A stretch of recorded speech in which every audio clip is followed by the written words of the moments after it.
Merciless.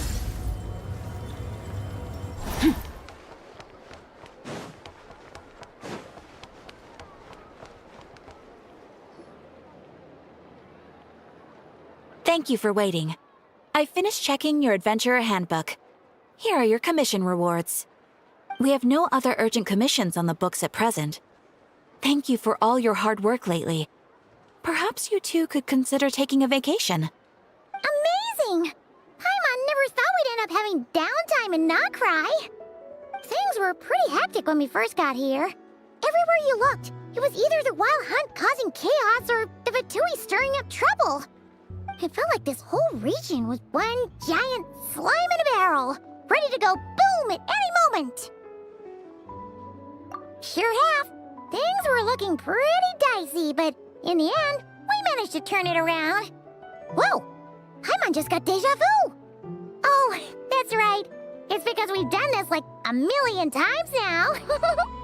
Ah, yes. Are you two aware that the Moon Prayer Night is soon to take place? Oh, yeah! Llama told us that was coming up soon. Wait, why do you mention it, though? Do people in Nasha Town celebrate it, too? Paimon thought it was just for moon goddess worshippers. You're partially right. Most people in Nasha Town just see the festival as an opportunity to do business. They do not concern themselves with the religious element. The festival was first celebrated by the Frost Moon Scions. On this day, they would wear moon prayer blossoms and celebrate the birth of the moon goddess through song and dance. They would also prepare food and handicrafts and give them as gifts to others. Over time, it became Nodcry's most lively festival. Oh, sounds like fun!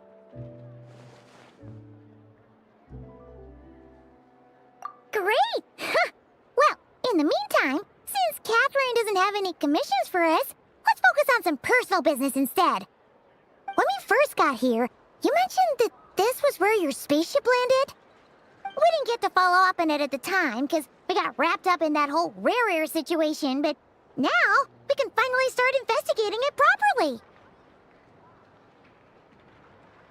Well, there's a saying Paimon's heard around these parts, which goes, if you lift up a rock, you'll find something you weren't looking for. By that logic, you'll never find what you're looking for while you're searching, but the moment you stop looking, it'll jump right out at you. Could be worth a try though, right? Anyway, Paimon suggests we focus on other stuff we want to do for now, and just keep an ear out for spaceship-related intel as we go.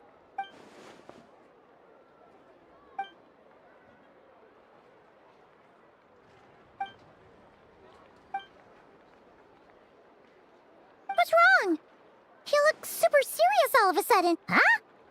Paimon gets why you'd be concerned about Columbina, but what does the doctor have to do with anything? Oh, that's true. And now that you mention it, we're definitely overdue for a showdown with the Fatui. It is weird that he hasn't shown himself this whole time. What could he be up to? True. Paimon would much rather deal with Marionette anyway. She says the meanest things, but when it comes down to it, she doesn't seem like a bad person. Maybe it's the pressure of being a Fatuse? Especially as a Harbinger. Does she feel like she's gotta act tough to keep up appearances or something? But then, every time we headed out with Rarier, she always wound up having... That's gotta sting. Losing face always hurts more for people who care a lot about their image. She's probably still furious about it. What? Relax, she's not even here. Huh? What's the matter? Oh, nothing. Sorry, we'll be on our way now. Where are we again? Oh yeah, Columbina? Right, yeah, let's go see Columbina.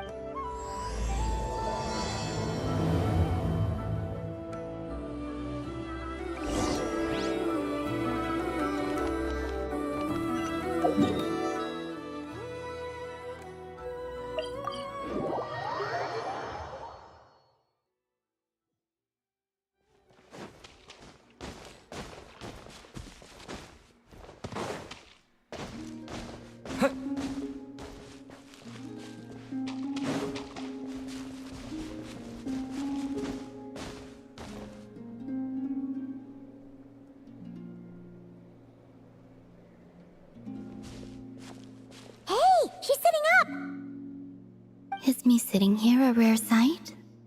No, we just thought you'd be resting. Perhaps I would have been, were it not for the sudden arrival of some unexpected guests. Not that I consider it a disturbance. After all, you are the only ones who are free to enter. Would it not be a little unfriendly of me to lie down while we speak? I didn't realize you put so much thought into little things like that.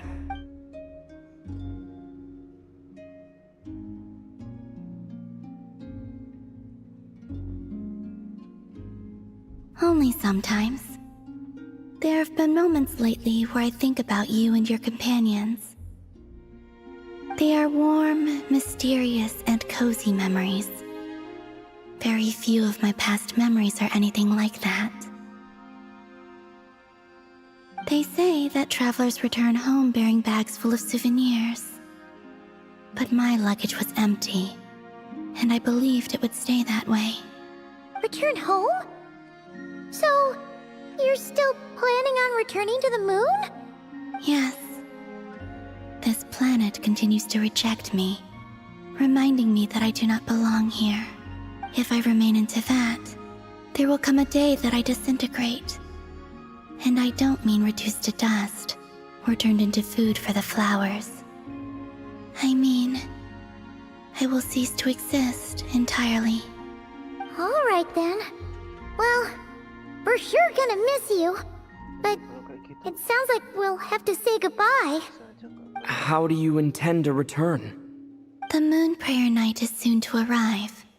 On that day, the moon will be closest to Teyvat. The Kuvaki in this land will reach its peak at that time.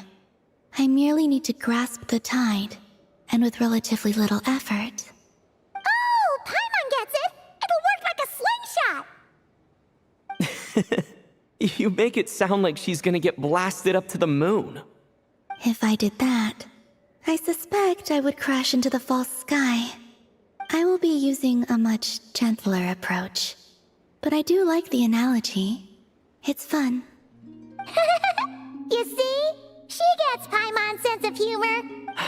In the blink of an eye, the time has come to part ways. It does feel that way, doesn't it?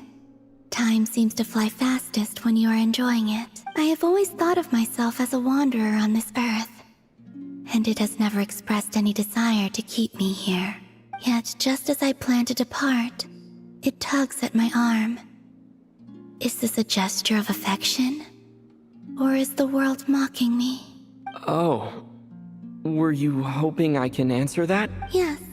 You are a traveler, so you must have a lot of experience in this area. Then, what I would say is, enjoy the moment. That's right! Don't overthink it! Happiness is happiness and joy is joy! The point is to enjoy it, not analyze it! I see. Then what I would say is, even though I am very tired right now, I am still happy. I can't tell from the Oh, really? You don't think I sound happy? I'm just kidding. I could tell you were in a good mood today. Ah, a joke. Albeit not a funny one. Anyway, I assume you're here about you-know-what. Give me your hand. Actually, it's not that. There's something else we wanted to discuss with you. Oh. Then, do you still want to give me your hand? Sure.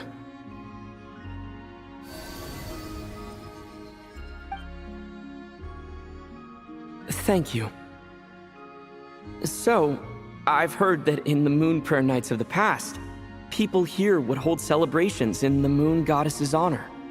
Since you helped so much in our fight against the Rehir of Solnari, I think you deserve a farewell party before you return home.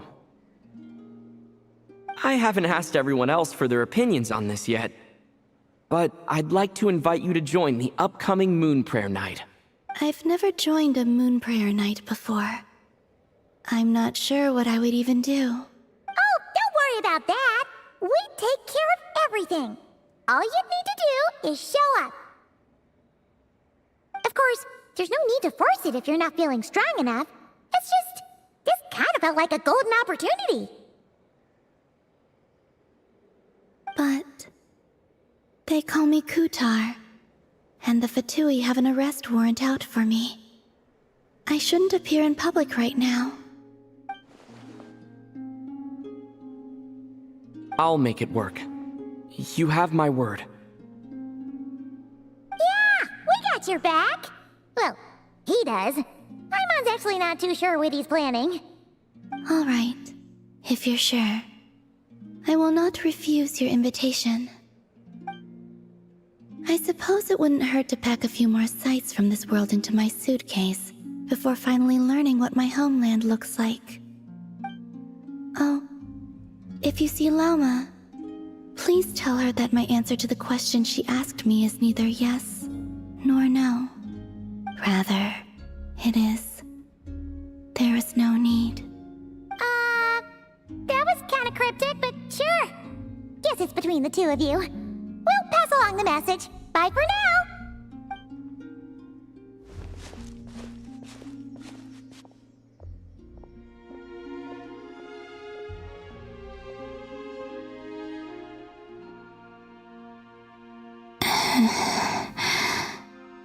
And also, I do not know.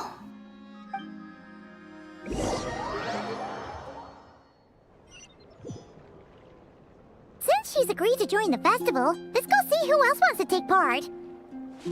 Lauma's gotta be the person most familiar with...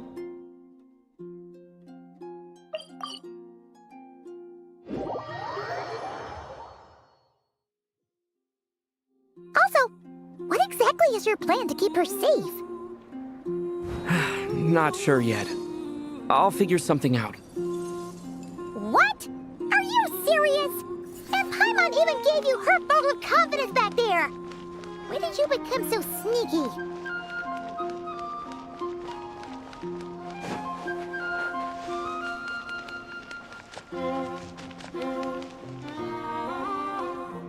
Hey, Lauma! It's us! Huh? Varka? What are you doing here? Beats me. I had a bit too much to drink last night, and when I woke up, I was on Hisi Island. Mr. Varka is helping to oversee Nasha Town's preparations for Moon Prayer Night.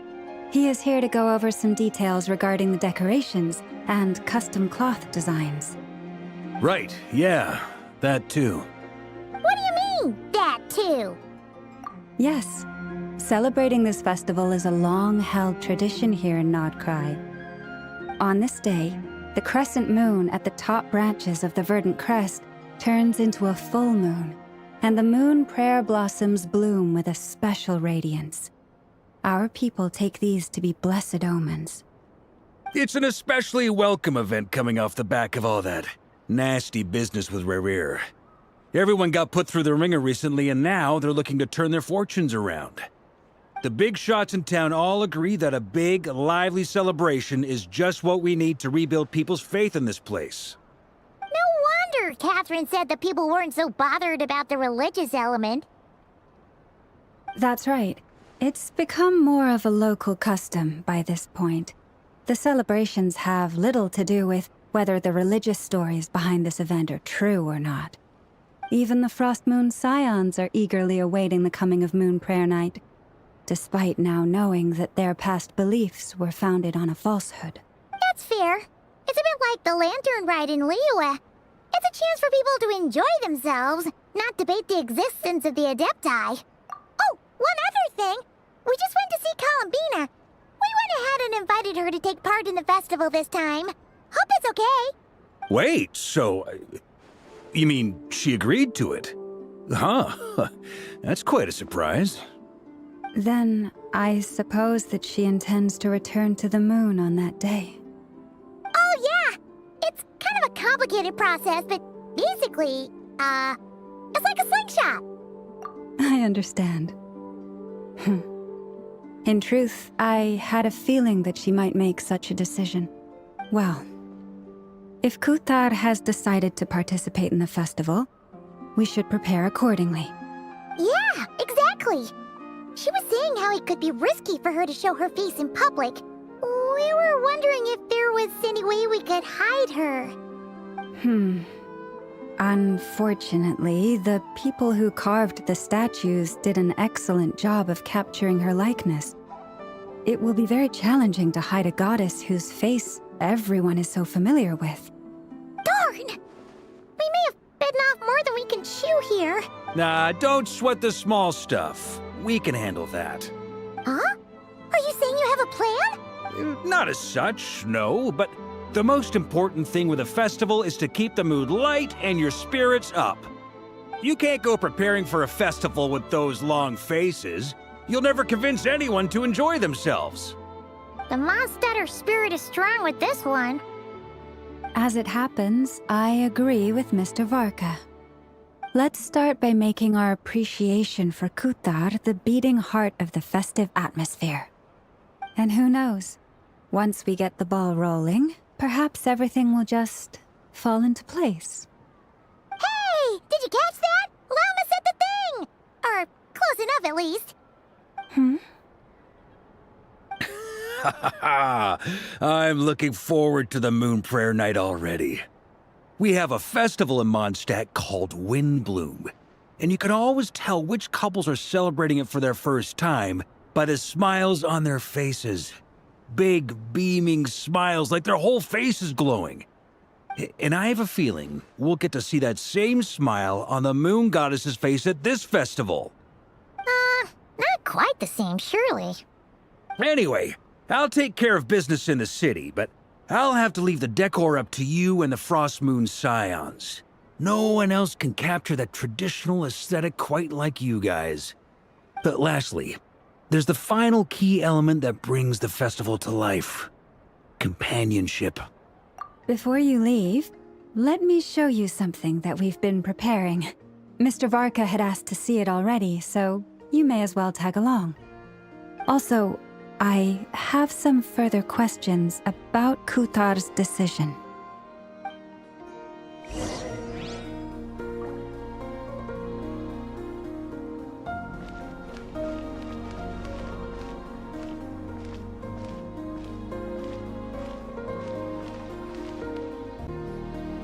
Huh! What's this? They sure look like they're having fun. I believe so.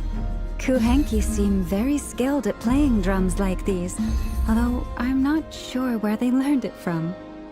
Maybe it's an innate talent? In their eyes, they're probably just playing with toys.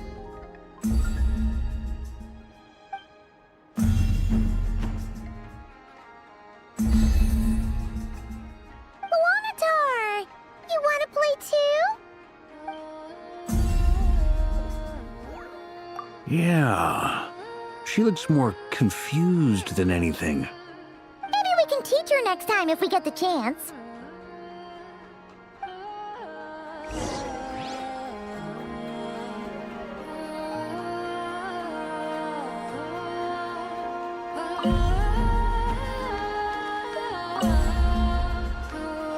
What are these floaty things?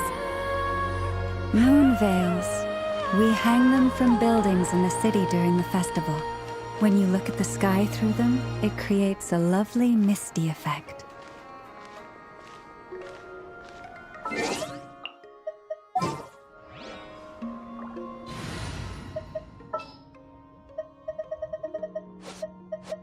What's the news? Smile!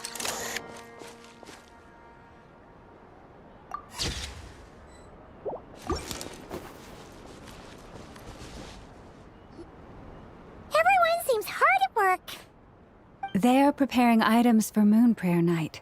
For instance, the sculpture being made over here, Mr. Varka and I were just finalizing the details of where it will be placed. Ah, there she is. I didn't know the finished article would be so large. Not to worry, though. All the necessary arrangements have been made. Just let me know once it's ready, and I'll get some people to ship it over. You have my thanks. And over here, we are preparing a very traditional confection. Oh, look at all these colors! It looks great! Can Paimon try one? Of course. I have a feeling you'll like it a lot. You bet!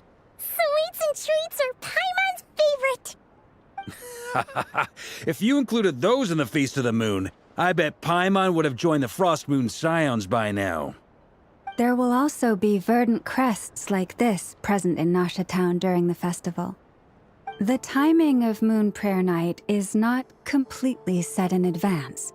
We make a rough estimate, then observe the changes in the verdant crests and moon prayer blossoms to guide us. As such, the wait itself is a fun feature of this particular festival.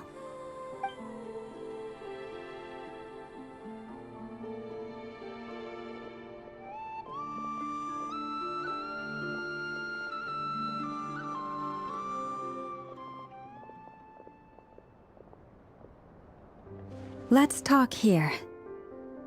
To tell the truth, I am very surprised to hear that Kutar is willing to participate in the festival.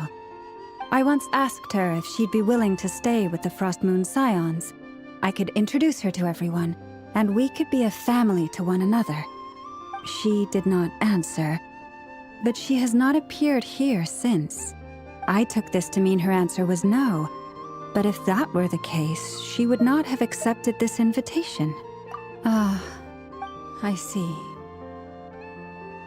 Maybe she is right. Maybe the Frost Moon Scions of today no longer need a moon goddess. But my wish was not for her to come here and be worshipped as a deity. I simply wanted to offer her a place to stay. I'm sure she believes that showing herself here might invite Fatui intervention, and as such, she does not wish to cause us trouble. But what really pains me about all this is that this is her birthplace. She ought to belong here, yet no one has been able to grant her shelter. I think I'm qualified to weigh in here. When someone's about to depart on a long trip, what they need is blessings, not burdens. We should wish her the best, not make the journey harder than it... Anyway, she's agreed to attend, hasn't she? All we need to do is simply respect her decision. I see your point. Yes, she will soon depart after all. Our job is to leave her with some happy memories. Besides, who's to say her journey to the moon is a one-way trip? It's not like she can't come back and visit if she wants, right? Paimon agrees wholeheartedly. Festivals are all about having fun, so let's keep it simple. All right, I'm gonna head back to Nasha Town soon. Want to come with? I'm guessing you have some other folks to visit there. Sure thing, let's go! Bye for... Thank you all. Goodbye.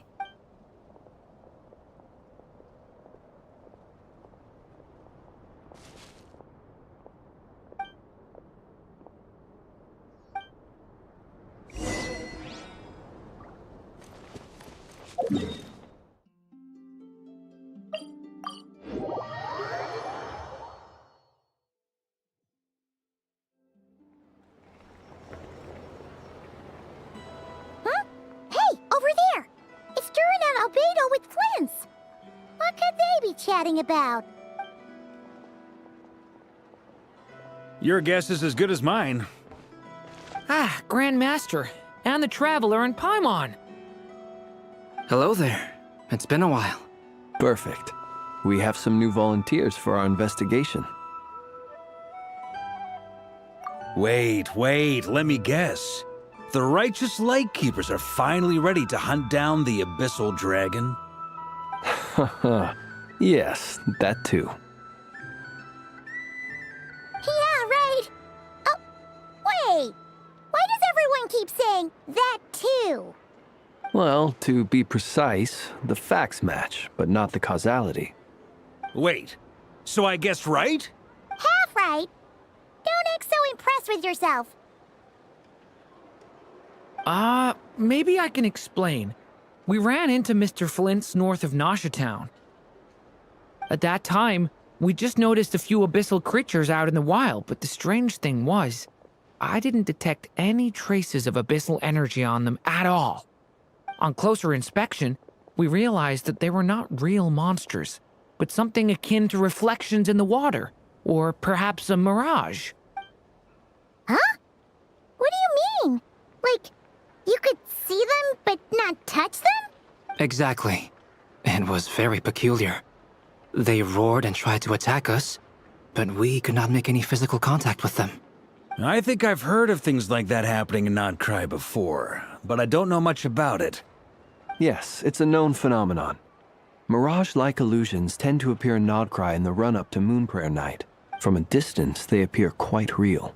I myself thought that Misters Durin and Albedo were locked in battle with abyssal monsters when But after sharing intel and investigating a little further, we can confirm that these illusions are harmless. All the Mirage stories I've heard are either animals, rocks, or small houses. Abyssal monsters, though? That's a first. It's a first for me, too. So I'm planning to look into it further just to be on the safe side. What about you two? Any plans? Alice contacted me a few days ago. She'd like me and Durin to assist her with an experiment. But we lost contact shortly after receiving the message. I'm sure that comes as no surprise to anyone familiar with her. We don't know when the wind will blow, yet when the wind blows, we will know. That, in a nutshell, describes how Alice operates. Yeah, that tracks. Okay. Well, I suggest we investigate this Mirage business in the meantime.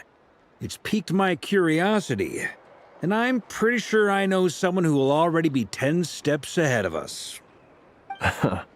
Well said. Right? Whatever's happening in Nodcry, she always seems to be the first one to know. Let's go see what she knows. We can invite her and her staff to the festival while we're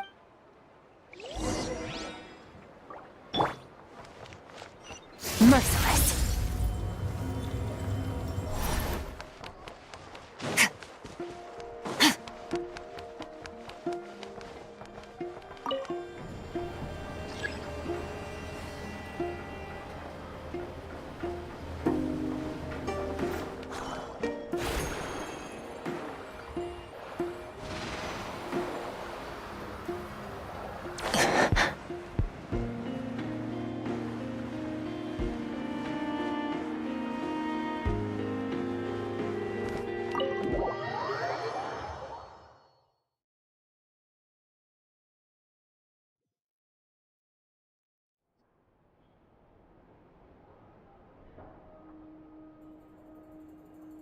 You're right, I have noticed.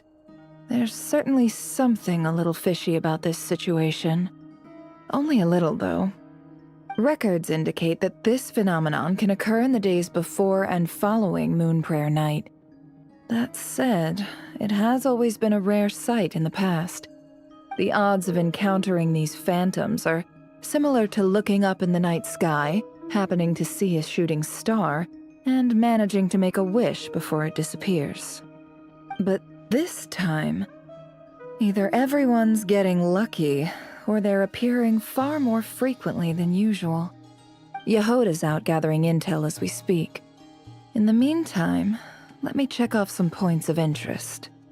First, the Abyss. The ones we saw seem to be abyssal monsters. Indeed. But we have identified one location where many more of them have made an appearance. And not just monsters, but human phantoms, too.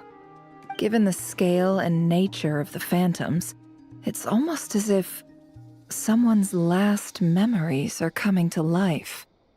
Or perhaps the memories of multiple people. Oh. So you mean the phantom monsters are hunting down the phantom humans? Exactly. The phantoms can interact with each other, but we have no means of intervening. In addition, some of the human phantoms would seem to be from the very distant past. This is clear both from the clothing they wear and the stories they tell. They claim to be from Hyperborea, a name which I've heard from Lauma before. If this is true, it means they must be from 6,000 years ago. Did Paimon hear that right? 6,000 years? It sounds like this merits further exploration. That'd be a big help. I'll leave it with you, Albedo. My knowledge of ancient history is non-existent. I used to doze off every time the pre-Knights Favonius era came up in class. It's quite a miracle that you were able to understand these phantoms' speech, given how long ago they lived. I suppose you're right. But I'll leave the archaeologists to ruminate over that conundrum.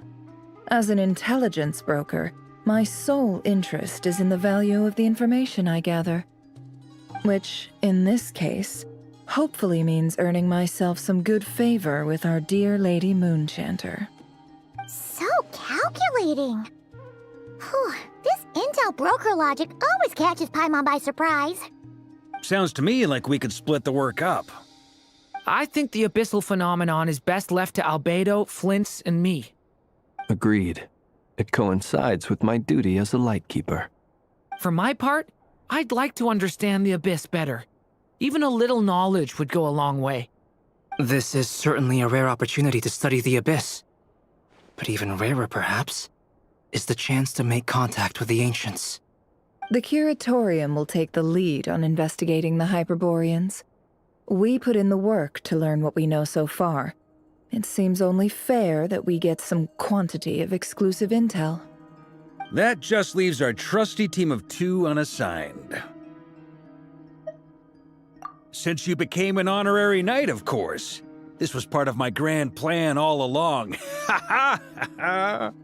Oh yeah, by the way, we managed to convince Columbina to come to the Moon Prayer Night celebrations. Would you and Yehoda like to join too? She agreed to that? Huh. Quite an achievement. Never underestimate the traveler, I guess. I'd be happy to join. No point shutting myself inside when the streets are all decked out. I doubt any clients will be visiting during the festival in any case. And Yehoda loves a party, so I'm sure she'll jump at the opportunity. No, no, no, no, no, no, no, no, no, no! Way to contradict me in front of... Wait, no, that's not what I have bad news, boss. So many people. All right, everyone inside, quick!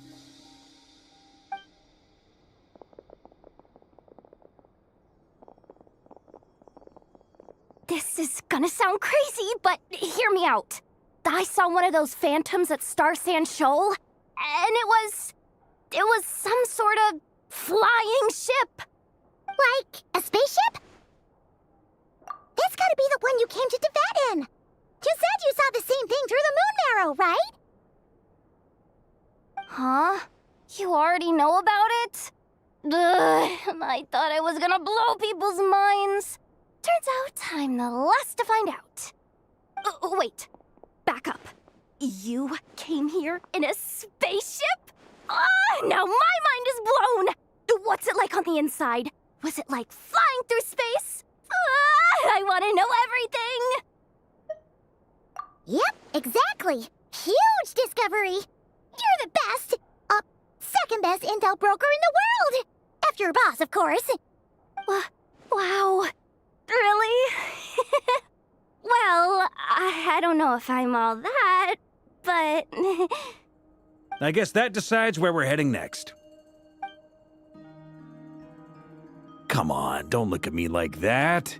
I know the spaceship doesn't have anything to do with me, but you don't want to leave me as the only one twiddling my thumbs, do you? Please? Fair enough. You can tag along. In that case, let's meet back here to discuss our findings once we're done. I wish everyone a productive investigation. You too.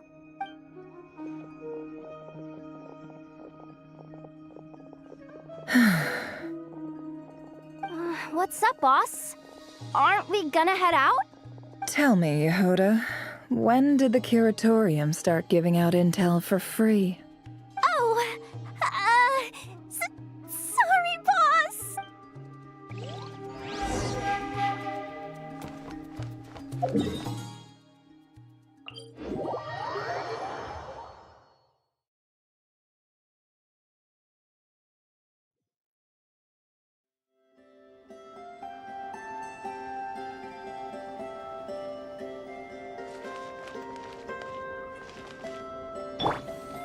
Say cheese!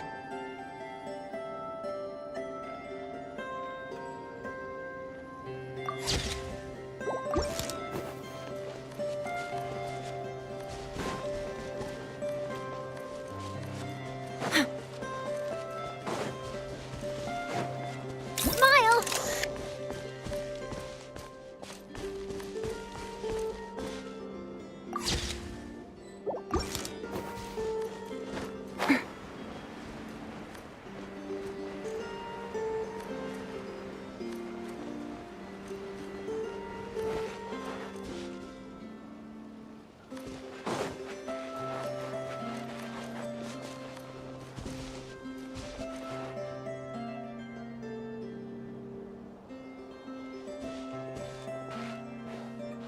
Wow, what do you know? Yehoda was right on the money. This Phantom really is your spaceship. But that's so weird. Why would it show up here? Is it some kind of projection? Or a ghost? Like, maybe it no longer exists. Ah, you're already here.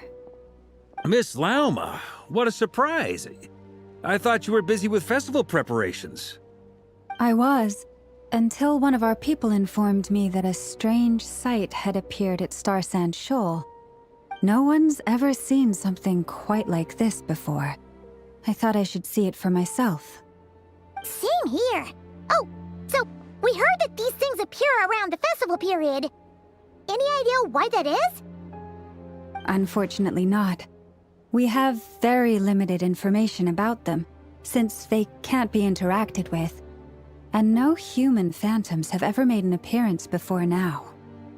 The most we've been able to deduce is that these sightings appear to be connected to the increase in Kuvaki energy around. Yeah, seems like that's all we can do. This is all so confusing. Allow me to lend you a hand.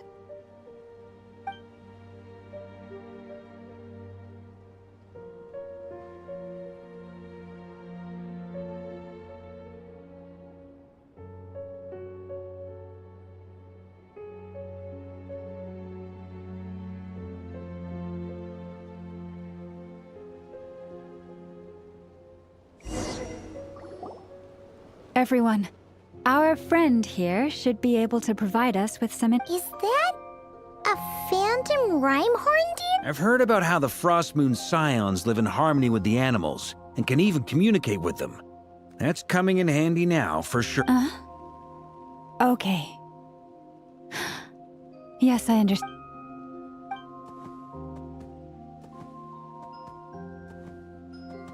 Oh, it's leaving. It appears to share our curiosity about this giant spaceship, so I asked it if it wouldn't mind investigating along. In return, I told it about some nearby spots where the wild fruit grows abundantly. We may live in a different era from these phantoms, but I trust that the terrain, climate, and ecology here are more resistant to the effects of time. Let's give them a moment and hope for the best.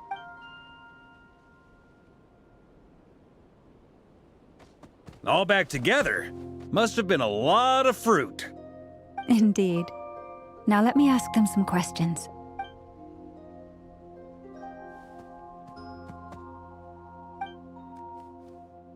It did find a lot of wild fruit, enough for them to feast for a long while. This puffin circled in the air several times, but didn't spot anything out of the ordinary. Certainly nothing to do with the spaceship. Huh. Well, it definitely makes sense to get a bird's eye view. Indeed. Other than that, I was also thinking that the world these phantoms see is also different from ours. Oh, I get what you mean. The wild fruit exist in both times and spaces, but there might also be things that only exist in that space-time, which we can't see. Good point.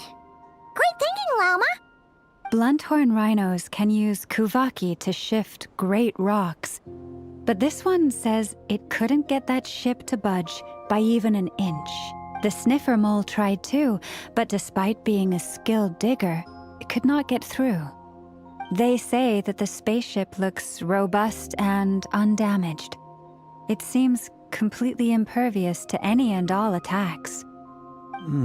So, just like us humans, there was nothing they could do about this spaceship either. Yes. Still, they deserve our thanks. We are grateful for all your efforts, dear friends. Now go, and enjoy your feast.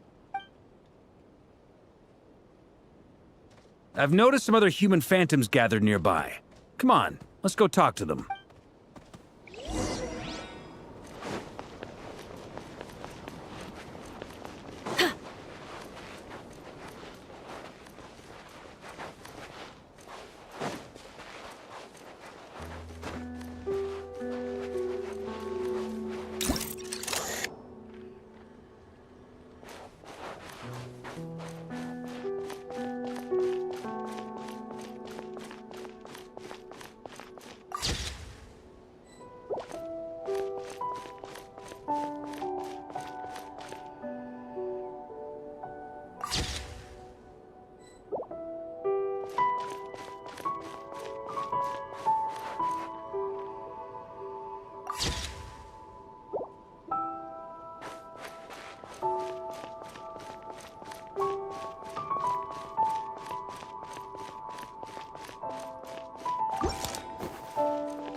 What is this thing?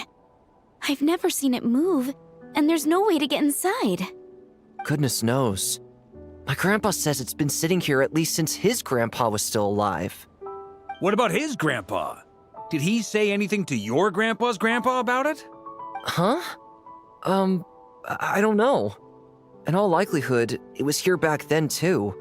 Hard to imagine something this huge could move.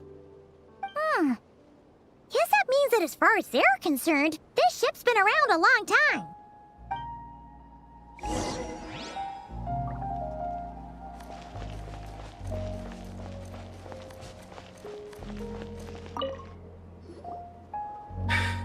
Come on, brothers. If we can get even a small chunk off of this thing, it's gotta be worth a fortune. Huh? You mean Paimon? Yes, brother, I shall join you. Let's make our fortune. We should go with them. What the? This thing is crazy tough. I can't even scratch it. What's it made of? Sorry, brother. Looks like we'll have to seek our fortunes elsewhere. Enjoying yourself? I was just seeing if I could influence this phantom's perception by playing. But nope, no dice. I'm sure we're all starting to build up an idea of what's going on here now that we've spoken to some of the people. These phantoms are reenacting real historical events in Nodcry. It's almost like we're in some kind of interactive stage play. We can talk to the actors, but the plot is fixed and we can't influence it. It makes sense. History is set in stone. The objective facts of the past cannot be changed. Paimon totally thought you were just goofing around earlier. But actually, you were doing some serious investigating. Of course I was. Anyway, at this point, I think we're forced to conclude that although the Phantom spaceship is right there in front of us, we aren't going to learn much about it from these people.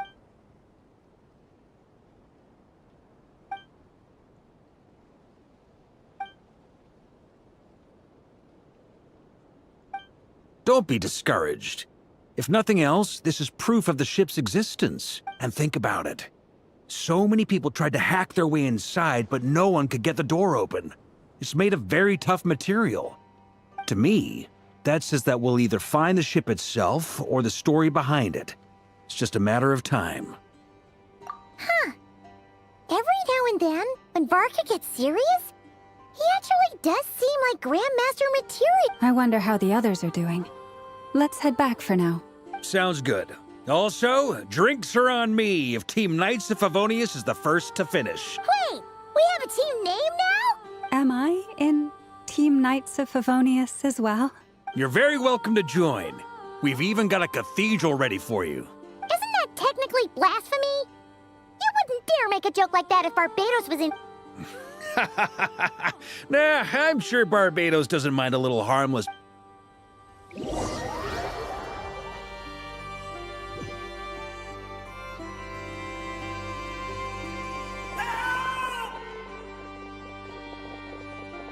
Oh, no!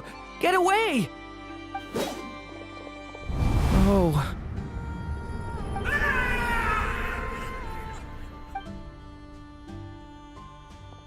I know it's hard to stomach, Mr. Durin. But as I'm sure you've noticed, there is nothing we can do to intervene in that which unfolds before us. But we have to at least try. And try you have. But are you aware of how many unsuccessful attempts you've made now? I wasn't keeping count. I'm afraid this is the 39th failure so far. Or the 5th if we're only counting this particular victim. There are no indications that these phantoms may be altered in any way. You seem to have calmed down a little.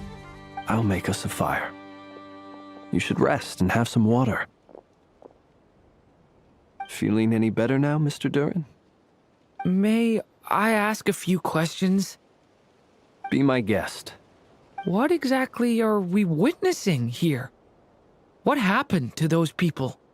My guess would be that we are seeing Nodcry during the Conrian Cataclysm. Would that be accurate? Conria. That is correct.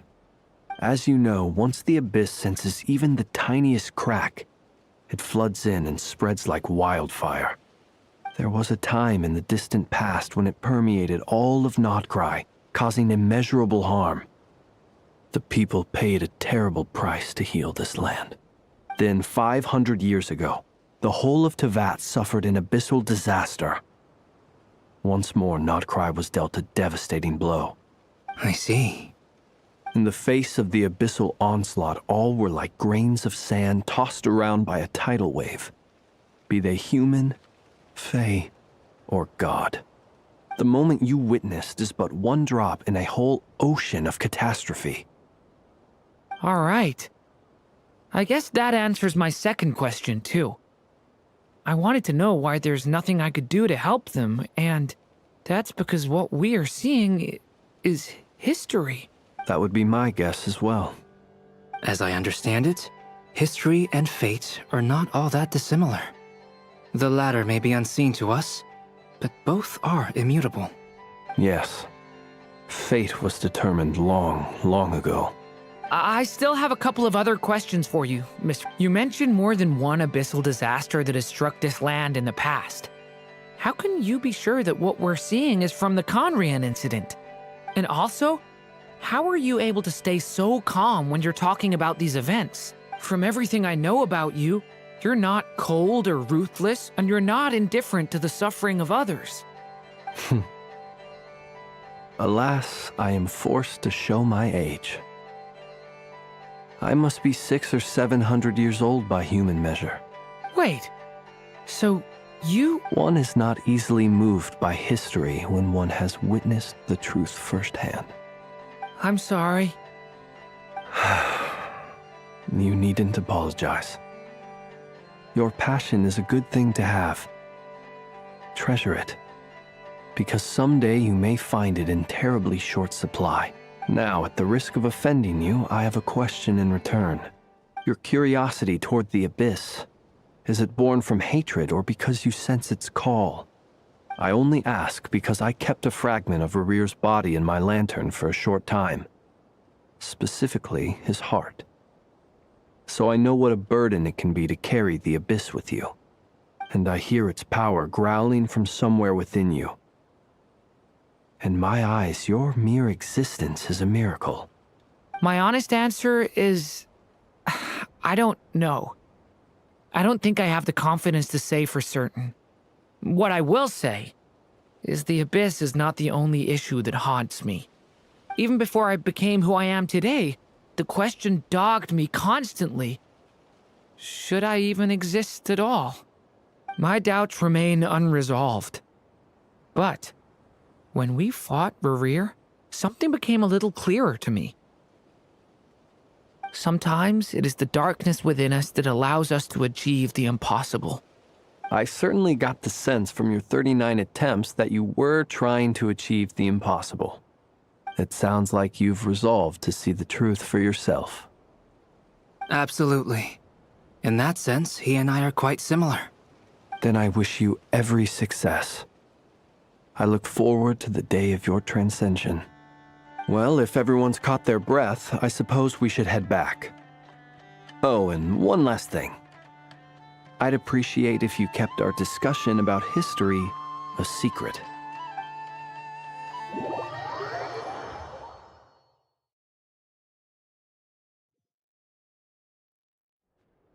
Incredibly, our separate investigations led us all to the same conclusion. Hooray for consensus! Yeah, but we barely learned anything, though. I totally thought this would be the mother lode. Talking with the ancients? I mean, come on! But nope. All we got was useless snippets of conversation. And all this stuff about moons and hyperopia. What a load of baloney. Seems like people back then had a few screws loose. I understand your frustration. We found the same issue. Each phantom only showed a very brief moment in time. There isn't much value to be found in these miscellaneous fragments of a civilization's history, no matter how glorious it may have been. If there's a silver lining, it's that these phantoms are harmless to the present reality. They shouldn't get in the way of the festivities. Paimon agrees. And not just because it's the first thing she understood in this whole conversation. You look disappointed, Nefer. Is something the matter? What do you think? We all worked our tails off, but the only one to gain anything from it was you, Lady Moonjanter. Well, please do share the Hyperborean records with me. I will gladly inscribe them in our people's documents. Oh, duh! Yeah! That was it! Hyperborea! Hyperborea. I'm serious. Only an expert in the Frostmoon Scions and their history can turn these records into valuable research material. The alternative is to let them gather dust on the Curatorium's storage shelves until the pages turn yellow. Nefer, you're wise enough to know that cooperating and sharing the profits is the best course of action here. Well, that goes without saying. Sure, let's do that. Huh? But didn't you say we aren't supposed to give out intel for free? Sorry. Shutting up. Now is not a good time to push Nefer's buttons. Anyway, back to Moon Prayer Night. I'm thinking that we should prepare something a little special, aside from the usual decorations and so on. You mean a parting gift? Can't go wrong with food. Although, does food go bad on the moon? Perhaps a lantern would be a better choice. It might be dark up there. It could prove difficult to light a lantern on the moon. Magical stones might serve that purpose better. What about a clockwork mecha model from Fontaine? I've got a whole bunch at home. I use them for fighting practice in my free time. None of these sound like things she would be even remotely interested in. But we don't interact with her enough to know what she likes. Yeah. It would really save us the guesswork if someone could find out what she's into. Wait, what the? Traveler? They're all looking at you. Great! Haha, problem solved. Now, I need to stop by Dory's. Gonna need her help sourcing a bunch of stuff for the festival. Then let's leave it there for now. We all have our own business to attend to. Traveler, if you find out what Kutar likes, let us know right away.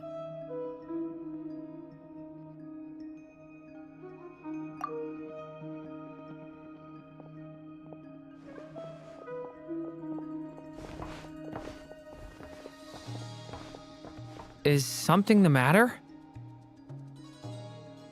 I'm fine. It's just... I'm still feeling a little rattled after witnessing the horrors of the Abyss. But it's okay. This is something I have to work through. I'll be all right. Thanks for your concern. Well, don't put too pressure on yourself. If you ever feel like something's wrong, physically or mentally, we're here to talk. Come on. Stop treating me like a kid.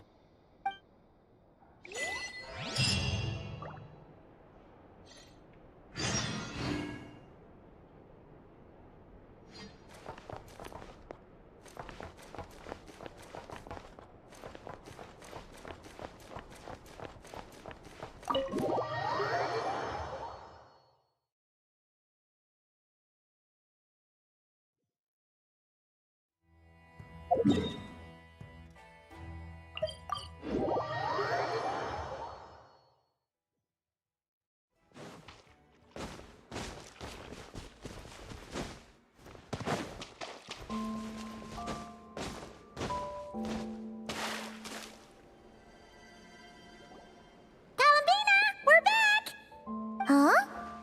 She's not here. Weren't there a few Kuhenki here last time, too? Where did they all go? Walkies? For Kuhenki? Oh, well. There's still a few days until Moon Prayer Night, so we're in no rush. Besides, she needs time to rest anyway.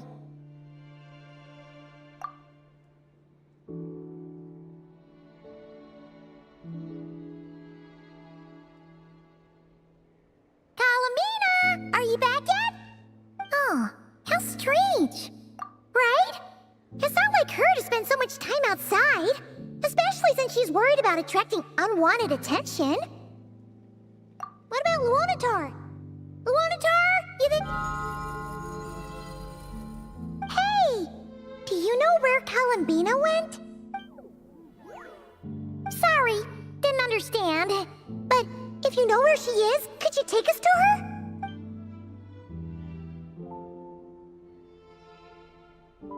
Yeah, that's even stranger. What about him? Oh, that's not good news. They change color when Kalambina gets weaker, right? And they look super pale right now. Good idea. She might know what's happening.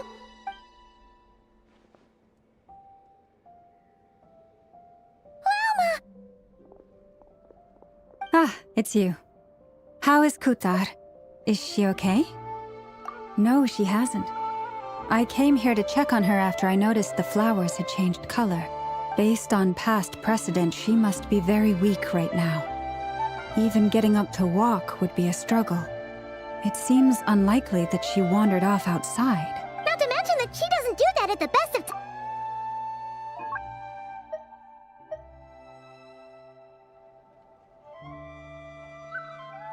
No. Very few people are in the know about Kutar's whereabouts. And if anyone suspicious had visited, they'd have left some sort of evidence. Come on, let's go to Nasha Town. If anyone has seen her, someone there will know about it. Makes sense. Let's go!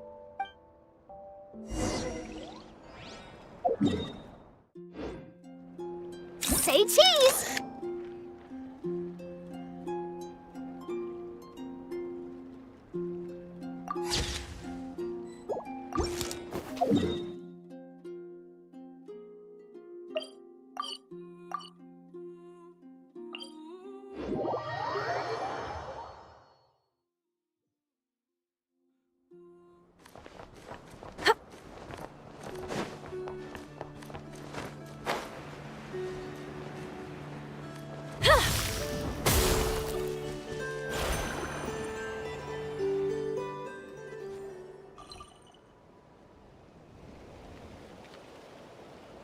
Moment.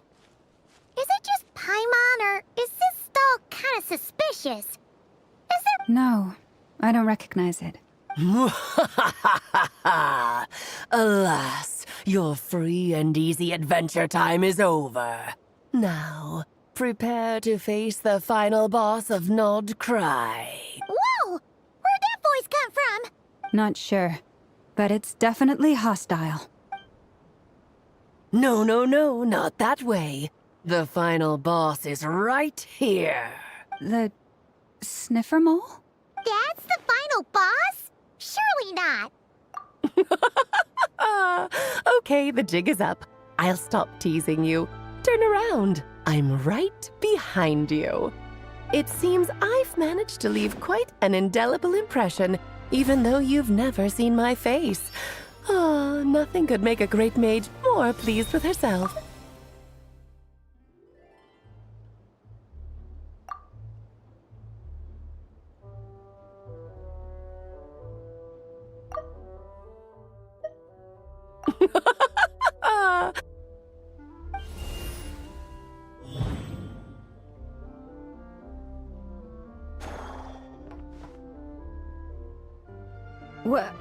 What is going on?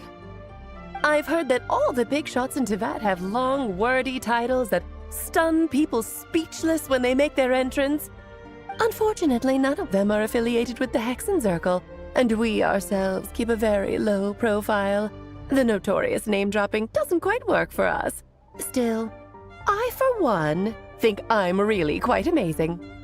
So that didn't stop me from coming up with a title anyway. Alice? It's really you this time? Not a lantern or a Dodoko, but Alice in the flesh? Oh, that's right. So, what do you think? How does it feel to finally meet me? You look like... Oh, that's the first thing you thought. A little surprising, but that actually makes me very happy. Because that means that when Klee grows up, she'll be just as stunningly beautiful as her mother. So she's a friend of yours? Kind of. This is actually the first time we've seen her in person. I see. Madam Mage, that was, quite a powerful entrance. I certainly won't be forgetting it anytime soon. It's okay, Lauma, don't force it. Paimon will do the honors. This is Alice from the Hexenzirkel. She's a friend of ours, and of Arcus, too. That's right. She's a good person, just kinda unpredictable. Well, what is the human heart if not unpredictable? Hmm? If we could not do as we please, how would we differ from machines? I am Lauma, Moon Chanter of the Frost Moon Scions. It is a pleasure to meet you. Oh, I know. Before you got here, I spent a good, 15 minutes getting up to speed on Nodcry's present situation. In other words, I've read the whole in the last episode part, so we can skip the pleasantries. Fair enough. Well, Miss Alice, I can already tell that you have quite a unique personality. You'll get used to it. Paimon sure is. So anyway, what are you doing in Nodcry, Alice? Oh, I thought I told you already. This time, I'm the final boss. And what a formidable foe I shall be. Powerful, confident, decisive, and good luck finding my weak spot. You will never succeed.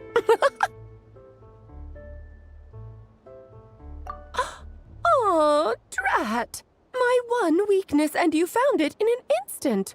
Fate has been dealt a devastating blow. Thus falls the great Dodo King. Why are you playing along with this nonsense? For funsies, of course. What's wrong, Paimon? Are you disappointed in me? Am I a gigantic letdown? No, it's just... You seem like a busy lady. And this is the one time you've shown up in person. Paimon figured it would be for something more high stakes than just goofing around. You're quite right. I'm here in Nodcry because something big happened. Something big enough it caught the attention of the Hexenzirkel. It concerns the 3 moons, Tevat's borders, and of course, the moon goddess you are currently searching for.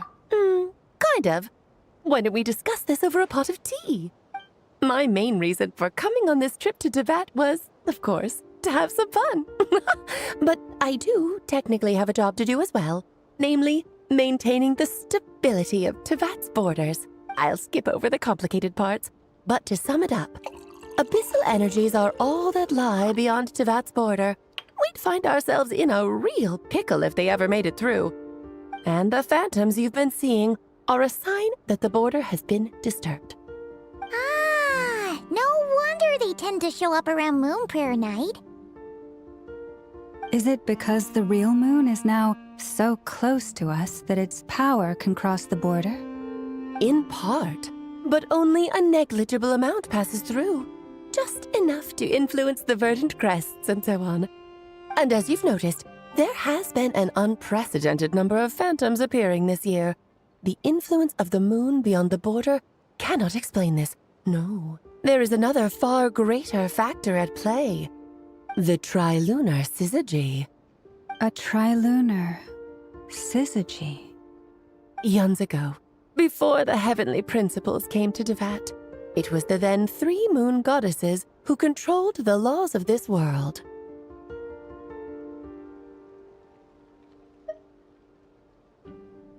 Oh, that's exactly it! The 3 goddesses split these powers amongst themselves, promising never to consolidate them into one singular body. This was meant to keep the world stable. But, fast-forwarding to the present, the eternal moon's marrow is with you, while the iridescent moon's marrow, which should never have appeared in this world, has been retrieved. Add that to the presence of a moon goddess in the flesh and... the power of all 3 moons is gathered here in Notcry. There hasn't been an event like this since the War of Funerary Flame. And it's having a noticeable effect on Tevat's borders.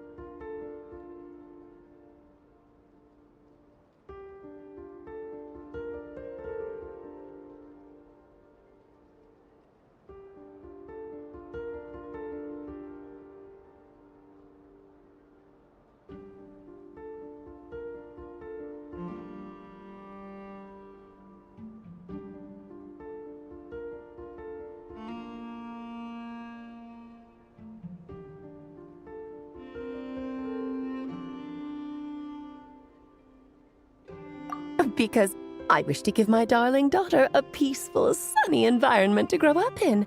Is that a good enough reason? Kinda sounds like you're dodging the question, but it does make sense. Well, that's one reason anyway, and the most important one. The others are a little complicated to explain. For instance, cleaning up after dearest Miss R. Albedo could tell you more about that if you're curious, but right now, I have a more important question to ask you.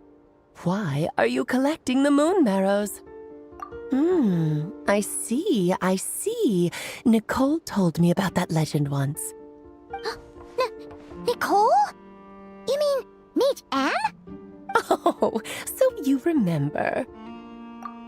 Yes, of course. That was a story about fate, her area of expertise. But back to the story of our dear moon goddess. I'm afraid her intended method of returning to the moon is unlikely to work anymore. What does that mean?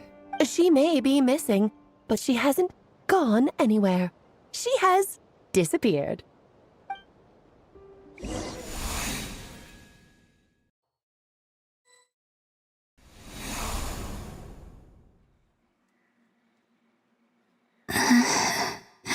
My body is so heavy.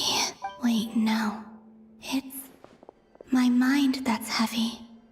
My arms and legs are as light as a feather. What's happening to me? I think I'll go for a walk.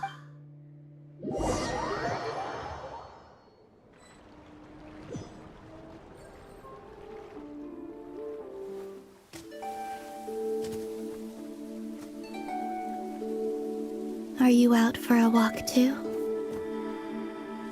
Huh?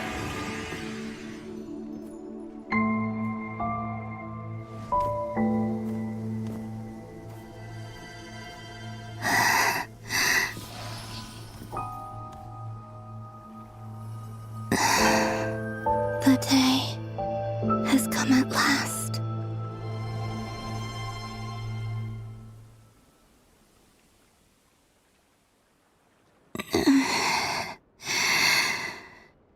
Have I grown so weak that I can't even sustain my physical form? But Moon Prayer Night is nearly here. I was so close to returning home. Death is near. Is this how it ends for me? Will I return to the moon after I disappear? before. I don't want it to end like this. So far, at least, I still exist. But as my power wanes, I'm sure that too will fade. I suppose I might take one final look at this world. The world where I was born.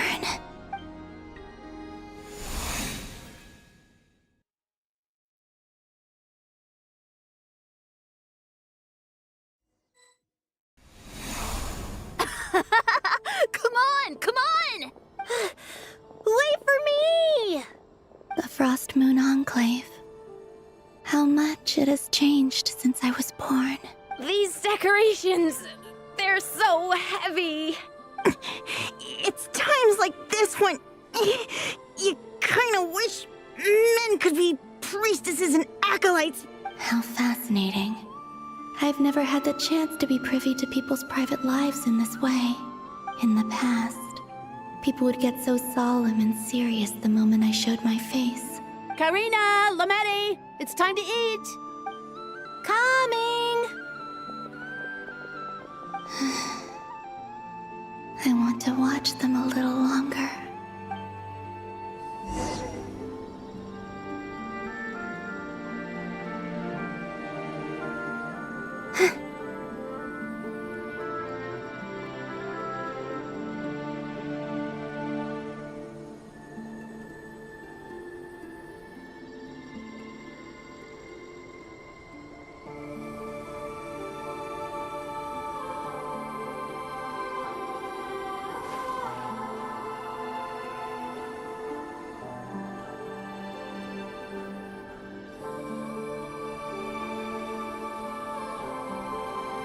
So just fill these balloons with air, right?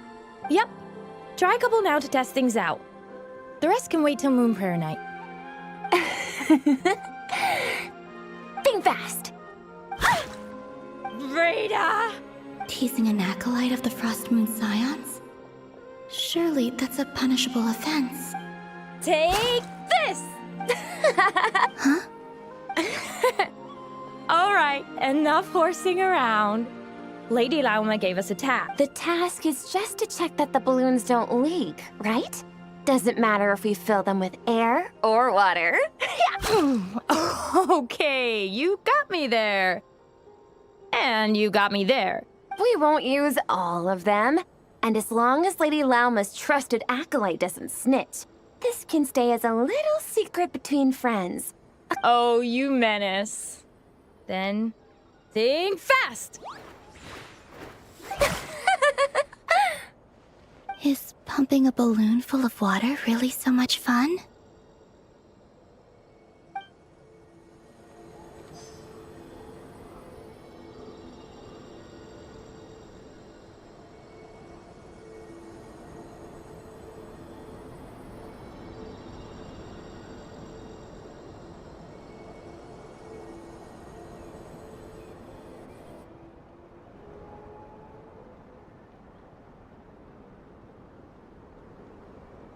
I'm sure you're both tired from playing all day. Come on, eat up.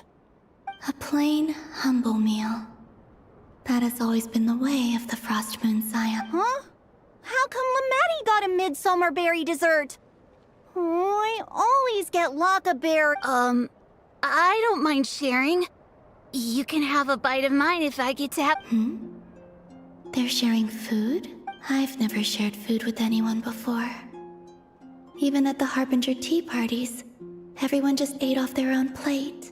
And when I couldn't finish my food offerings from the Frost Moon Scions, they'd leave the leftovers out under the moonlight for— Hey! That was 2 bites! Oh, Oh, you too. Oh, don't fret now. Here, have some of Granny's too. So this is what it means to be family.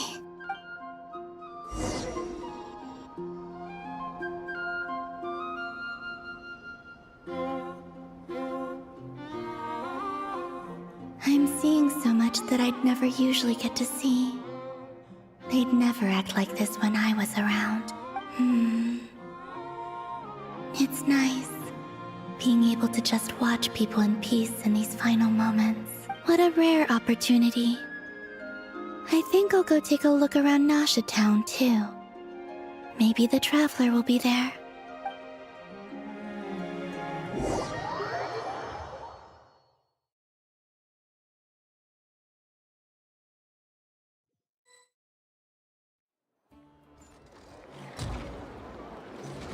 After the War of Funerary Flame, the Moon Goddesses were no longer recognized by Teyvat. They lost the whole foundation for their existence. That's why the Moon Goddess's strength is fading. She cannot withstand the world's rejection of her. To be more pedantic about it, the Moon Goddesses did something to offend the heavenly principles, and that's why they were ousted. Something of a recurring theme in Teyvat's history. Theoretically, speaking so candidly should put me in their crosshairs too, but they can't tell me what to do. I'll say whatever I want. Anywho, the Moon Marrow energies were but a drop in the bucket for her, and that battle against the Ray Hair of Solnari only weakened her further. Fortunately, it happened close enough to Moon Prayer Night when the Kuvaki concentration here is high. That's the only reason she managed to survive this long. What do you mean, fortunately? You said she disappeared. We're too late. Oh, what a headache. I thought this was all common knowledge. I guess I have some more explaining to do. Okay, buckle up. It's time for another lecture.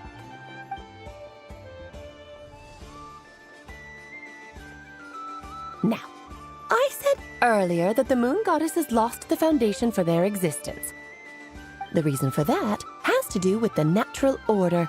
Basically, the rationale for their existence in Teyvat was lost.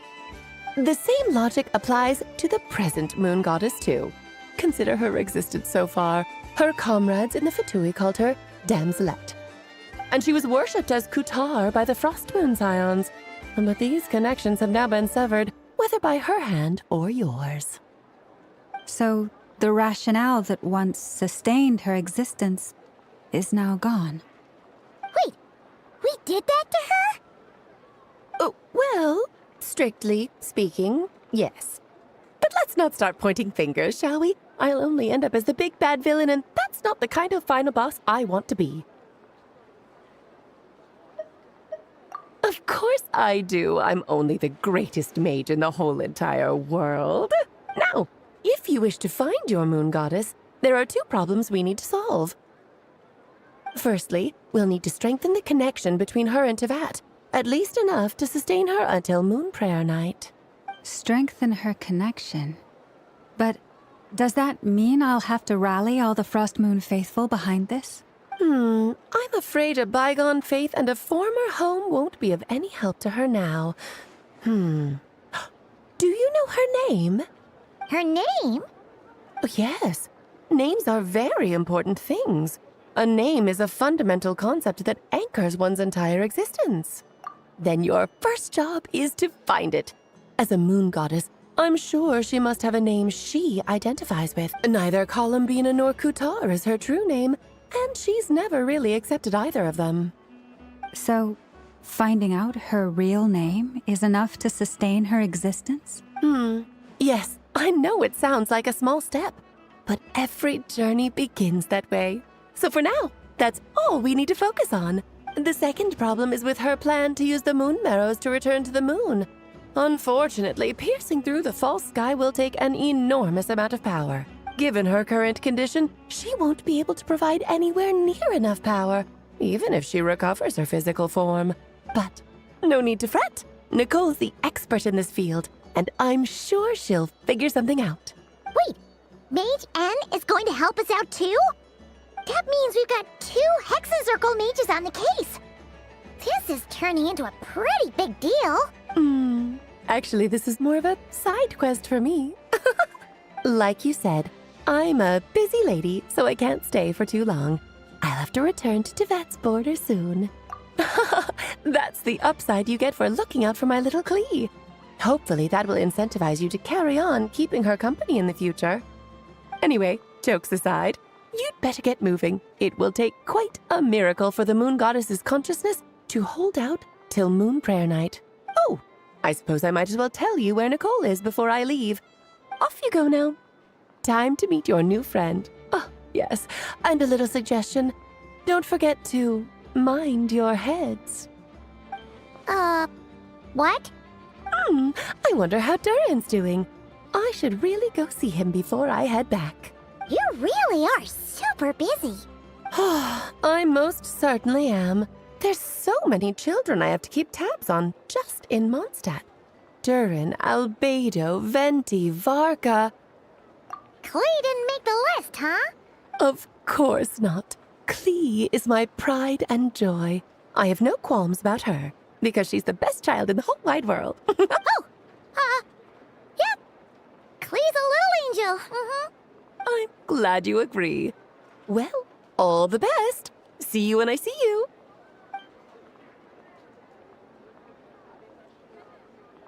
She left in a hurry. Yeah. She didn't pack up her stall. Should we handle it for her? I must say, I'm now very curious about her daughter. Klee, wasn't it? What's she like? That's a long story. Come on, we'll fill you in as we go.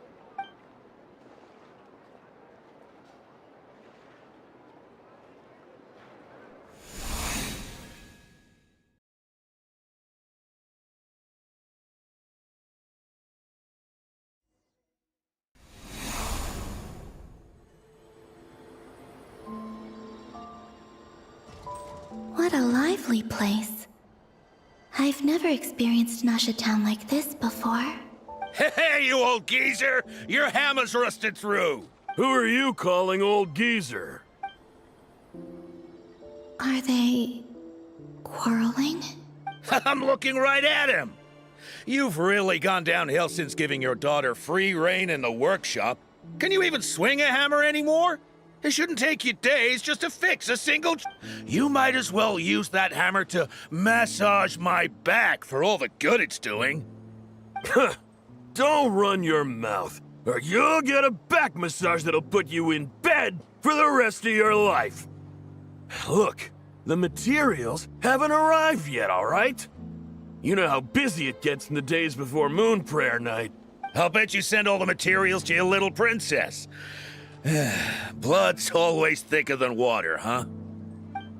All right, you've made your point, Uncle Koski. As soon as the materials arrive, fixing your chair will be the #1 priority. And Dad, if you've got time to chat, why don't you lend me a hand, See? Lolka knows what the score is. I guess they're friends. But the way they spoke to each other was so ugly. Then again, it wouldn't be the first time I've seen something like this. Columbina! Sing outside my door in the middle of the night one more time, and I'll unscrew your vocal cords. You hear me? Oh, Zandrone.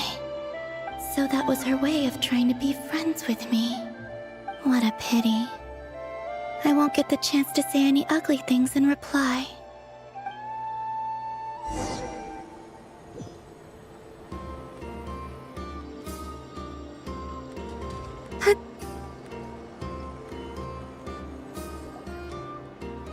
Hey, have you decided what to give her for Moon Prayer Night? I sure have. She's gonna get the surprise of her life when she's least expecting it. Then I'll whip out the ring and pop the question. The surprise of her life. What a fun turn of phrase. Cool, I get the picture. You can spare me the gushy details. Ooh, looks like we have a customer. Hello there, ma'am. Would you like some Moon Prayer Night candy? Huh? Is he talking to me? Can he see me? Here you go. Oh.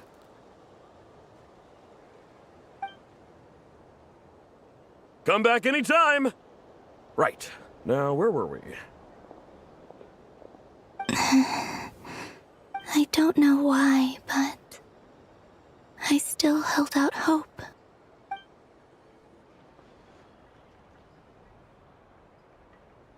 The most important thing right now is to find that mage. This name thing seems super important too, but where do we even start looking? I'd better go pay the Fatui a visit.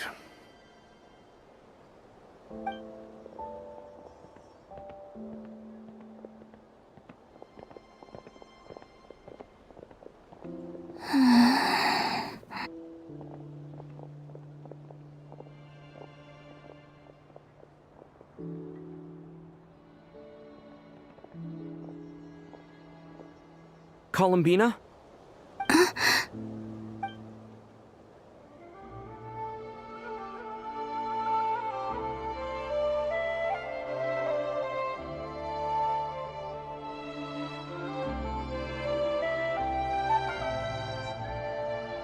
Traveler? Let's go! This is no time to be spacing out!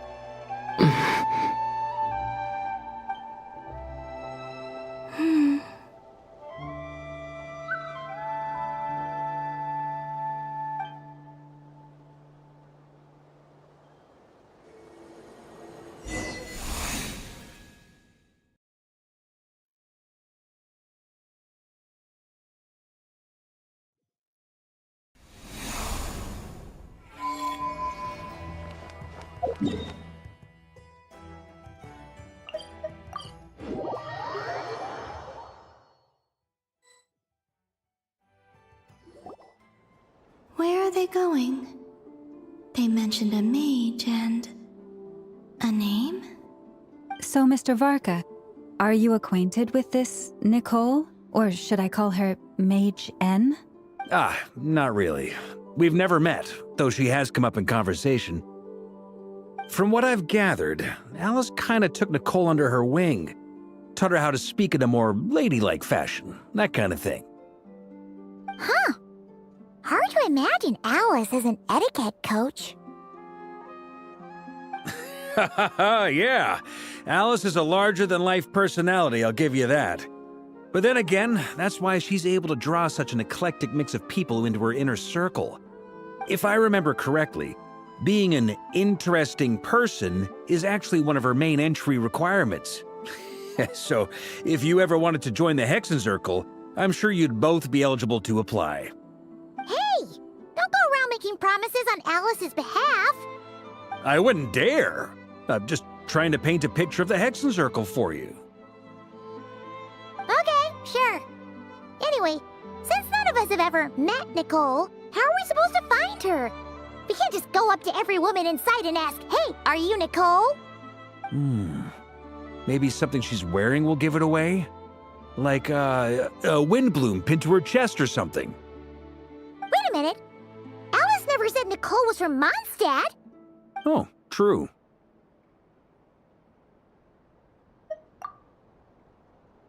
That would be... this young lady, then?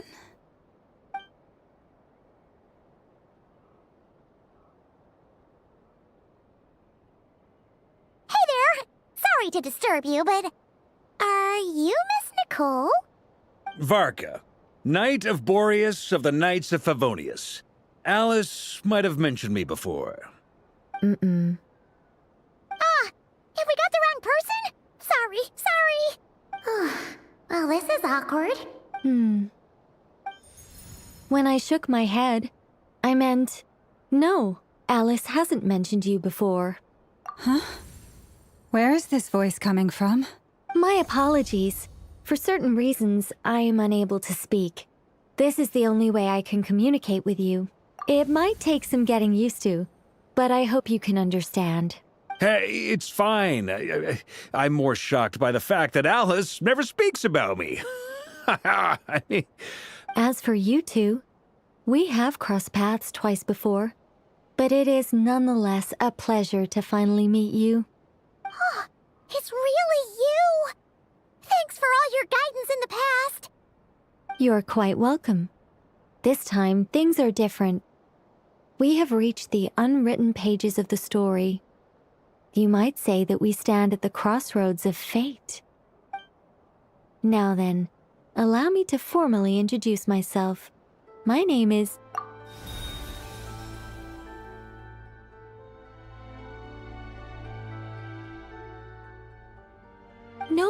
No, stop! Alice! I I can't believe it. I had a whole speech prepared. I'd agonized over every single word. She always picks the worst moments to ruin other people's plans. I'm so sorry about that. Alice took the liberty of devising some bespoke self-introduction magic for each member of the Hexen Circle. But I could have sworn I deleted all of the triggering conditions for it. How did it bypass everything? This is a very different side of Nicole than what we're used to. Is she not used to face-to-face interactions? Don't worry about it. We've seen that introduction magic once already, so it wasn't too much of a shock. Please go on, Miss Nicole. We'd love to hear what you have to say, or, well, communicate. Huh?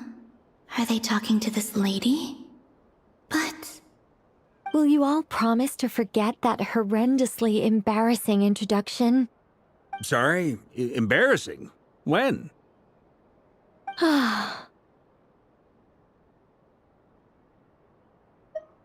Yes, my name is Nicole, and I am one of a very few angels who have retained both their preferred form and their power. The Traveler and Paimon should be no strangers to this concept. There is another of our kind in Natlan. They call her the Lord of the Night. All right! Paimon remembers her. Yes. Well, I have retained more of my power than she. It's because I don't have a long-term duty to fulfill. To be more specific, no. We'll be here all day if I get into the specifics. Moving on. If I'm not mistaken, you are here because you wish to learn how one might reach the moon beyond the sky. That's right. Is that something you can give us any guidance on? Yes, I do know a way. It began with the Hyperboreans, who lived after the War of Funerary Flame. Blank looks. Maybe I should start with the background of the war. Or maybe not. It shouldn't be an issue. I'll fill in the gaps for you when we have more time. Anyway, after that war ended, the three moons retreated to beyond the false sky. The Hyperboreans were humans I once aided. They accepted the civilization and creations bestowed upon them by the angels. But despite accepting many blessings of the angels, many among them still held on to their faith in the moons. They were reluctant to accept the new order. Even after the War of Funerary Flame, they sought to contact the moon goddesses beyond the sky and receive their guidance. But all three had passed away by that point. This mage has a unique method of communicating. Is she talking about the moons? Yes, but they did not know. And so, still they prayed for the moon goddess's mercy. After building titanic structures that consumed vast amounts of Kuvaki, at last they glimpsed the moons and heard their voices. But of course, they were gravely disappointed. For it was then that they realized the three moon goddesses were dead. Oh, that's such a sad story. It is. Humanity was in a very sorry state at that time. The angels who had once aided them were gone, and the War of Funerary Flames had left them homeless and destitute. Just a second, I gotta ask. How relevant is all this history to the task at hand?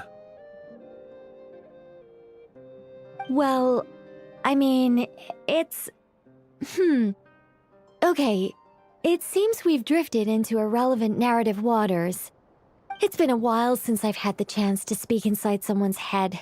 As soon as I got started, I lost control and the words just flowed out like a waterfall. What I'm trying to say is... Right, yes, that's it. The relevant part is the ritual created by the Hyperboreans. The fact that they bypassed the false sky and saw the true moons implies that they successfully built a connection between Tevat and the outside world. Which means, with enough Kuvaki and a sufficiently stable connection, it should be feasible to send one person over the border. Okay, so they built some kind of portal? Oh, yes. A portal. Yes. Is something wrong? You sound disappointed. I just didn't expect you to summarize it so well. It turns out I could have said all that in one word, if only I'd managed to think of it. No, please, it's fine. This is invaluable knowledge. I'll be sure to record and preserve everything in writing. Oh, really? Well, in that case, I suppose I could backtrack and add some more detail. I did gloss over a few things so far. Whoa, whoa, whoa, time out. Let's summarize what we've got first. The Hyperboreans were the last ones to use this method, right? So we somehow need to find whatever structure they built and make sure there's enough Kuvaki to power it up. Luckily, we have the moon marrow of both the eternal and iridescent moons, so we're all good for Kuvaki. Which means the key issue we need to focus on is finding the place. Yes. Although I expect the structure is long gone by now. That said, what if we could take advantage of the phantoms to travel back to a time when it still existed? Well, travel back isn't quite accurate. It's more like we'd be creating a handshake between 2 points in space-time. We wouldn't even have to pick a time when it still existed. It could just be a time when it still appeared in phantom form via projection, or we could project our own phantoms, fold them together at... You look lost. Was that too hard to follow? Yeah, things got a little, technical there. Paimon's brain is reaching capacity. All right. Let me think about how to put this more simply. Okay, got it. Over the next few days, I'll search for phantoms that we can use. Once I find one that meets the criteria, I'll let you know and we'll regroup. By completing certain rituals, specific individuals will be able to enter the phantom and make it to the Hyperborean structure. If everything checks out and it looks feasible, we'll just need to wait for Moon Prayer Night, and we can send the Moon Goddess back home. I'm really skimping on the detail here. Is this making any sense at all? I think so. For now, we'll just wait to hear from you. Yes. Basically, yes. Great. Counting on you. In the meantime, we'll focus on finding the Moon Goddess's name. My name? Are they looking for a way to stop me from disappearing? Excuse me, Miss... Go on, Miss Nicole. This conversation was a little all over the place. I didn't catch your name. I am Lauma, of the Frost Moon Scions. Ah, I did wonder. I noticed that you listened very intently when I spoke about Hyperborea and the moon's history. If you'd be interested, I'd love to visit you this evening and go through it again in greater detail. Also, if you were serious about making a record, it would be too risky to simply write down the raw details as is. I would suggest some tweaks. Maybe rewrite the stories as fairy tales or fables, perhaps even prayers. Anyway, we can cross that bridge when we come to it. So, see you later then? Oh, and no need to prepare anything. Just a cup of tea will do. See ya! She seems friendly. It's just... It's so nice to find someone who's actually willing to listen. I've been dying for a chance to finally go through all this systematically from start to finish. Now Paimon gets why Alice told us to mind our heads. Ha ha ha ha, what did I tell you? A lot of quirky people in Alice's orbit. Now then, the next order of business is, where do we start looking for the Moon Goddess's name? Maybe the rest of what Nicole has to say might give us some clues. Once I've heard her out, I'll summarize the salient points and share them with you all. I'm also inclined to review our other documents. Yes, Our faith was first established by our Hyperborean ancestors, but many of the more factually accurate records are from after Kutar's birth. Sounds like we're gonna follow Columbina's journey through Devat, huh? In that case, we'll start by heading to the Frostmoon Enclave. Sounds like a plan. Take this with you. I'll see about getting in touch with the Fatui. It'll probably just be Arlecchino and Sandroni again. They're the only ones who would want to help. Thank you, Mr. Varka. Don't mention it. Honestly, I'm more comfortable dealing with the Fatui than prying into the details of a young lady's childhood. Catch you later. I should follow them, just in case there's some way that I can help.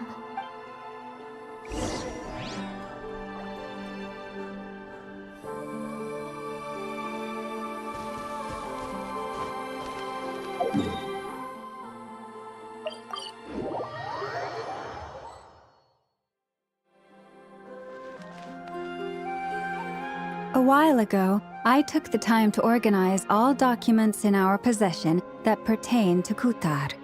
What you see here is the material I consider reliable. You're saying there's unreliable material too? Yes. Most of the information we have was transmitted through an oral tradition. Inevitably, some of her stories were mythologized and deified over the years through countless retellings. That's why I organized them into reliable and unreliable. There's no sense seeking answers in history unless we can ensure the veracity of the historical record. Makes sense. All right, let's take a look through.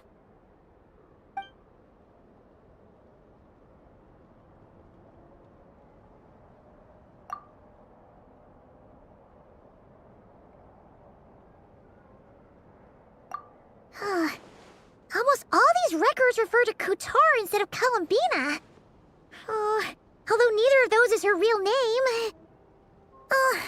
Paimon's not sure what point she's trying to make.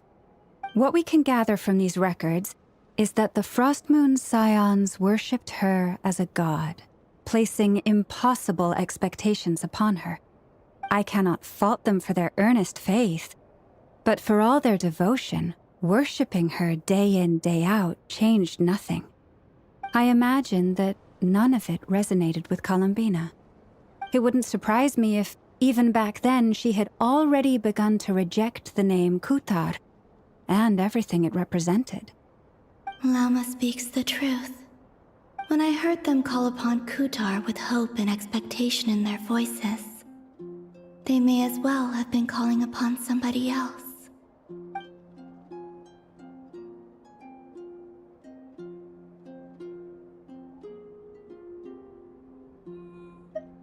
Well, that's a bit complicated. I looked at the level of detail, perceived authenticity, prose style, and how realistic their portrayal of Kutar seemed to be. Amongst the Frostmoon Scions of today, only I know of her existence, and I alone have spoken to her face to face. As such, I know that there are certain things she simply would never do. That being said, I have sensed some changes in her lately. Changes? Me? Seems like this is getting us nowhere. For what it's worth, why don't we check the unreliable sources too? Sure. Give me a moment.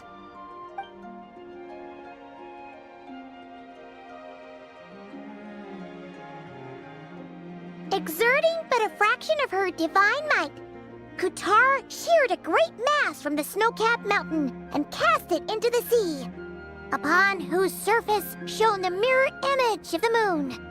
Thus was formed the island of Hisi. Yeah, right.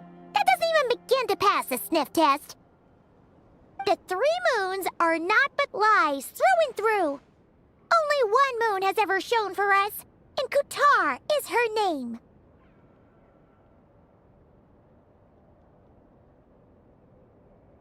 The vast majority of ancient texts are filled with fanciful tales like these.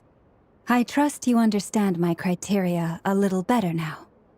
Kutar did not speak, merely gazing into the distance in silence. And where her gaze landed, this was her prophecy. Clearly, whoever wrote this text never even met Kutar. Otherwise, they'd know that her eyes are always closed. What about you, Traveler? What are you reading? Come on, let Paimon see. The child wished to build a wooden nest with which to shield a fledgling bird from the cold. But being so young and lacking in strength, the child could not snap the branches from the trees. Kutar was passing by. Upon seeing the child, she summoned forth a Kuhenki, who built a beautiful nest for the child. I remember that. Not knowing the meaning of Kutar's divine intervention, the child dared not to respond, and thus ran home to call their parents. But Kutar was gone. The Moon Chanter declared the event a miracle and took the nest as a relic, placing it on high for all to see. The child was named as one favored by the goddess, and was greatly respected amongst the people. Yet, no further miracles were bestowed, and this matter was forgotten in but a few years. Huh. Any thoughts after reading that?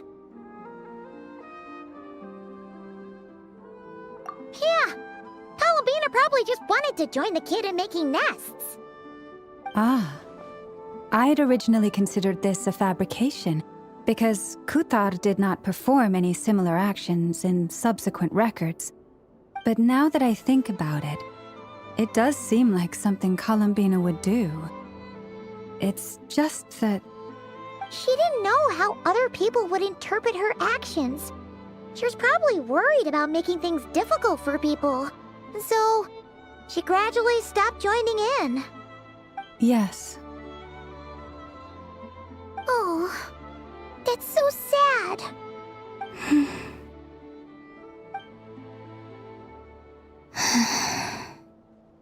And now, I can make no such gestures of warmth, even if I want to.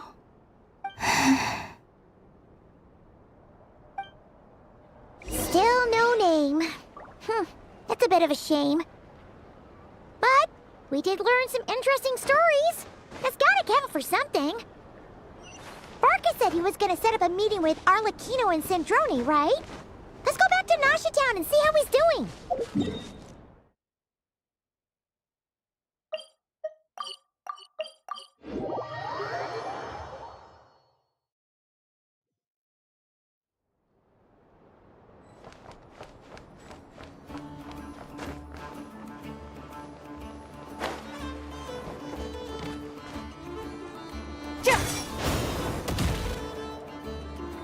Let's see.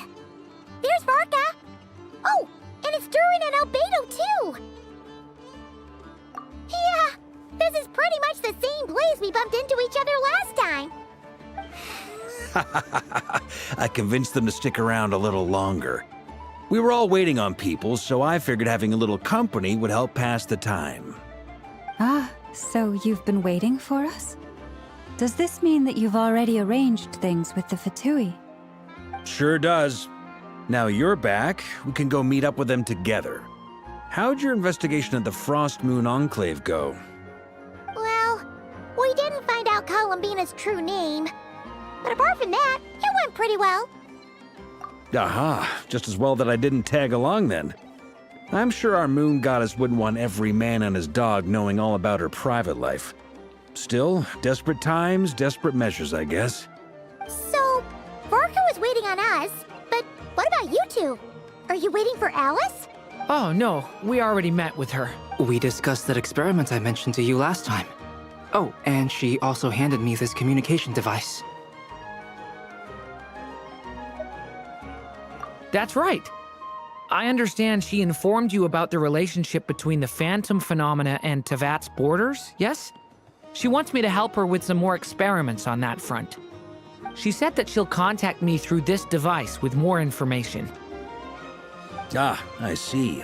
Following instructions and making observations. Pretty common research method. Takes me right back to Albedo's lab. Wait, then who meeting? Someone you know. Albedo's met him too. But I don't think Miss Lauma or the Grand Master have been introduced. Introductions are overrated, especially in cases like this. It's you! So, it's not like the Academia has prohibitions against going abroad. Also, I applied for leave. I've been writing to Hat Guy since obtaining a human form. I've already brought him up to speed on everything that's been going on in Nodcry. Hat Guy? Turns out, I actually have heard that name before. Oh? Then why did you react the same way I did? I only knew the name, not the fella. But since we're all here, let's do some introductions for what it's worth. I'm Varka, Grand Master of the Knights of Favonius. Lauma, Moon Chanter of the Frost Moon Scions. And I'm a Driosh from the Vahumana Darshan of the Sumero Academia. Hat Guy. Good to see you again, Mr. Guy. I believe we last saw each other on the boat ride here. Mind you, the only reason I came here is because there's someone I want to look into. Who's that? The Doctor, also known as Dottore, second of the Fatui Harbingers. From the tone of your voice, it sounds like there's bad blood between you. I was reviewing our archives and noticed that a lot of information about him was missing. Left a bad taste in my mouth. That's all there is to it. Dottore, or Zondique, as he was then known, once studied at the Academia, but he got kicked out before he could graduate.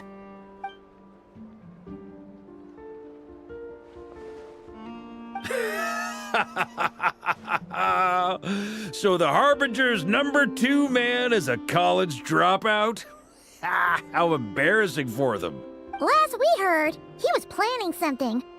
We actually heard that a few times before, even coming to Nodcry, but we haven't seen a trace of him since we got here. He only appears when something interests him. For all we know, he might have left already. But the fact he did something here at all is worth noting. It'll fill a couple extra lines in his file. Why does it sound less like a file you're writing and more like a criminal record? Anyway, we were just about to meet 2 of the other Harbingers. Want to come along? You might learn a thing or two about him there. Sure. Even though they're harbingers, well, they're old acquaintances of ours, so, you know, when you talk to them, try to be... I got it. The Frost Moon Scions' relations with the Fatui remain tense. Forgive me if I do not attend. In that case, we'll continue assisting Miss Alice with her Good stuff. Everyone's having a fruitful time. All right, we better get going. I'll lead the way.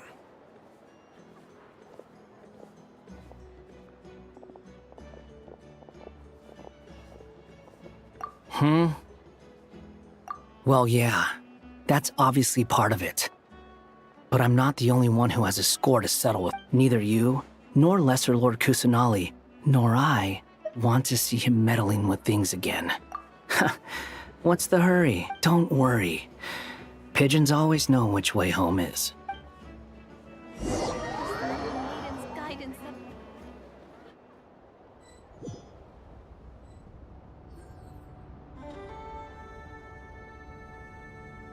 You made it.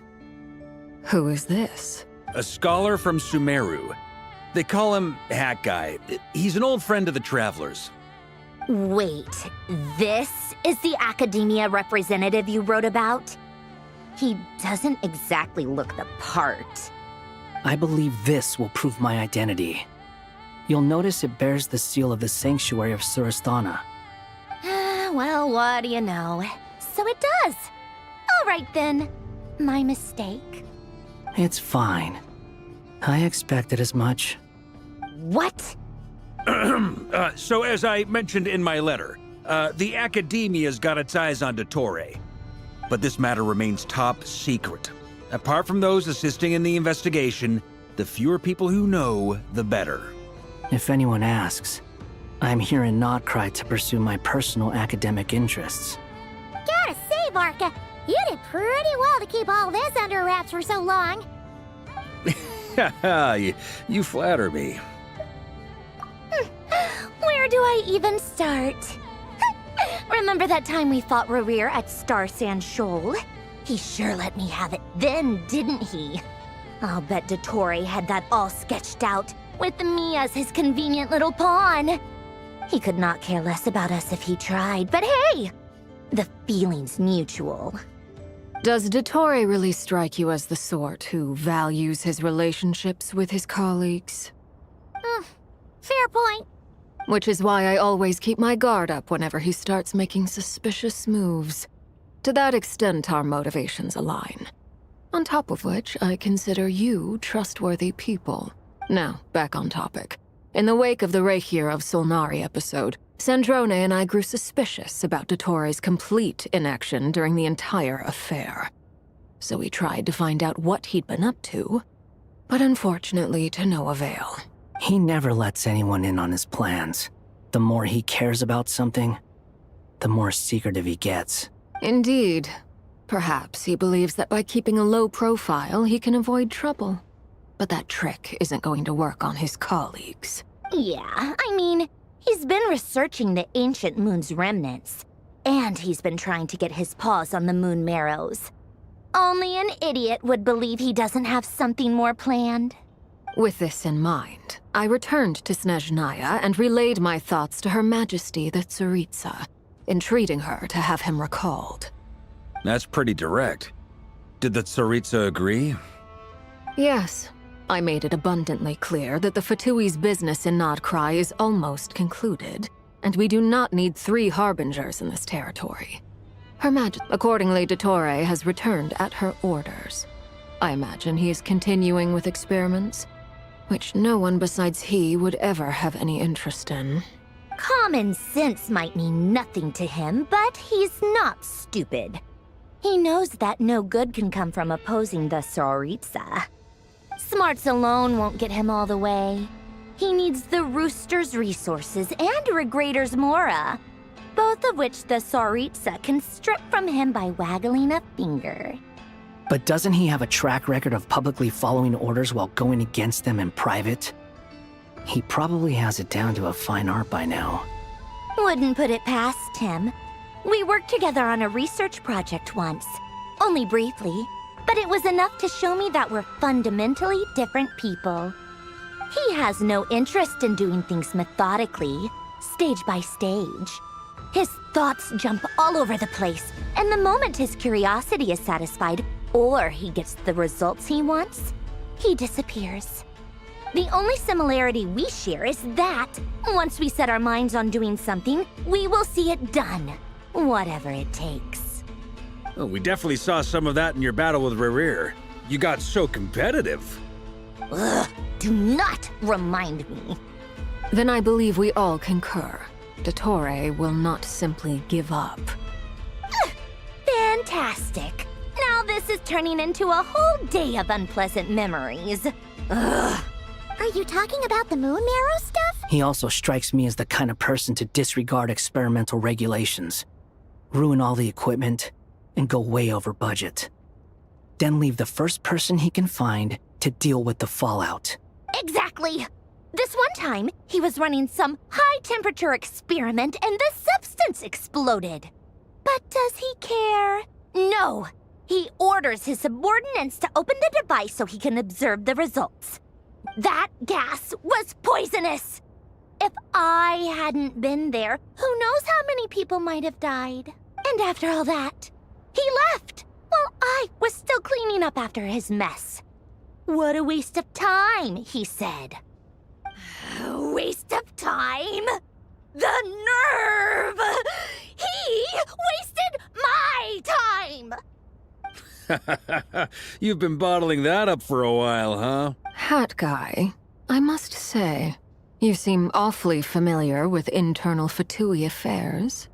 Especially when it comes to Dottore. Thank you, Lady Harbingers, for providing such valuable information. I have no other questions for now, so I'll be on my way.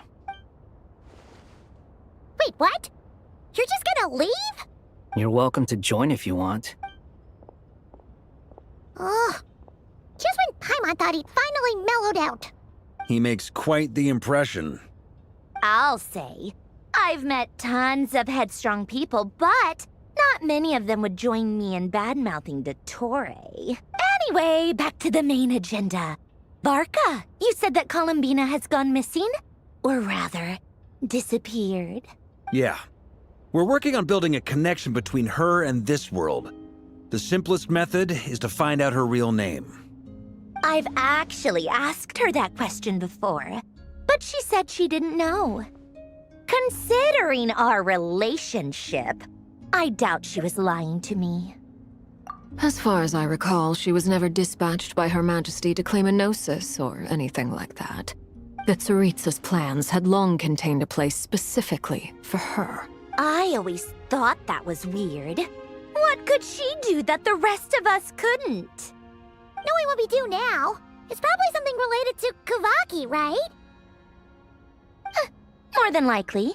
When she first arrived, Columbina would often go to Her Majesty and ask when she could start the task assigned to her. But Her Majesty always gave the same reply. The time has not yet come. So she spent her days in Snezhnaya doing basically nothing. The Tsaritsa has summoned a beautiful blind maiden to be a harbinger, giving her the third seat by virtue only of her enchanting voice. It was a dumb and stupid rumor, but the reality of the situation made it hard to refute. And what happened after that? I imagine she stopped caring. She no longer seemed to care why she had been recruited, and Her Majesty never gave her any missions, so she just continued to sing in the flower garden. For my part, I was busy. So busy, in fact, that watching someone be that idol had me fuming. But still, I got the sense that she had long been used to a life of other people claiming she was needed when she wasn't. I just felt that having a place to stay would cost me something eventually. And so I waited quietly for the day that I would have to pay the price. And on the other end of that spectrum, you had me. Someone once told me that I had the lousiest work and the toughest luck. That's a good way of putting it. I forget who said it, but those words have always stuck with me. But you've done your job exceptionally well all this time.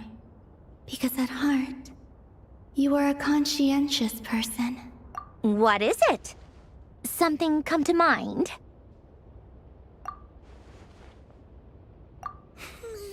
That makes sense. Nothing screams you are needed like your name shouted from across the town. Well, good luck with it.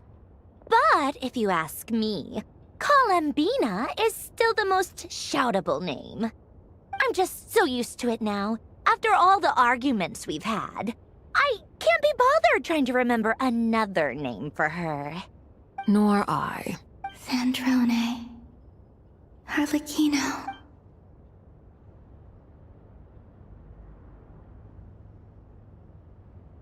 Huh! It's a Sealy! Does that mean Nicole has news for us? Ladies, I thank you for your hospitality.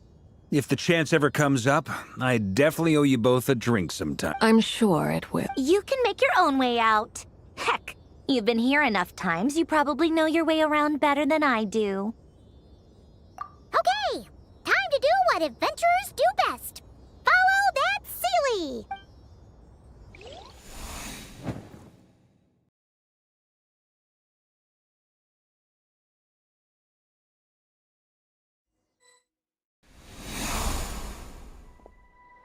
Here you are.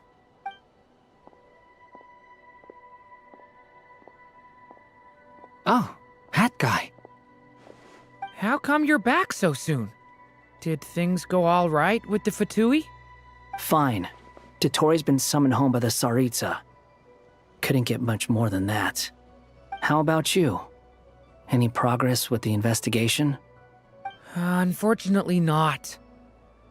We've tried everything. Different phantoms, different locations, different points in history. But the results are the same each time. Abyssal monsters roaming the land. People crying out in despair, with no hope of being rescued.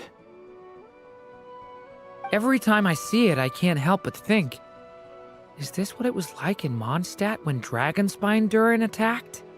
And if I fail in the task I've been given, will I create yet another tragedy?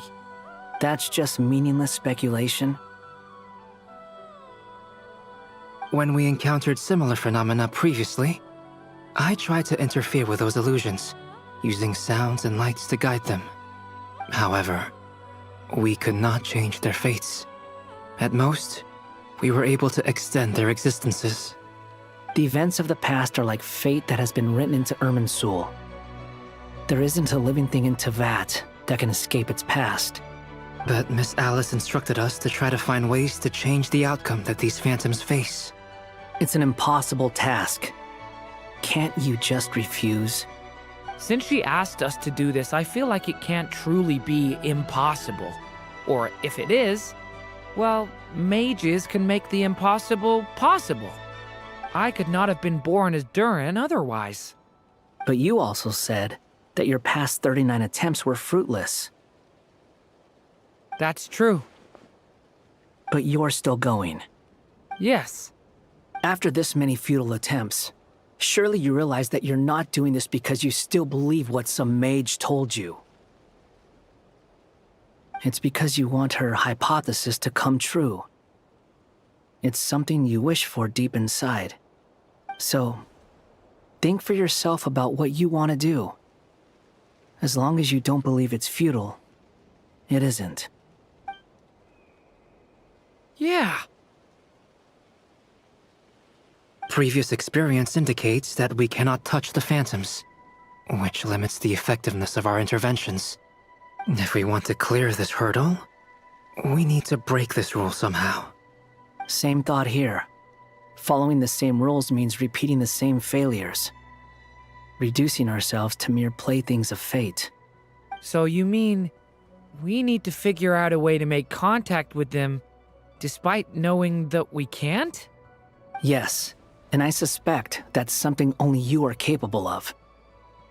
Everything in Teyvat is logged in Irminsul, but the withering that once occurred in Sumeru was a sign that the Great World Tree was being corrupted. This corruption allowed things that should not have existed in Teyvat to appear. This is tantamount to rewriting reality to an extent. You're saying abyssal power might be able to affect those phantoms? No one's ever tried it before.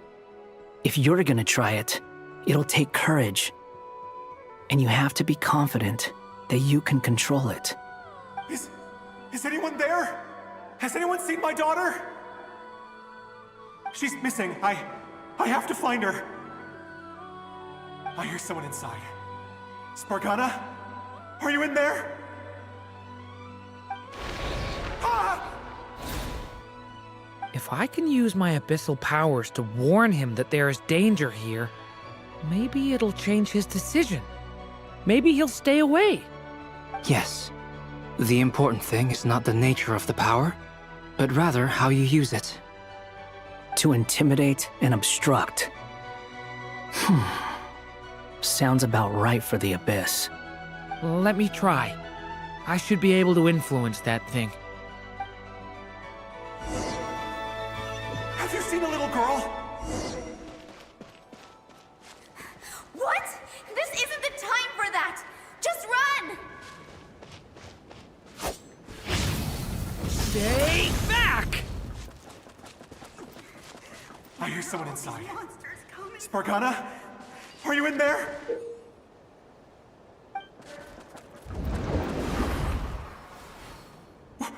What is this? Looks dangerous. I should get out of here.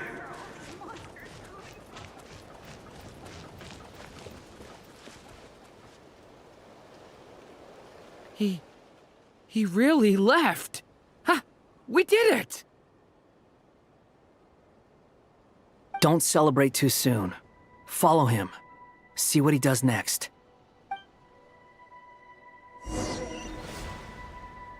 Monsters approaching from the front. You need to stop them and create an opportunity for him to hide.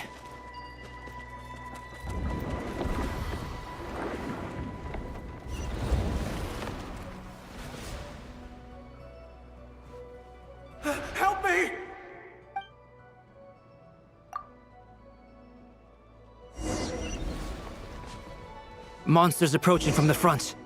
You need to stop them and create an opportunity for him to hide.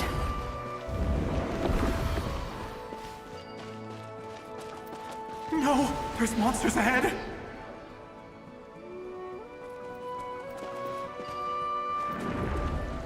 Wait, is that the barrier I saw earlier? Why is it appearing now? It's as if someone's controlling it.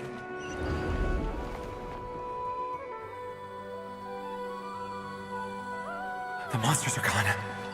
Is it...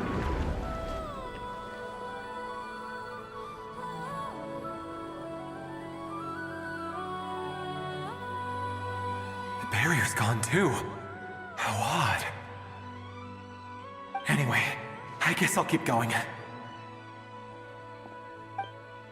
Quickly, let's keep up.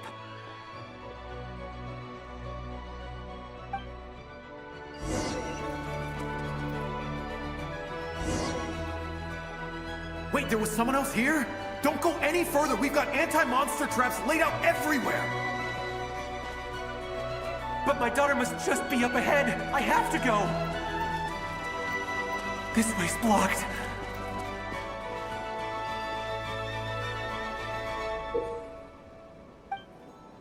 We might...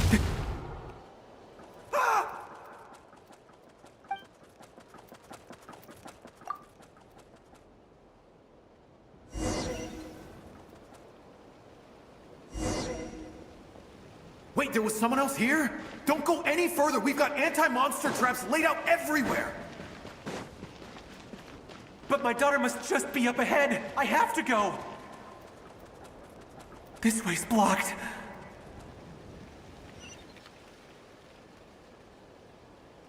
We might be able to use the explosives over there, but we need to take care not to hurt him.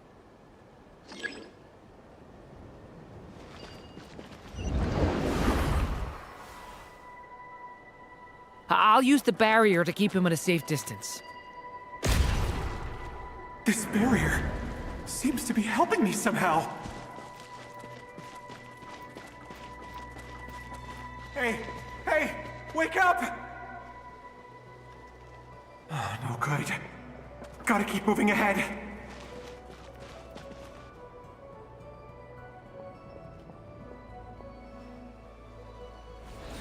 So many monsters! There's still a chance, Durin. Use the traps.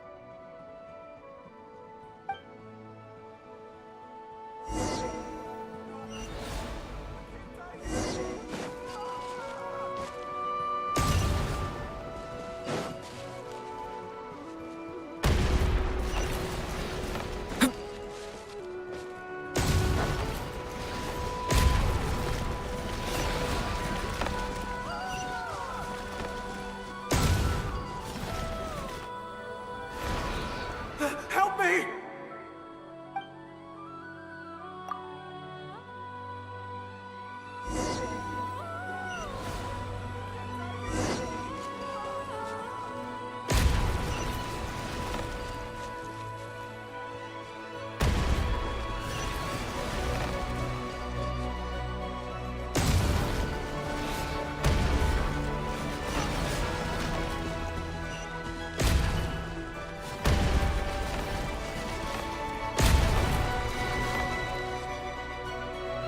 This is a new development. I've never seen this happen before. We might just be able to save this person.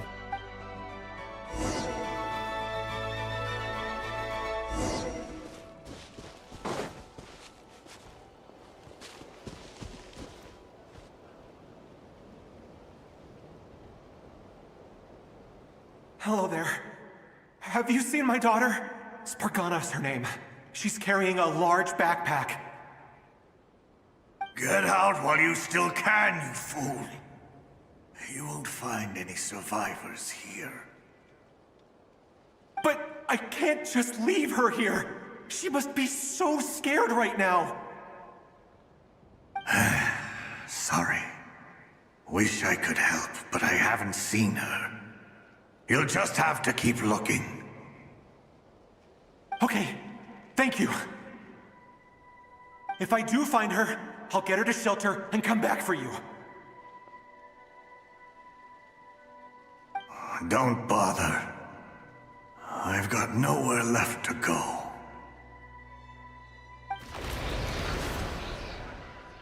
What's that noise?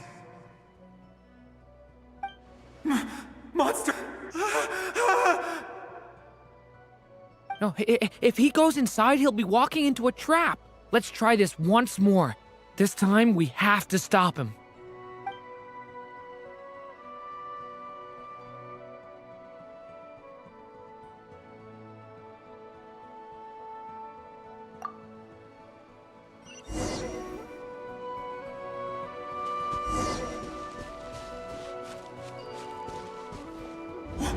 Why? How will I know where Spargana's gone like this? You know what? I'll trust this strange barrier. It's gotten me this far after all.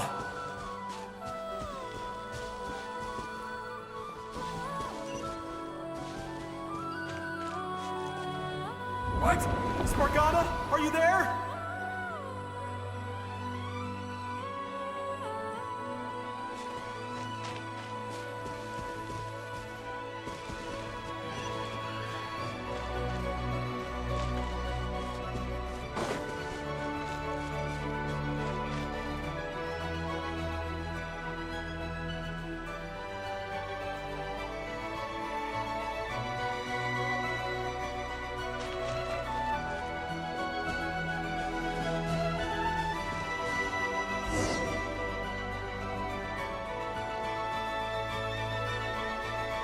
Huh? That looks like one of my daughter's books! Thank you. Thank you! Yes, it's one of hers for sure. That's her name on it right there. Durin, just like last time. Use the explosives.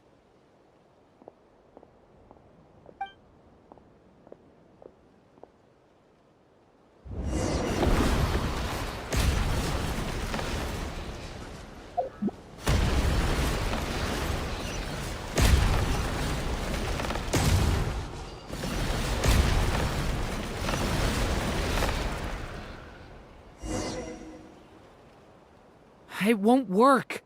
There's not enough left. If he makes it in, he'll die. But then, this clue could be the key to him finding his daughter.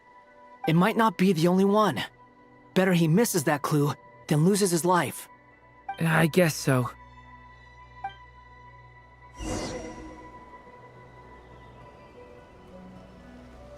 Stop him, Durin. We can't let him get any further in. That's my daughter's book! She's passed this way! Why? I've searched and searched and searched just for this! But how will I find her without any clues? I no longer have anywhere else to go.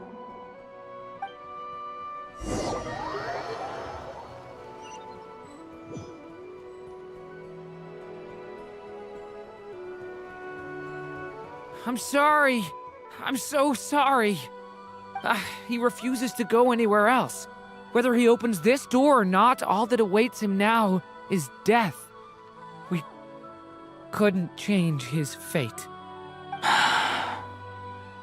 Albedo? Hat Guy? Let's try one more time. I don't know how we're gonna do this, but I don't want to give up either.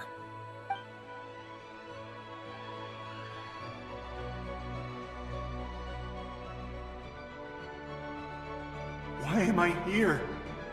What's going on? All these scenes running through my head. Where are they from? Huh? What's going on? His reactions have changed. How many times have I... What's happening? Huh? Wait. You can see us? I feel like I always could, but that I only just realized you were there. I'm sorry, I don't know how to describe what I'm feeling. But you were the ones guiding me using that marked barrier, right? I haven't done anything yet, but those monsters, those deaths, they feel like memories. Like things I really did experience. I won't find my daughter. In fact, I'll ultimately die trying to find her. Isn't that right? Well, no, it isn't. Yes, it is. Even so, we're trying to find a way out of this. You've not seen my daughter either, have you? It seems she really isn't here.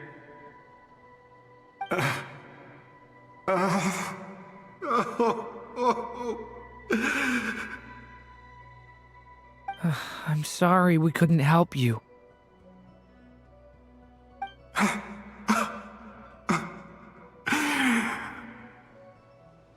I'm just tired. Maybe this is destiny. Maybe it doesn't matter how hard I search. How long do I have left? Experience says 15 to 20 minutes. 15 to 20. Thank you for all your help. Let's rest a while. You look exhausted too. Now's not the time for you to start pitying us. It's not pity. I'm just realizing that I've only got 10 or so minutes left. You know?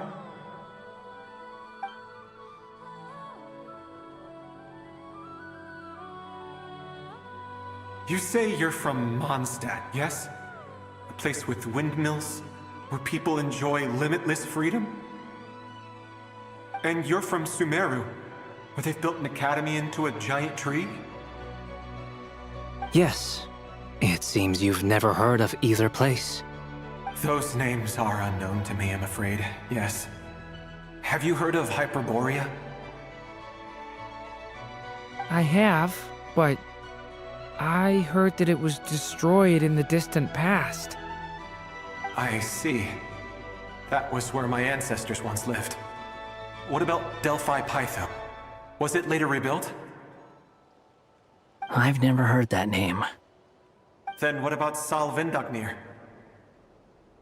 I have seen that name on stone tablets on Dragonspine. But I'm afraid the only things left of that place are its ruins. I see. Sure enough, there was no way to turn this around, huh? I'm sorry. I was the one who asked to chat, but it seems like we're too many ages apart. There's barely any common ground to start from. It's all right. We did hear something new, at least. From how you speak of your lives, things must be going all right for you, I guess. They are. Mondstadt is a place of freedom and happiness. There's a lot of good people in the church and the Knights of Favonius, and even outsiders find that it's an easy place to feel at home. We have festivals a few times a year. Everyone gets together to drink, sing, and be merry. Sumeru is a lot more uptight. Not really the kind of place where you can relax. It's a nation fraught with problems wherever you look. But if all you want in life is to seek knowledge, I guess it's pretty much paradise. That's wonderful. In other words, after this all-devouring black tide passed, humanity did not merely avoid extinction, but rose to build prosperous civilizations anew. I mean, I can see you all right now. That must mean the future isn't a total mess, right? That's true. Well, time's almost up. Let's part ways, I think. Might be best if you don't waste too much time on me. The chances are slim, I know, but I'd like to spend these last few minutes looking for Spargana. If things work out, I'd love to tell her about what I've heard. May we meet again. Well, or not, most probably. In that case, may your wishes come true.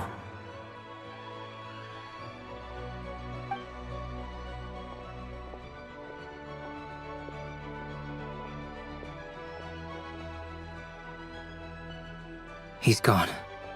In a few minutes, he will meet the end that was his to begin with.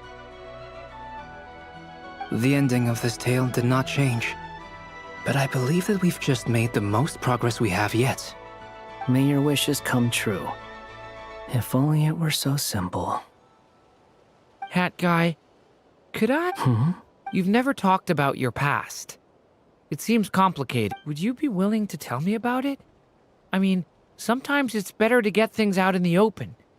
Take that guy we tried to... I know about Albedo's past. Our experiences are very similar, and he created me. As for you, you're my first friend, and you've witnessed every step I've taken. But either way, I mean, we're still best friends. But if I knew... I've told you about myself.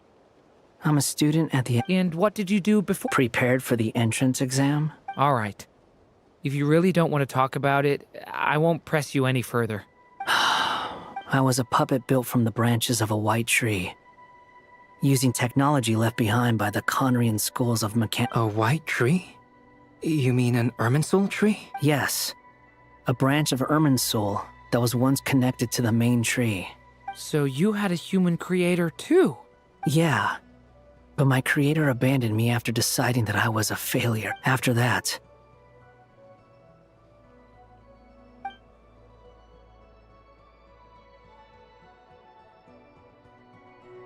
Durin. Resisting the influence of the Abyss, suppressing the urge to destroy, trying to do the right thing, but no matter how hard they are, trying to rewrite You asked me if you would create a new tragedy if you failed. But the real answer is... That guy. But at least you've got people here to help steer you away from the wrong path. I will. All right. Break time. Hello? Durin speaking. Hello, friends, it's me. What have you been up to, I'm detecting some unmistakable fluctuations here at the border. The amplitude isn't particularly high, but they're completely different signals from the ones before, and the scale is comparable to those I've detected previously. Alice, we were unable to save that person. However, he appears to have retained a portion of the memories gained through that cycle. I see. Well, that is rather odd indeed. It definitely merits further attention. Could I trouble you to keep trying the same approach? I need to gather some more data. Counting on you. I should probably have Nicole come and check this out as well.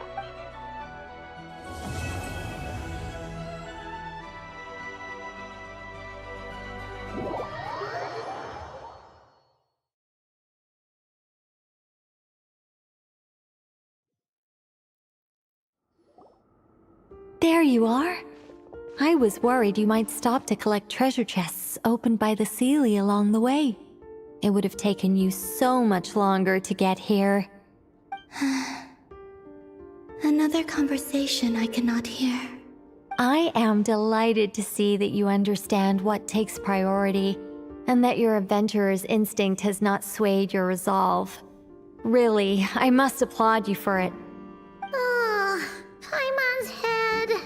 Okay, I'll try and keep it short.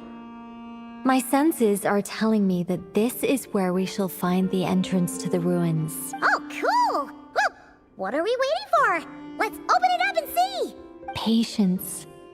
This was a sanctuary of great importance to the Hyperboreans. A special process is required to open the gate. Oh! Like the place that housed the Eternal Moon's marrow? Okay, so what's the plan? Need us to do anything? And just the short version, if you can. Ah. All right then. I was planning to start with some background on the invention of these techniques. Are you sure you don't want to hear it? It's quite informative. Remember what you were saying about priorities? Fine.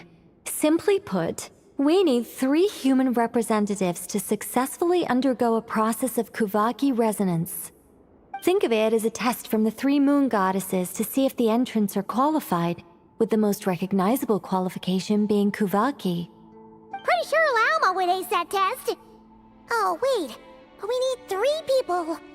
I also have no doubt that the Moon Chanter would be qualified.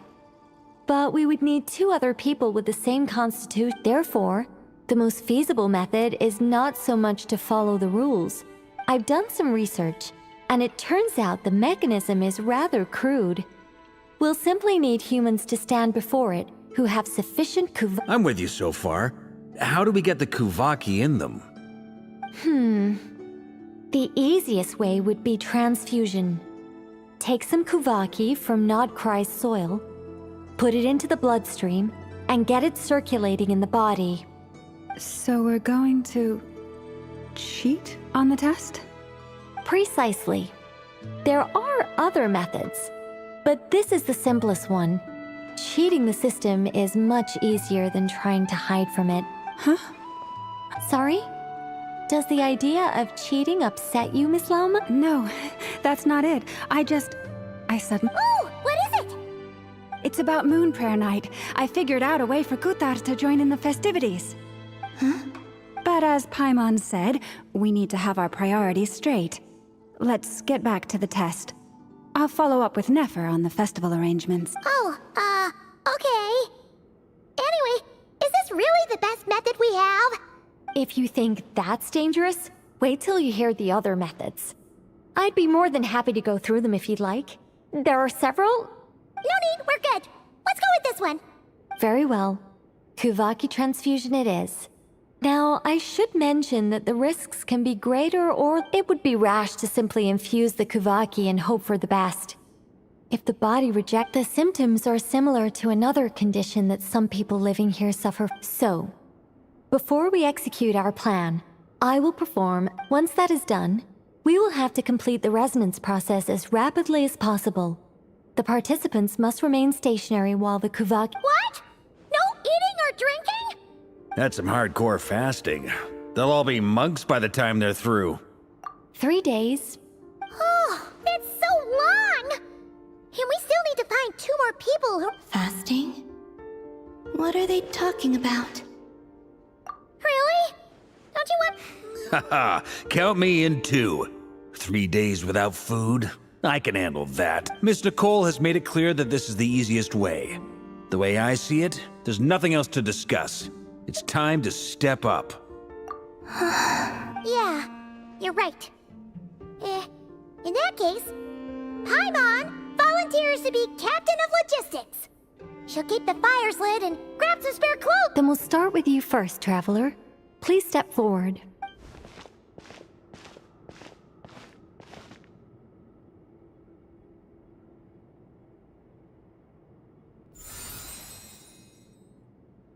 How's it going? Do you feel anything? How about now?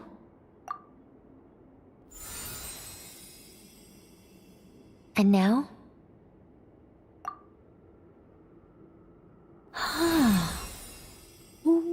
What about now?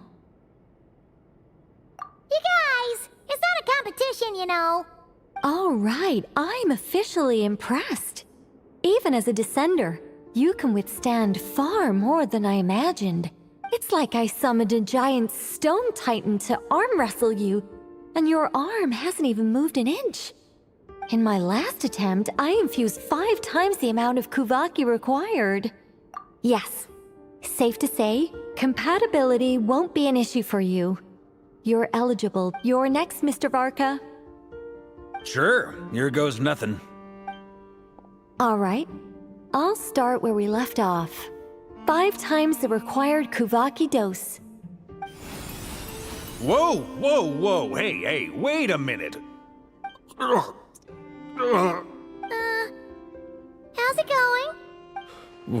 No, not great. I kind of want to puke. Feels like I've been drinking too much.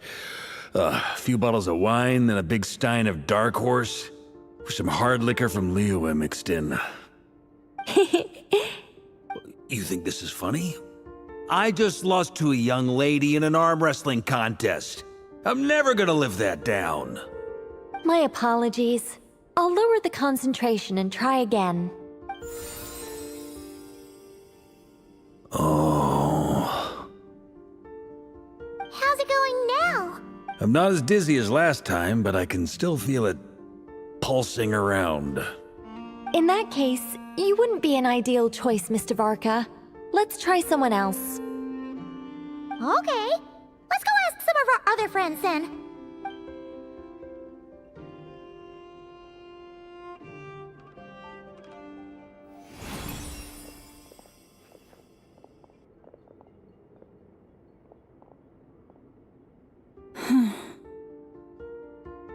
No surprises here, Miss Moonchanter. You're perfectly compatible. You may join.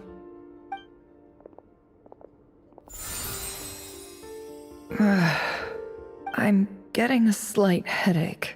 Shame. You were so close. Whoa, I'm itching all over. Allergic reaction. We can't have that. Huh? Well, are you gonna start a what? The Hexenzirkel is an organization that cares for and protects children. We will not have them do dangerous things. Not...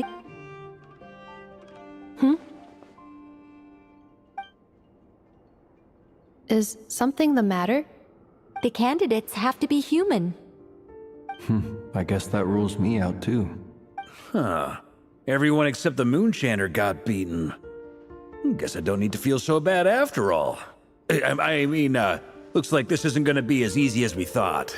Perhaps I could ask for volunteers among the Frost Moon Scions. I'll see about talking to some trusted Lightkeeper colleagues. In fact, I think we had some former Frost Moon Scions join our ranks recently. Can you give me the scientific explanation for how the test works? I can probably make some kind of test bot. Then we can just zip through Nasha Town, going up to people and pressing a button to check. No. Wow! No elaboration for what? How about I contact the Knights of Favonia's garrison in the Wave Chaser plane? Shame that Lohan's already left. And that guy's even tougher than I am. Strange. The moon goddess is clearly revered by many people.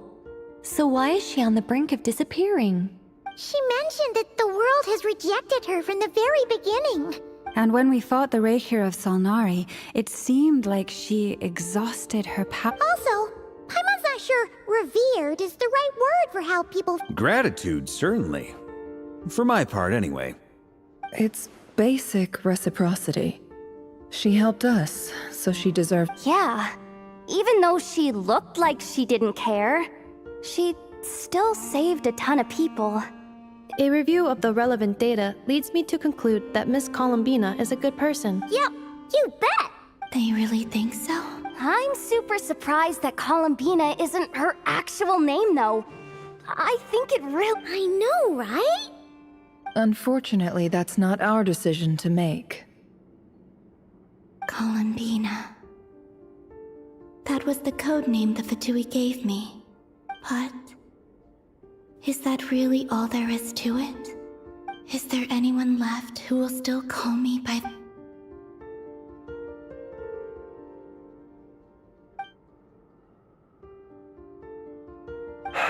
Moonprayer Night is getting closer by the day. We're running out of time. We need to look for other candidates. Then allow me to try. Huh? What are you doing here? You contacted your friends via the Adventurers Guild. Sandrone has been keeping an eye out for something like... Since I have the ability to accommodate a moon marrow, I should prove to be a suitable candidate. Arlecchino. When can we begin? I see. We can begin right away.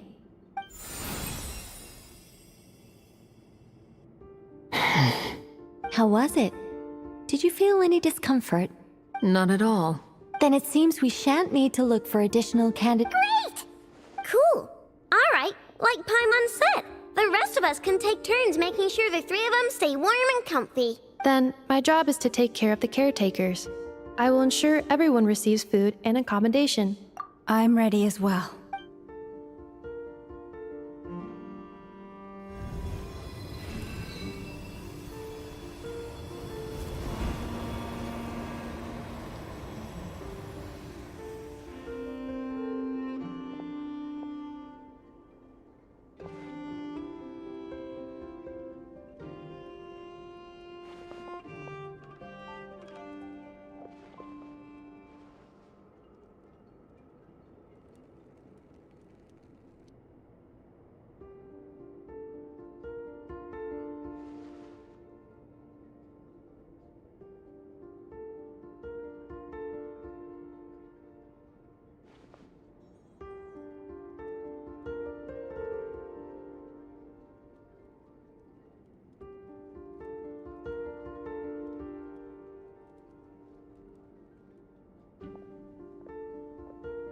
The work is done. The sacred scroll shut. The stars grow dim, the people silent. The white sun sets, the silver moon rises. O path to the temple, appear now before us.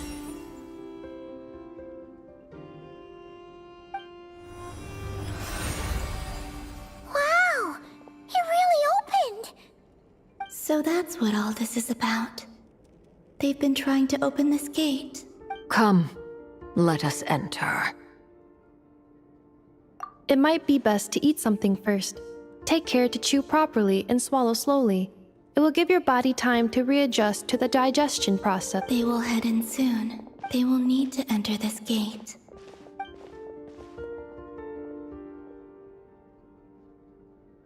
Huh? I cannot pass through. Is it because I have no physical body? It has been 3 days. My strength is all but completely fit. Can I really?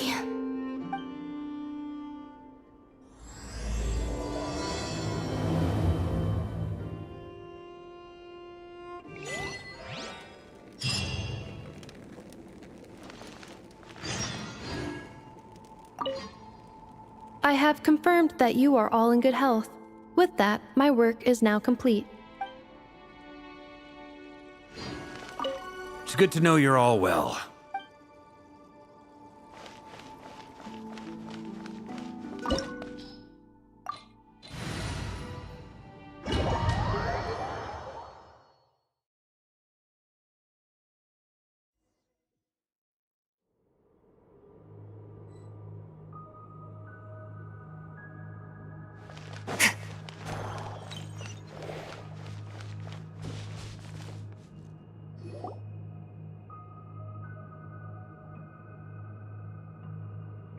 Are these people...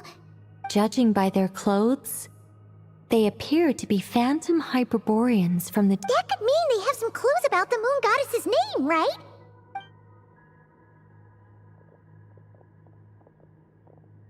Hey there! Could you tell us what the moon goddess's name is?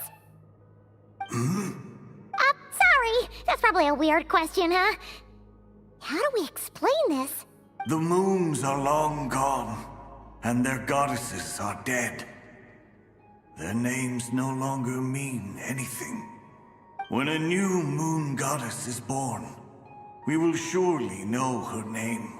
We have used every last resource at our disposal. All that remains is to wait, patiently and quietly.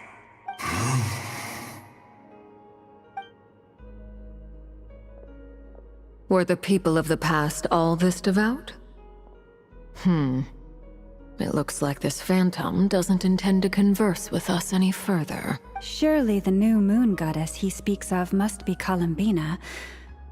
Alas, Kuthar's birth came long after the age in which he lived. But, maybe if we find a phantom from a more recent age, they might know Columbina's real name. True. Keep an eye out. We should be able to tell which era they're from by the clothes they wear. Yeah, you've been pretty talkative this whole time. What changed? Oh, nothing. I'm fine. You all make good points. When the Hyperboreans speak of moon goddesses, they mean the 3 from truly ancient times. I can't imagine they would know anything about our current moon goddess.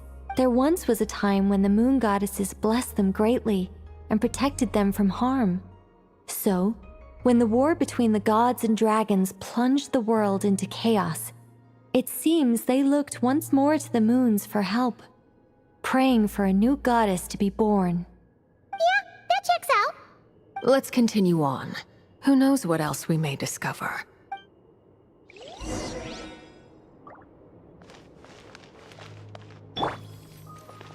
Hold that pose!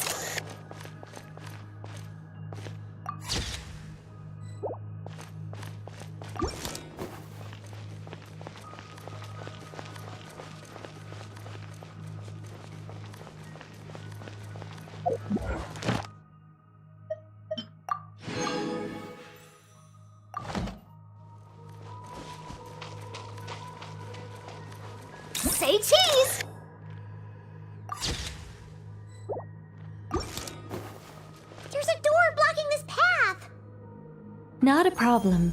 Try this.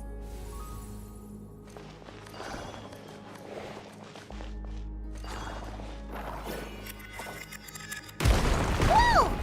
How did that door suddenly collapse? This device was maintaining the door's integrity. Remove the core, and the device stops working.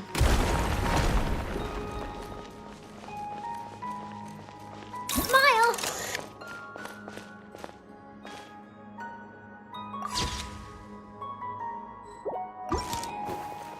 Say cheese!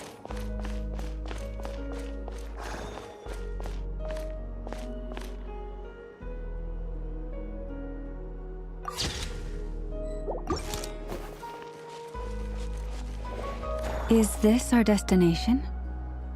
Impressive. More precisely, this is a device that will help us reach our destination. Let's go. We still have a long distance to cover.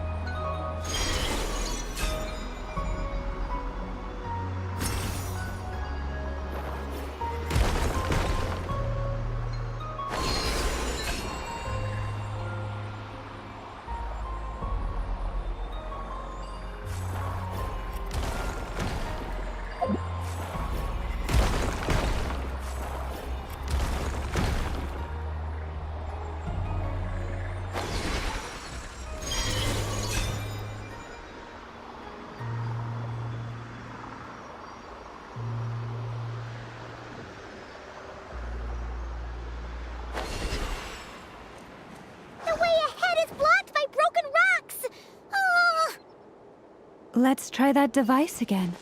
Remember the door from earlier?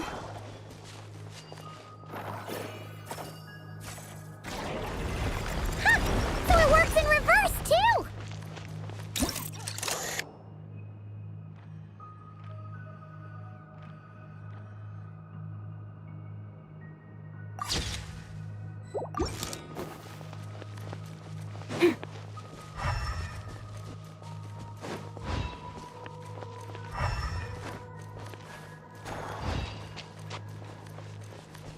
The humans we see are all phantoms, but the monsters are real. What a fascinating place. There'll be plenty of time to admire it later! The pinnacle of excellence!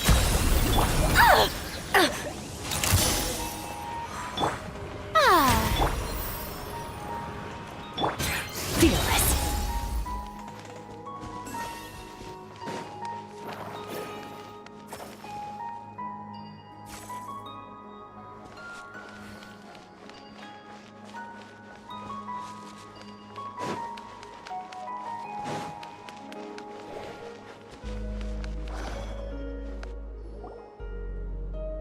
Ooh, there's a whole bunch of artwork in here. Seems pretty old.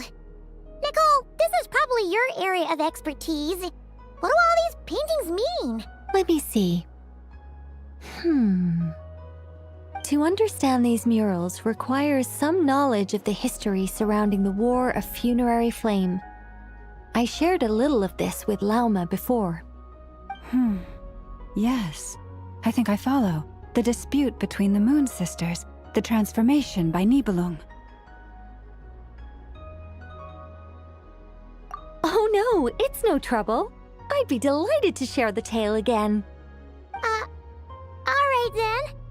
Tevat's 3 moons and their goddesses were brought into being by the will of Nibelung, the then ruler of Tevat.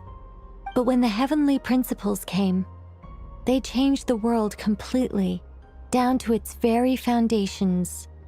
The moon goddesses were nowhere near strong enough to challenge this entity. But the heavenly principles did not view them as heretical entities that had to be removed.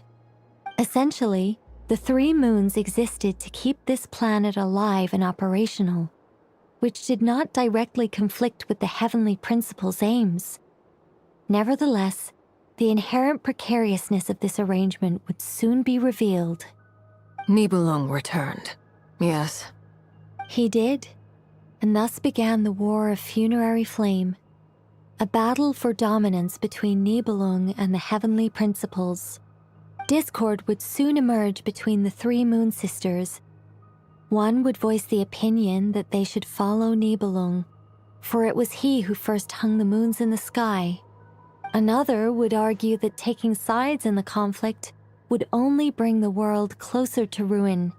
There was no telling where it would lead, especially since their creator had returned, bearing the perilous power of the Abyss.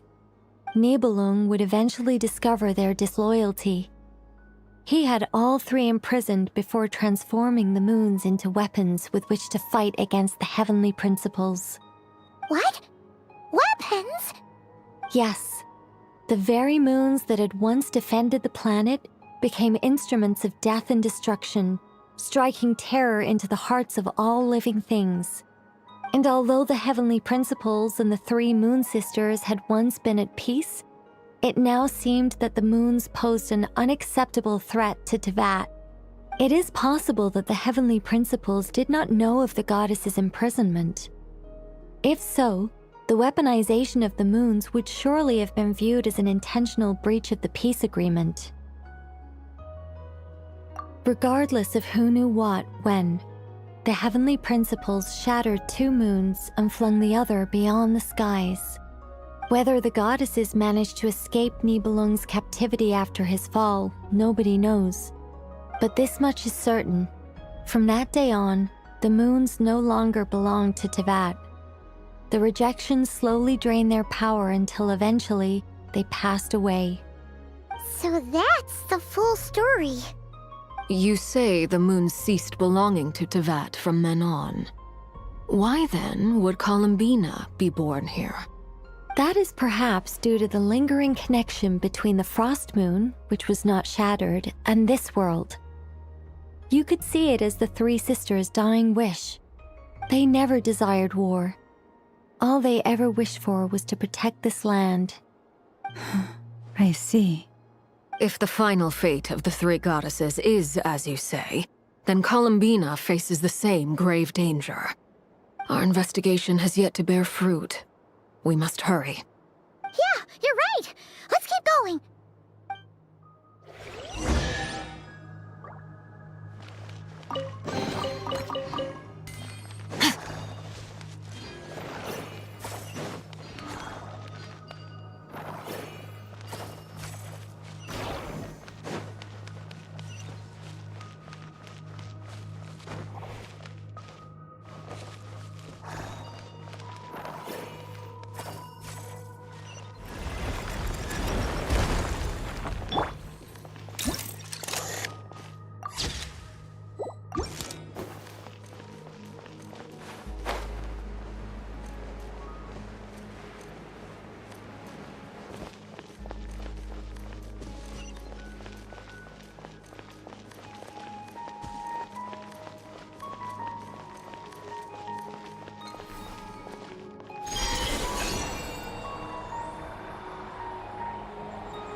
We're finally here.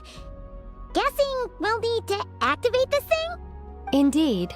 I was a little worried about that at first, but as we got closer, I sensed that the Kuvaki within it flows unimpeded. It should be functioning normally. The only issue is how to activate it. It's looking a little worse for wear. What about the cores from some of the other devices we've seen? Can we repair it using those? In all likelihood, yes. I imagine that would have been the Hyperborean's backup plan. Let's look for some cores.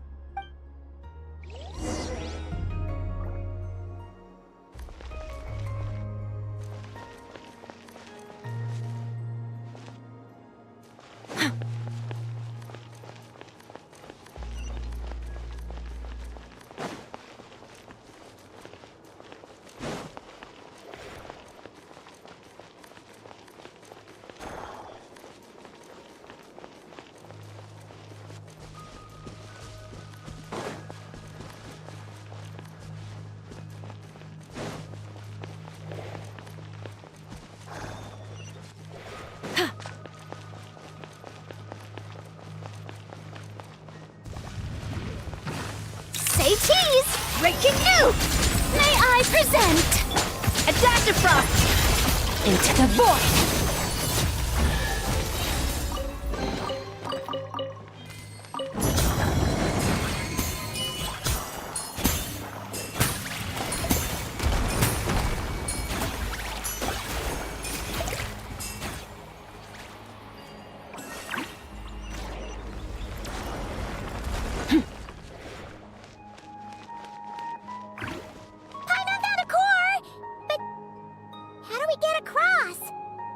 Walk up, then jump down. Merciless.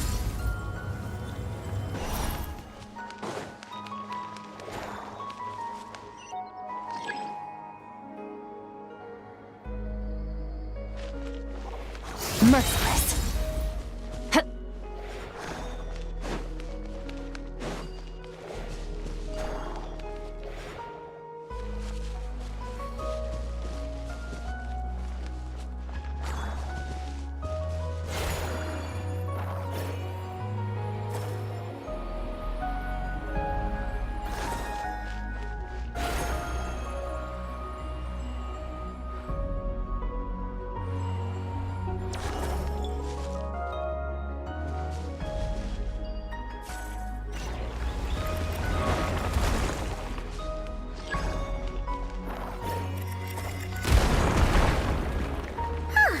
Should be enough cores. Let's head back.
The device is up and running.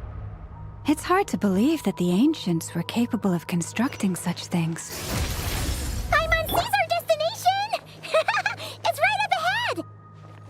Yes, let's go.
This is where the people of Hyperborea communicated with the moons.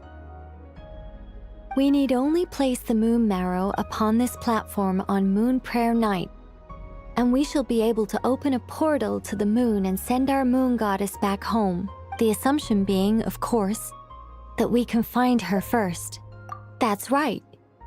You want to know if it's safe there, don't you? And yet, she has no choice but to return. That's not the only issue. And despite looking at historical artwork and talking to people from Hyperborean times, we're still... If it's not too much trouble, could you tell me exactly what Alice said to you about finding her name? Oh, sure. Then your first job is to find it.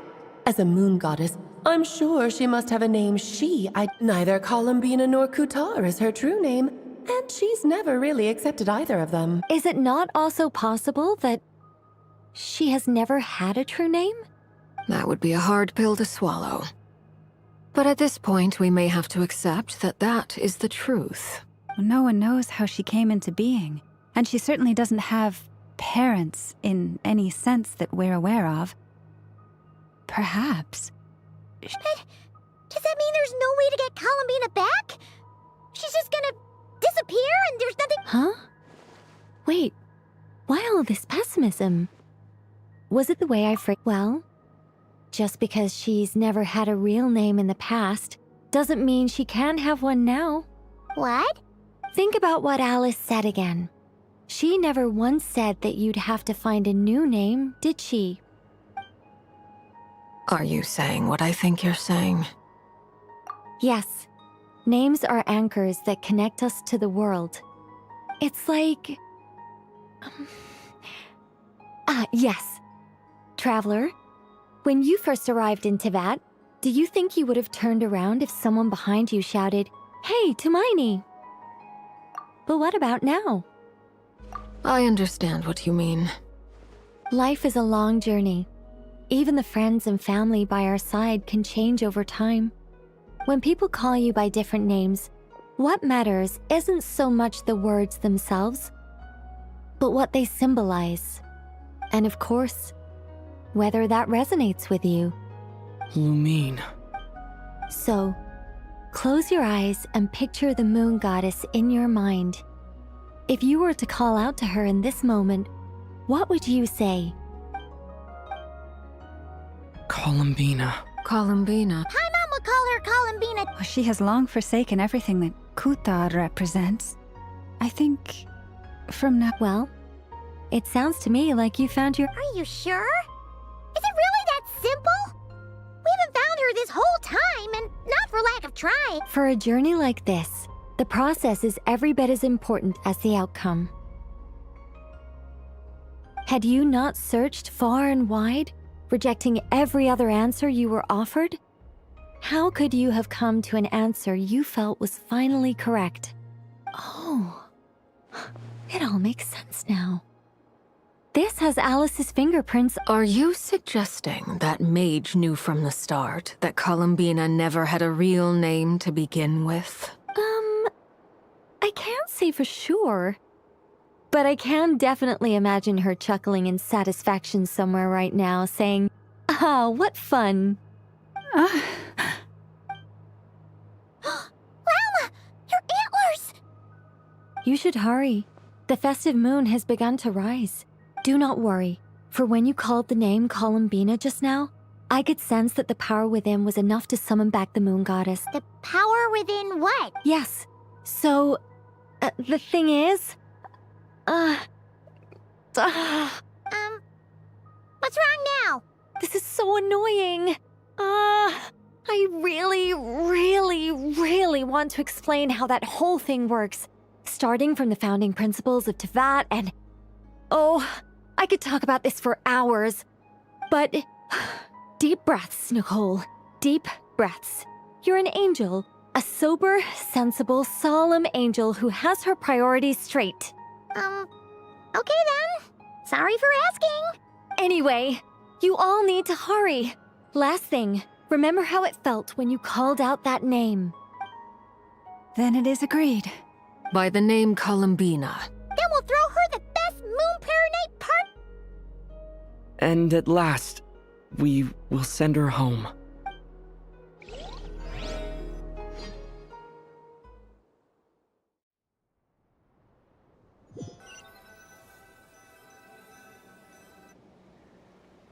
I can barely move any...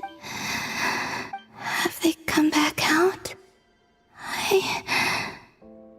I'd love to see them one more time.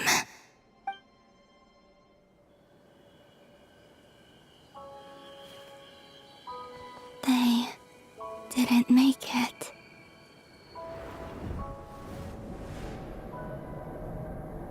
Could you tell me your name? My name is... Columbina!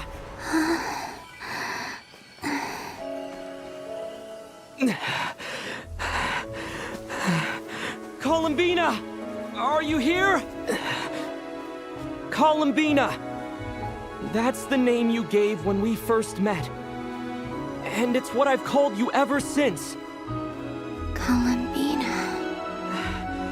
It's a fine name. I have many fond memories of Columbina, and so do all of your friends.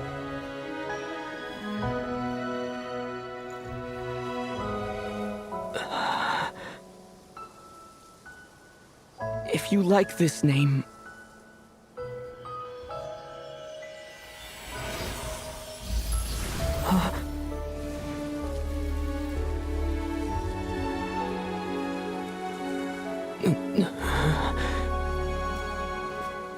Looking for me? I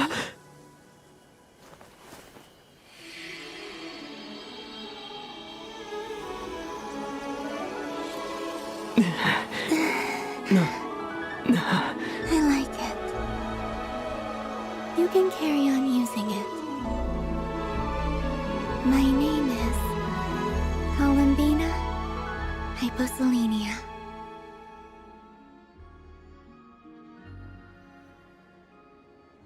Columbina Hyposelenia. That's a wonderful name. I never thought that Columbina would become my real name, but after I met you and my other friends, the things that this name stood for slowly began to change. It went from being a Fatui code name to something my friends call me.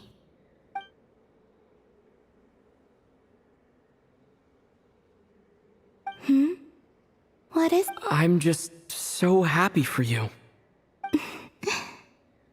Thank you. So, where's everyone else? We can go and meet them very soon. Everyone went to different places to try calling your name. Great. I'd like to thank them as well. Everyone's done so much for me. Searching for my name, entering those ancient ruins. Huh? Wait, so you were... Yes, I was there.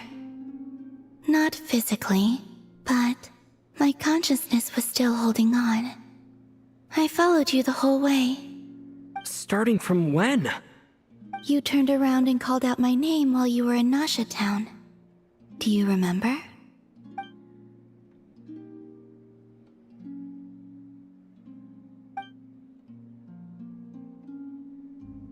Let's go. We don't want to keep them waiting. Sure. In that case, come with me. But... Hmm? Before that... Could you call my name one more time? Sure. Come with me, Columbina Hyposelenia.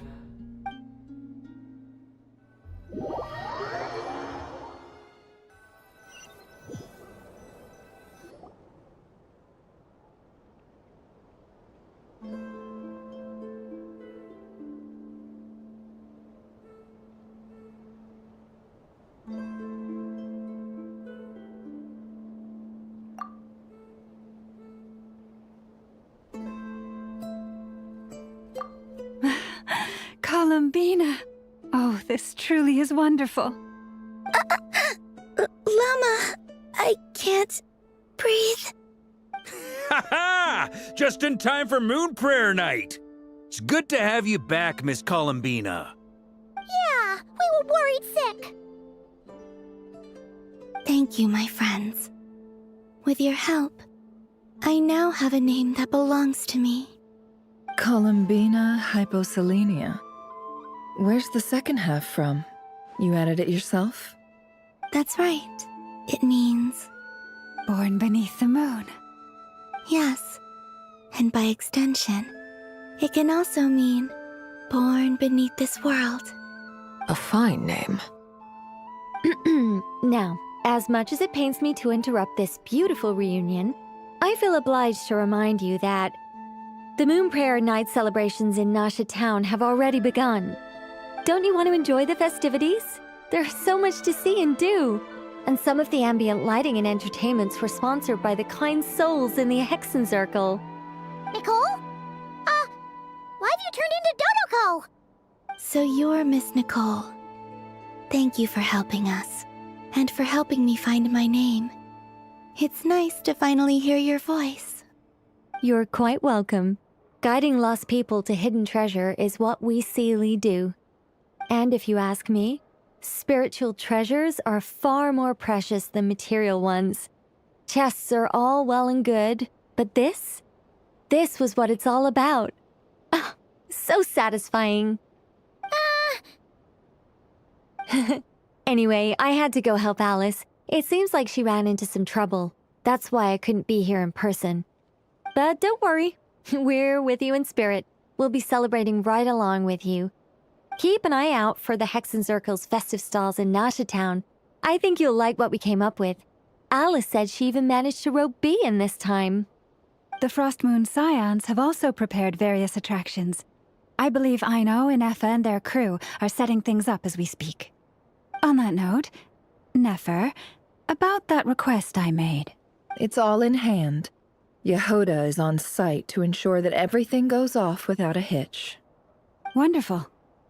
In that case, Traveler? Huh? Come on, Columbina. It's time to celebrate the best Moon Prayer Night ever.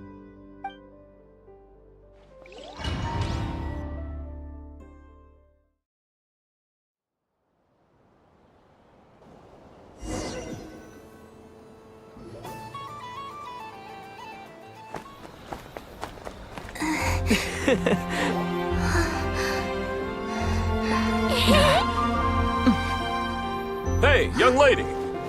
Would you like some Moon Prayer Night candy? Happy Moon Prayer Night.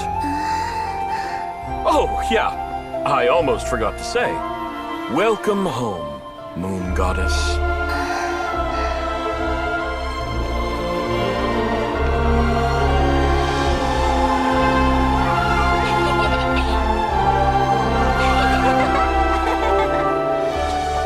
Welcome home, Moon Goddess.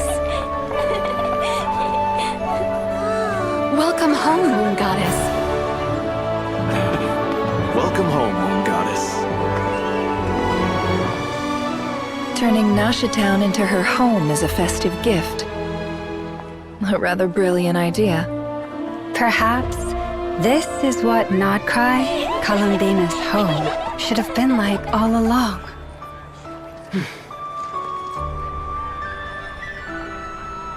Thank you for the gift.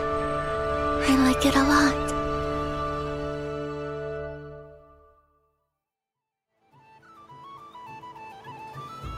This feels like the surprise of my life. I do. I never imagined I'd ever get to enjoy Moon Prayer Night with everyone so freely. If you're happy, we're happy. Quite a strategy you came up with. Hide the tree in the forest. It's not your usual style, Lauma. Is there something about Moon Prayer Night that enhances what's in your head as well as the antlers on top? Apparently so. It even inspired a perennial penny pincher to use their resources for a greater cause. It truly is a magical festival.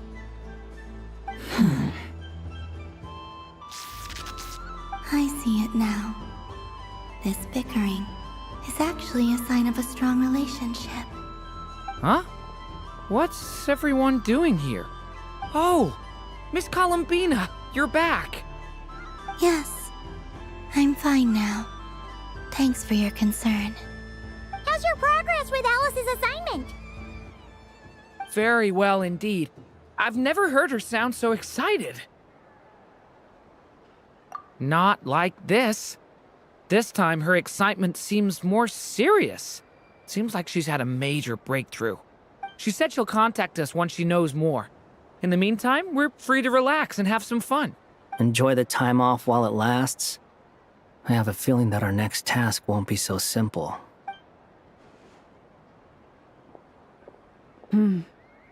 I should go. I still have a few things to attend to at the Frost Moon Scion stop. And I think I'll take a look around. With any luck, Hold up a second. I believe he made a beeline for the flagship the moment he entered Nasha Town. That's Mondstadters for you. They know what they want when Goodbye for now, Columbina. I hope you have a wonderful night. I will. Well, in that case, don't just stand there. Get out there and have some fun. You'll definitely get a warm welcome at every stall. Oh, also, take this map with you. It's a guide to the festival.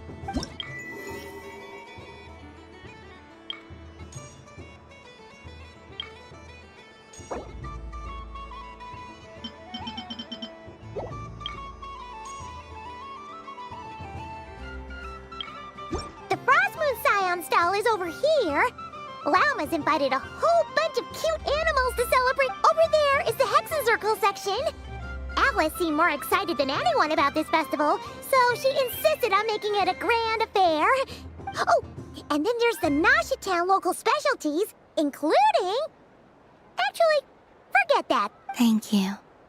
It looks like you're not coming with. We'll be around, but don't you... Yep. If you find something you like and want to try it out together, just give us a shout. Otherwise, just relax and enjoy yourself. There's so much on offer, so try to experience...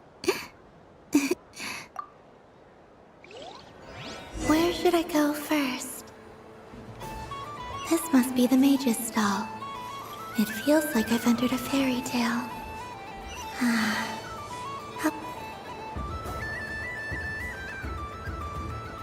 Dodoko's Whirligig! Come check out Dodoko's Whirligig! Ah, welcome home, Moon Goddess. Might I ask what this is? Ah, it's a very special amusement sponsored by the great mage herself. Ride on a soft and furry Dodoko and embark on an unforgettable I say that, but I'm just following a script here. Who is this mage, anyway? And what the heck is a Dodoko? I'd like to ride. No problem. But, are you by yourself? Is that not okay? Oh, no, it's fine. It's just that each Dodoko can accommodate 2 passengers. My friend. That should do it. Now, we just need to get everyone else to draw some, but we gotta keep it a secret from Colin. Traveler. I want to go on that ride. Will you join me? Let's go then. Don't worry. Paimon will do the rounds. You go have fun. All right. I think we have to wait in line over there. Please take your seats. For safety reasons, you mustn't try to leave the ride before it comes to a complete stop. All right, you're all set. I wish you both a wonderful journey.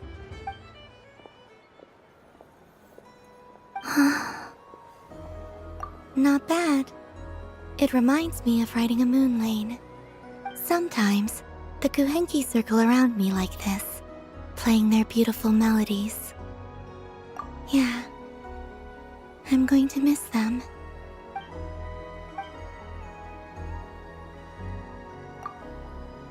It does. I've felt scared in the past, too. But this is a little different. You know something? I got to see a lot of fascinating things during my disappearance. I saw how the Frost Moon Scions act around their families. So different than how they used to act in my presence. And I also saw how they interact with their friends. It made me curious at first. Why do people act so sincere when they're worshipping gods, but save their truest, warmest feelings for each other? Slowly, I came to realize that it's because they trust one another. I know. I knew it the moment you started calling out my name. What I fear now is the end. I fear losing all this the very night I have gained it.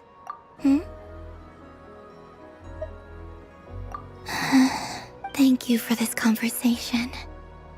Thank you for listening to me. Don't worry. This fear I have, and the unknown that awaits me, they cannot hurt me. Not when I possess a treasure far. I just want you to remember this version of me. The real me. On this final night together. Dear passengers, Dodoco's awesome adventure has come to a close. Please leave in an orderly fashion, and we look forward to seeing you again in the... Don't worry, you two. There's always another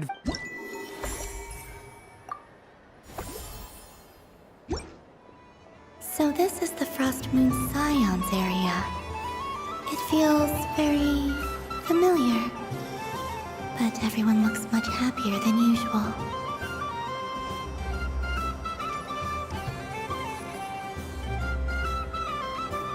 But I was aiming right at it! Aw, what a pity. I saw it with my own eyes. You were so close. That's not true! It dodged out of the way right as I was about to snag it! I'm sorry? You heard me! This paper frog can move! I swear! Dear, oh dear, what are you saying? How could a paper frog move? Unless you believe there really is magic in this world. But even if I, the mere humble merchant that I am, knew such magic, surely I would not use it on a paper frog. I'd sooner give Mora legs, so I could walk right into my purse. My dear, dear customer, why not have one more try? This time I'll give you 12% off. Just think about how much experience you have under your... Darn, I used up all my coins. Take your time, but don't take too long. This event is Moon Prayer Night only. Miss it? Next customer, please. Welcome. Hello. Whoa, whoa! What's this big one doing over here? How do I tell my employees not to go running around this time? Shooting them a glance? Dory? Why, hello there, Miss Columbina. Would you like to play my ring toss game? The rules are very simple, and it's easy to get the hang of. How much for a round? Oh, first time's free. Not a single Mora. After that, well, we can cross that bridge if and when we come to... But with your sharp sharp skills, I'm sure you'll win all the prizes in one fell swoop. That was an obvious enough hint for them, right?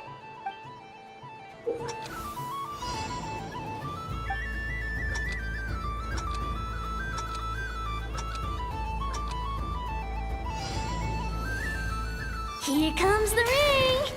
Oh, peanuts.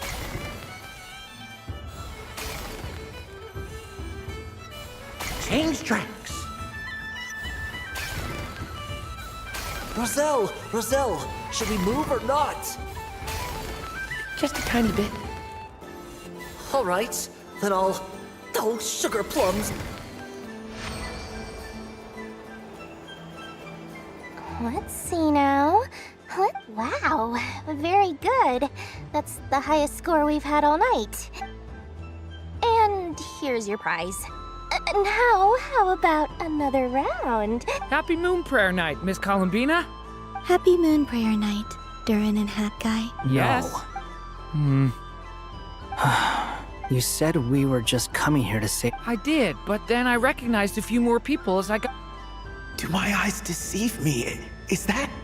It's our little dragon. He's all grown up. Someone's popular. Well now, since you came all this way, why don't you try out this... He'll have a go. It's only one free try per customer. You can't give your... I'm aware. How has Elder Almond been lately? He's in great shape. He goes for a run in the forest every morning to stay fit and healthy. He tried to go boat racing with Firecracker a while back, but he couldn't even make it onto the Lotus Leaf. Firecracker was in fits of laughter. How about you, little dragon? Can you still fly?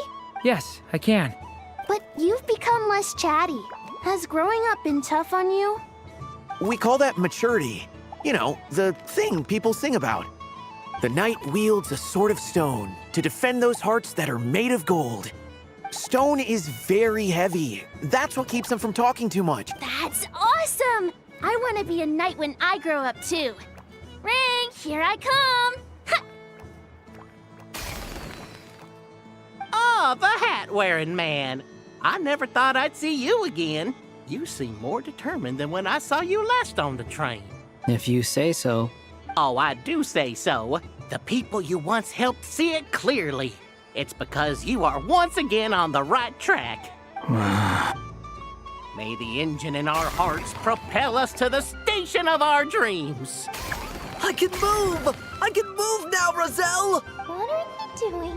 Running into the rings like that? You got them all so quickly. I've never seen anything like this in all my travels. But how? They're origami animals and clockwork people from a fairy tale.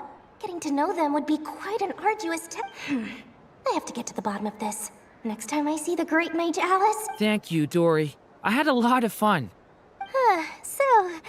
Now for your prize. Where did I put it? Give me a moment to...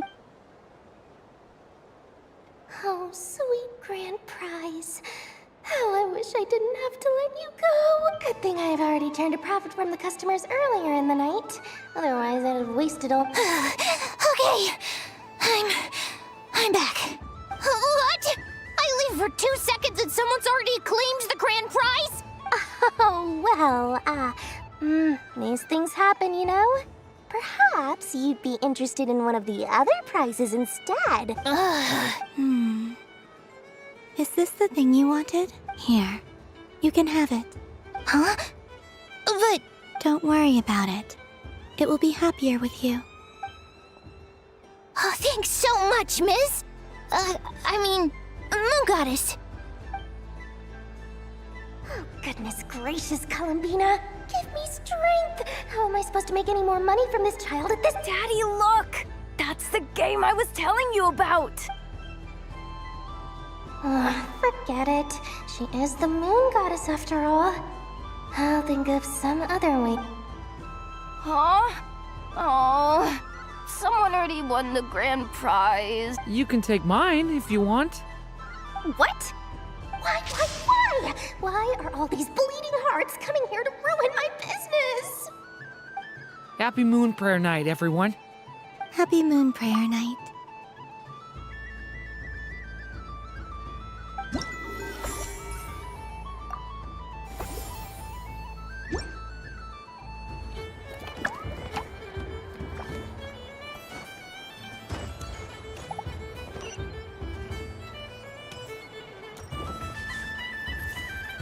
What's this?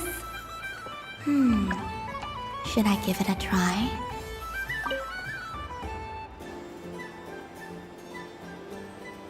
Come on, Citrus. One more round. Just one. But my neck. It's acting up again. You should take a break. Health comes first. Yeah, don't push yourself. We'll find someone else. Hey, don't look at me. I'm the referee. What are we gonna do then? Do you need any help? Yes, we do. We need one more player for our game. All right. Could you teach me how to play? It's really simple. You just throw the dice and move by that number of tiles. First one to reach the finish line wins. Rolling a hamster means you move 1 tile. A paper frog is 2 tiles, and a flying squirrel is 3 tiles. Okay. So, in that case, please take your places.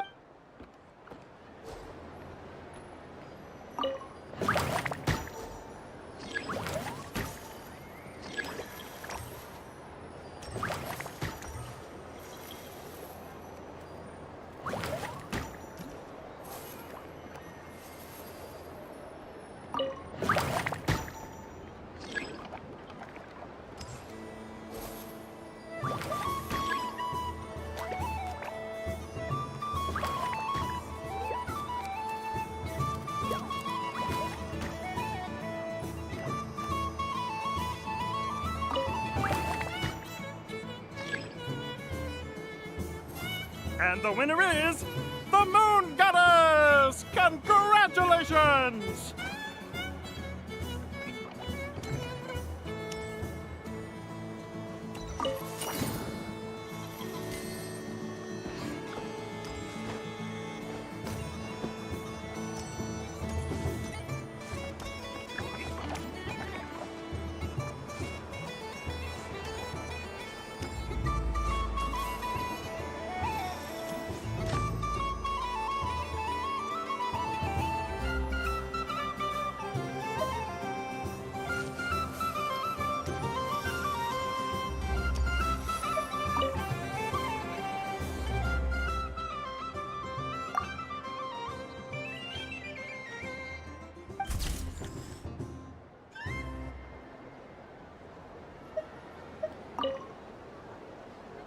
If this were any other day, I'm sure it would make for a great photo opportunity. But Moon Prayer Night doesn't it look like this rhyme-horned deer has 2 sets of antlers?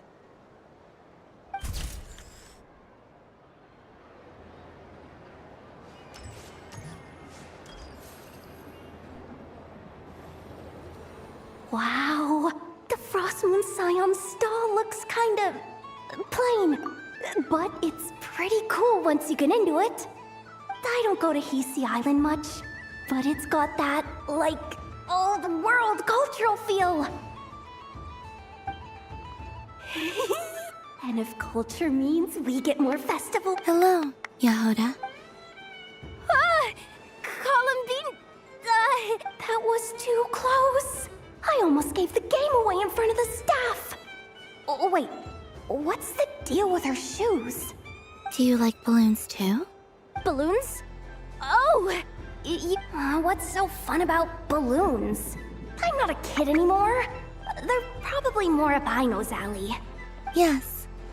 The animals seem very curious about these strange flying objects. I was drawn here by their... I recently learned a fun new game you can play with balloons. So I decided to come and give it a try. A new game? Hello. Welcome home, Moon. Yes. Could you give me a few that haven't been... Are you sure? Yes, please. Uninflated balloons? But those are just little rubber... Would you like to play the balloon game, Yehoda? Huh? Wait here a moment. Oh. This is so... I thought I saw Columbina nearby. Uh-oh! That's the 4th Harbinger! Although she's helped us out quite a bit. Is she looking for Columbina? Oh, guess that's my ticket out of here. I'm not sure my heart can take being sandwiched... Which stall is she checking out? Oh, it's that other Frost Moon Scion's one. Try on the headgear, see what it's like having antlers or animal ears for a day. Oh, I wouldn't be caught dead wearing that stuff. So embarrassing. I have enough... Wait, what? She put it on? How peculiar. This would take some getting used to. I wonder if this is what it's like for Lynette. It really suits you, ma'am. What is this? She was so intimidating a moment ago, but now, dang, she's really rocking those ears. How does she make them look so cool? I suppose I may as well keep them on for now. All part of the festive experience, She's coming this way. How do you do, Miss Yehoda?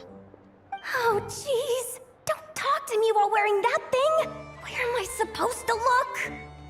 Oh, hey there. I'm looking for Columbina. Have you seen her?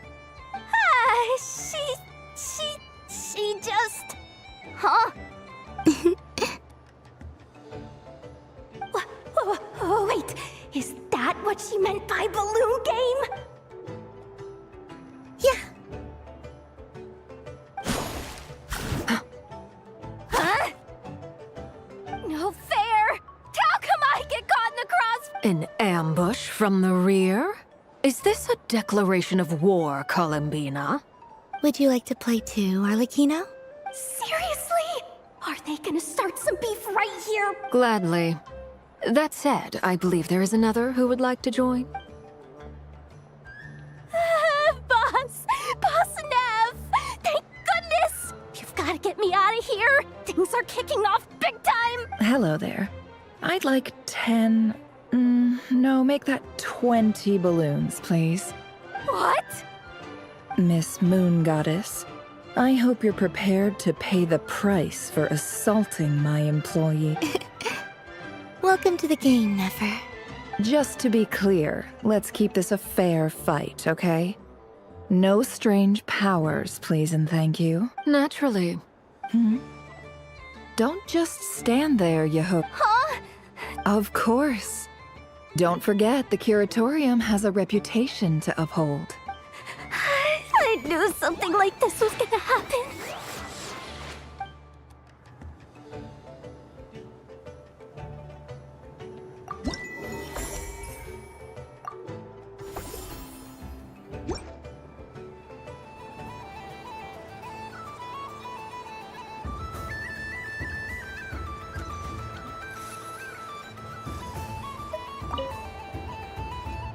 Welcome home, Moon Goddess.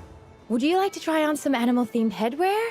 I always hear Llama saying how heavy her antlers are. I wonder how it feels. Let me give it a try. Oh my! It really suits you. It's a little itchy. And it's hard to turn my head. Should I keep wearing it? How does this look?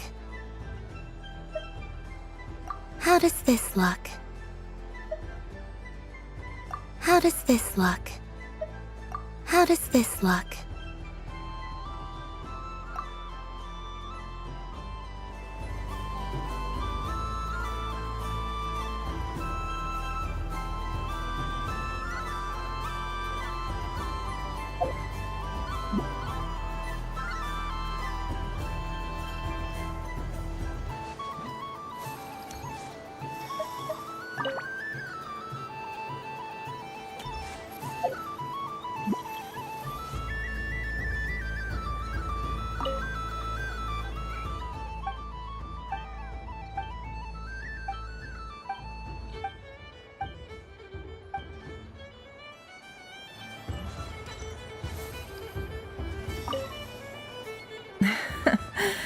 That was fun.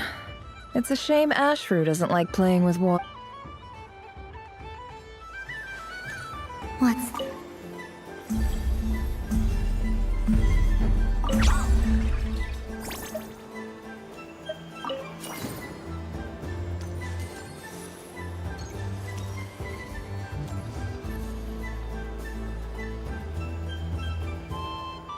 I wish for a never-ending supply of laka berries. What a humble wish. Probably written by a child. Is that Llama the Moon Chanter?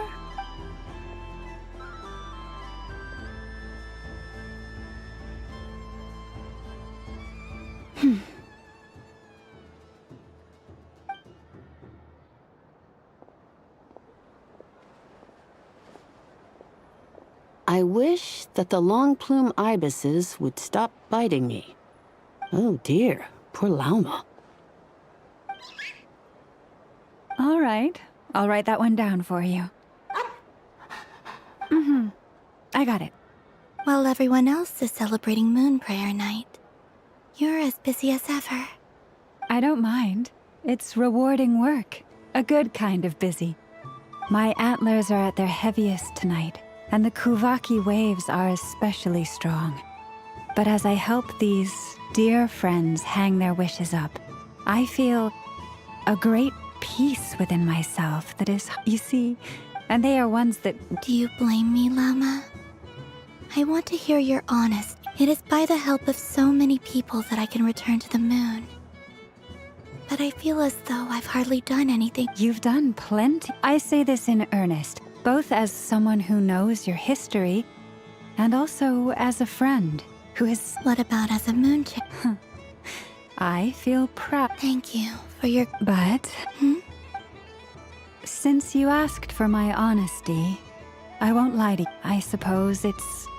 Once you return to the moon, we will be far apart and separated by a fall. I'm sure those of us left behind will gaze up at that. I will miss you, Lao. I hope to stay in touch. I will try. Perhaps you could use Kuvaki. I've heard Yehoda say that signals can be sent using long and short wave. That sounds a little... We could prepare a codebook beforehand, but... You're right. Still, whatever happens, and now that I think about that... Because... Yes. In my experience, the truth tends to be difficult. But that's what makes it... So I'm confident that your thoughts... Thank you. Now... Is this...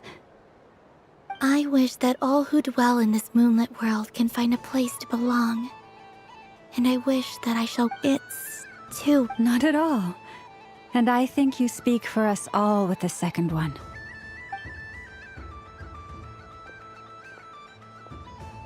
I shall continue to pray until the day that all...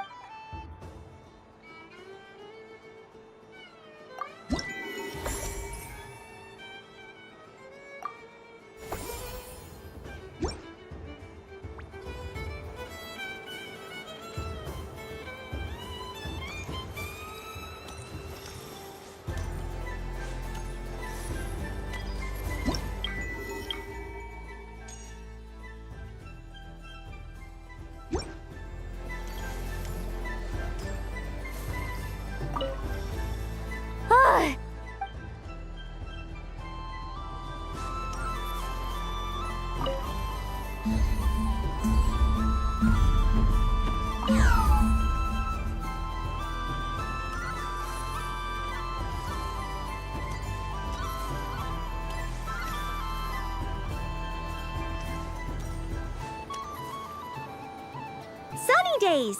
I prefer sunny days. Ah, well, you are as warm as the sun itself, Moon. Very well. I believe this most adorable chic badger. Wow!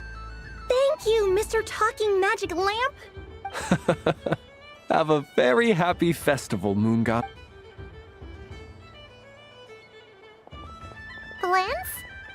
That's you, isn't it? Shh. It's our little secret, my dear traveler. Okay, sure, but why are you here selling sugar sculptures? Everyone celebrates in their own way. After gazing into the abyss and spending time around gravestones all year, what better way to relax than to see sunny smiles on the faces of the living? Besides that, I like to think of myself as a fair judge of character. That's not what Paimon was talking about. Aren't you afraid that you're true? Should I be? There is all manner of magic in the air this moon prayer night. Thanks to the work of the great... I see Miss Columbina is hiding in plain sight. Why should I not do the same? Why miss this rare opportunity to enjoy a special evening in my... Fair enough. You got a point there. People who don't know you will probably... Well, now that we see well, actually... Here, see for yourself. Oh, this is... How wonderful. A beautiful idea. Yeah, we just met Barca, and he said that having everyone draw their own section was kind of boring. So, he did your bit for you.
Ah, Varka.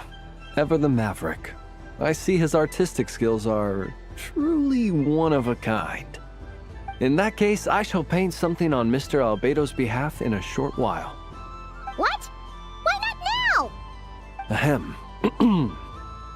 Welcome home, Moon Goddess. Phew, that was close. Hello, Flins. She recognized you right away! What keen eyes you have, Miss Columbina. Especially considering they are shut. I did not see you. Rather, I sensed you. I can sense the fluctuations in Kuvaki all around me. One would expect no less of the Moon Goddess. Might I interest you in some candy? Yes, please. Excellent. I shall make some for you right away. Hmm? Something the matter, Miss Columbina? What about my spirit animal? All the other children carrying sugar sculptures are talking about it. Wait, is she taking the test seriously? Ah, my apologies. How could I neglect that? You are quite right, Miss Columbina. Every one of us has a magical creature living in their heart. Would you permit me to help you find yours? Yes, please. Do you prefer the day or the night? Night. Which of the 4 seasons is your favorite? Winter.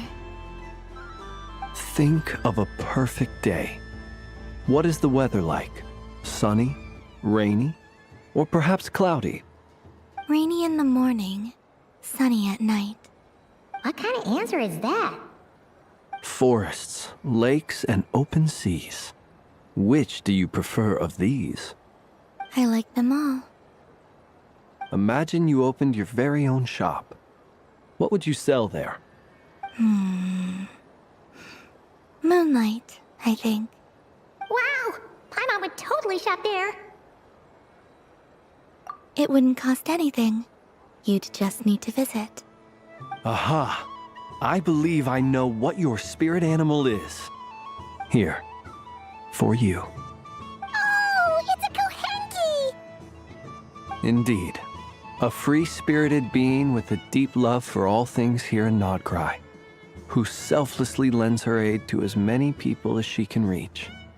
It is the perfect fit for you, Miss Columbina. Thank you.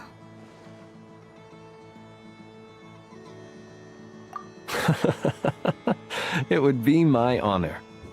But you shall have to forgive me. We have known each other for quite some time. I doubt there is any answer I could give that would come as a surprise to you. So instead, would you accept this sugar sculpture as a token of our friendship? It's a lantern. Hey, why don't you two go enjoy your candy over there? Paimon wants to try out this spirit animal thing too. Right, Flint's? Come on, play ball. I get this drawing done. But I want to hear Paimon's answers. But it'll probably take ages. Paimon's a complex soul. And we don't want your candy to melt while you wait, huh? Oh. Okay then.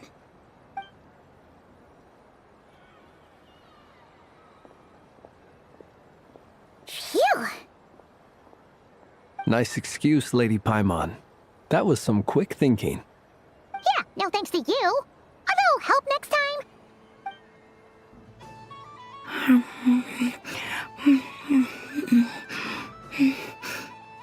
It's sweet.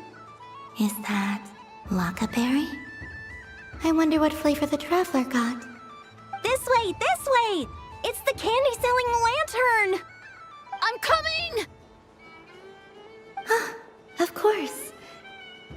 Traveler, maybe we can share? Yes. I found out recently that people share their food sometimes, so I'd like to try it. Thank you.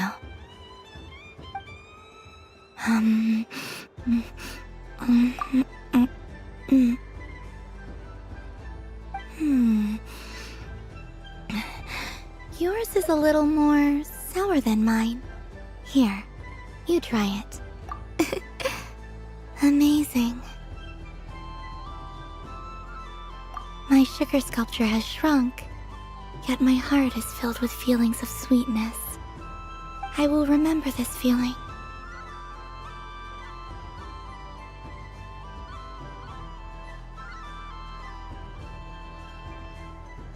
Sure.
Fun ride, huh?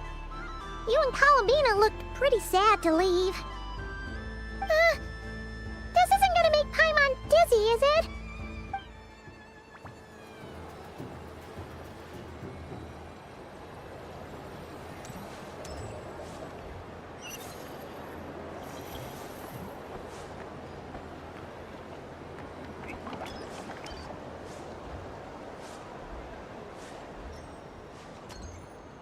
There are so many attractions here. Since I rarely get out, I might as well make the most of it.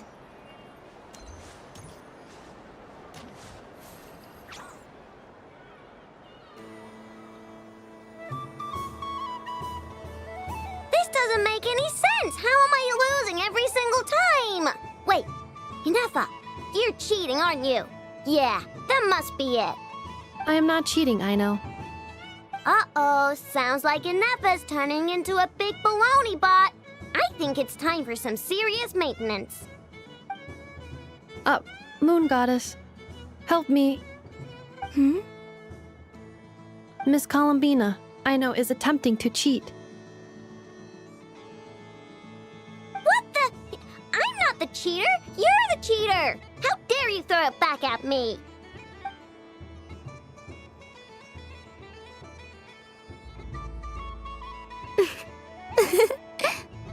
Alright, fine. Let's all laugh at Aino. Just you wait till I get home, because I'm gonna make a game bot that can win 100% of the time. Let's see you laugh when I come back and beat your butts. You'll all have your heads covered in stickers when I'm through with you. We came to check everything was okay after all that yelling, but,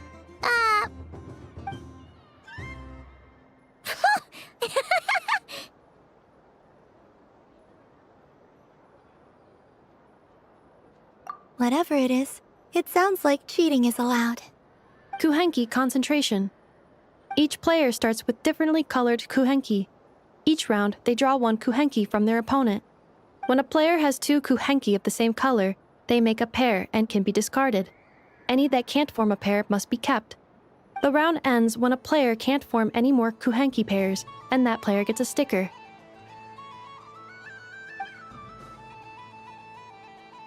ooh! Can 4 people play as well? That is fine, so long as the turn order is fixed beforehand. Alrighty then. In that case, the 2 of us will join as one team. Okay, but if you lose, you're both getting stickered. I don't want to hear any excuses. Sure. And if we win? If you win, only one of you gets to sticker someone else. I have taken to calling this. I know logic.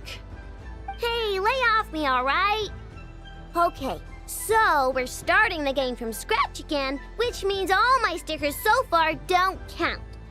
Looks like Luonatar is the Kuhenki of honor for this game. Anyway, let's go clockwise, starting from Inefa.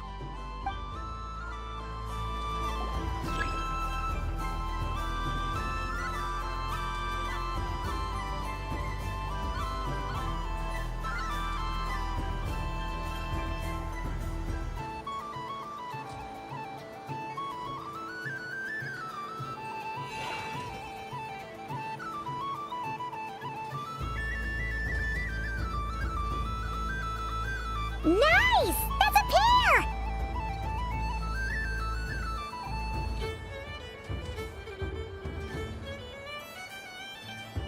Go, go, fly!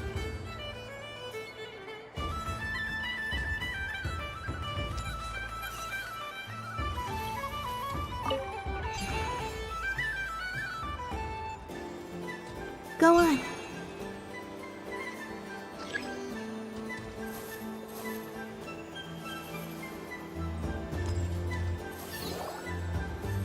I have a pair.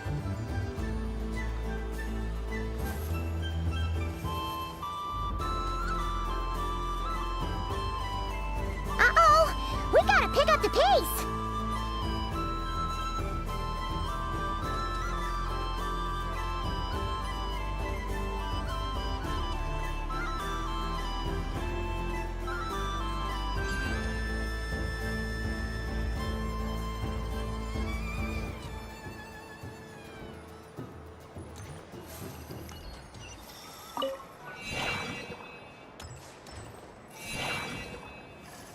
I win.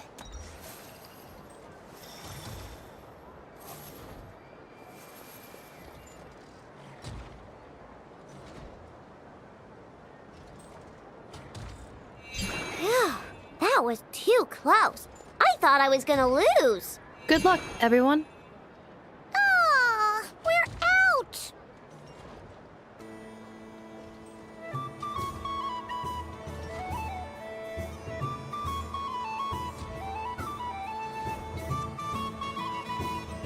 Let me pick a good one. You're looking very pleased with yourself there.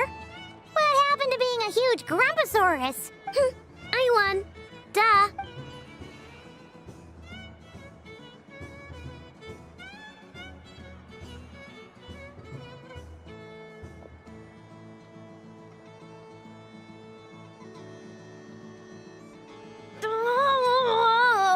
Don't fidget too much, Ino, or the sticker's going to fall off. I don't care. If it falls off, it falls off.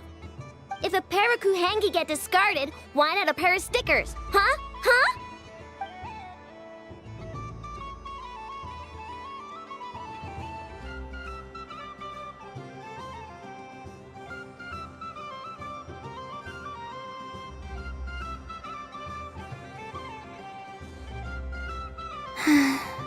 I've lost. Sticker, sticker, sticker!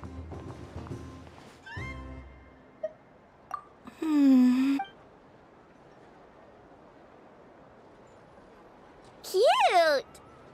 You think so? Shame. I can't see it for myself. What did Luanatar say? She said it looks so cute that she wants me to lose a few more rounds.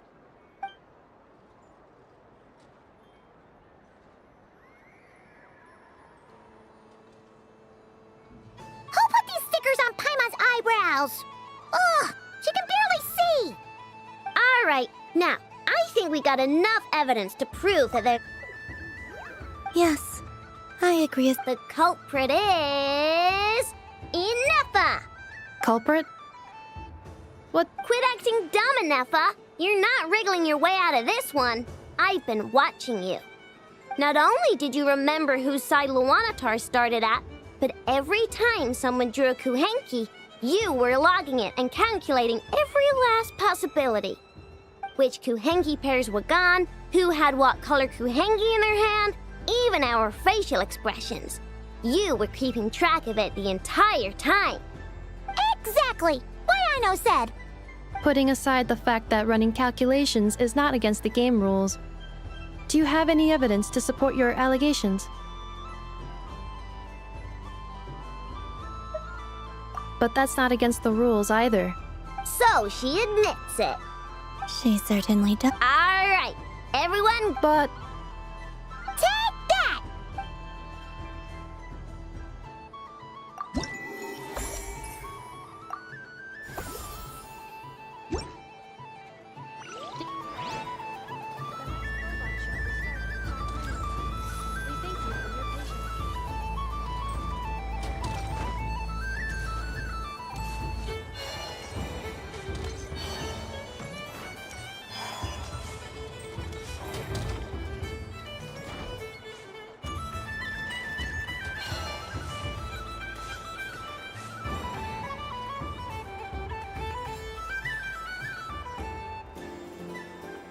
Well, well, look who it is. I heard someone went and disappeared on us the moment we let her out of our sight. They looked all over for you. Frankly, I didn't think you'd be back for Moon Prayer Night. Were you worried about me, Sandrone? You would like that, wouldn't you? Do you even hear what you're saying? It seems to me like you disguised yourself with festive headgear, just so that you could come see me on Moon Prayer Night and make sure I'm okay. You didn't even bring Polonia with you. You?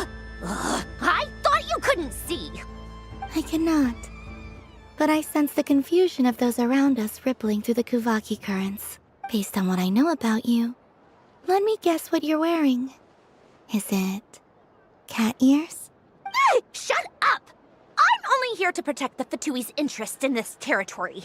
Running into you was pure bad luck. Really? But you were the one who asked Arlecchino to help everyone find my name. Columbina! Ugh! Just one more word, and I'll unscrew your vocal cords. It's Columbina Hyposelenia now. Tell someone who cares. I've missed you, Sandrone. The whole time I was gone, I hope I get a chance to say some ugly words to you. Is that supposed to be a joke?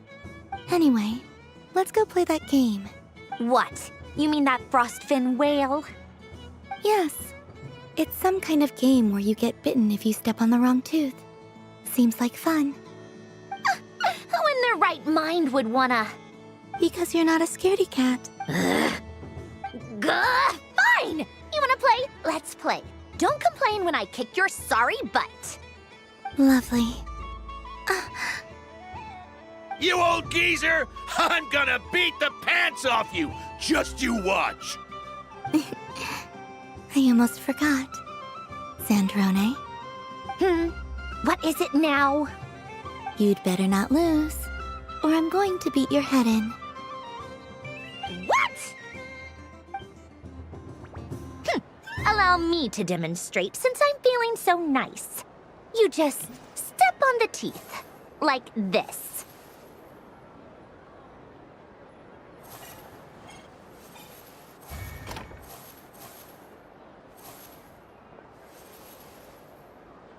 Which should I pick? Your turn, Sandrone.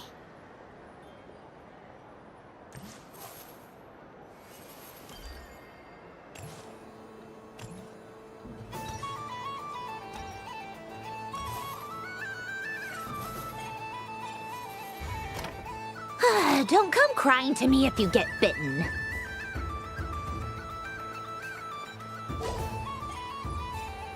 There are less and less teeth remaining.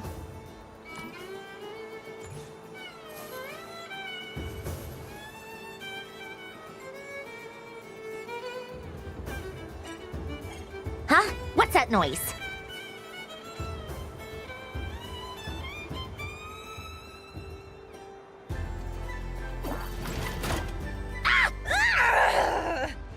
I think you might have picked a bad tooth, Sandrone. Shut it! Do you need any help? It seems like you're stuck. No! It's just a blasted toy! How is its grip this strong? Stop laughing! All right.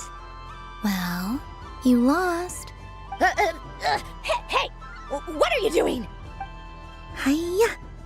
Why, you... Oh, just you wait! Rematch! Are you all right, Sandrone? That was quite a strong bite. Are your clockwork parts? Quit your fussing! I don't need it! All right. I'll go first this time.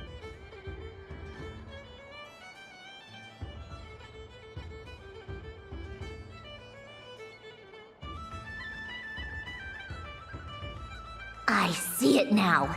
She can sense which teeth are rigged. So I just need to avoid the same ones that she does.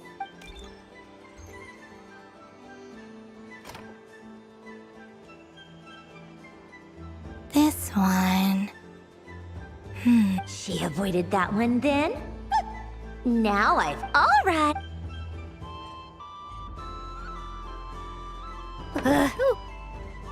What? Looks like you lost again, Sandrone. Wait! There's more than one bad tooth! Bonk.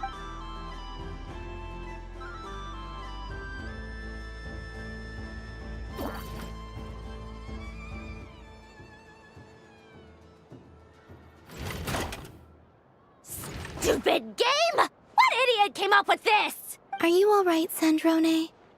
You said some nasty things just now. Oh, I'm peachy. Should I let you bonk me on the head as— Ah, forget it! Come on, bonk away. It can be your consolation prize. I told you, Gah, you've always been so annoying. Singing right outside my door, inviting yourself to my tea parties, going AWOL. Of all my days with the Fatui, the times I spent with you, Arlecchino, and Rosaline, I will not forget them. Just as I shall not forget this moment. We'll always be friends, no matter where we are, right? Who'd want to be your...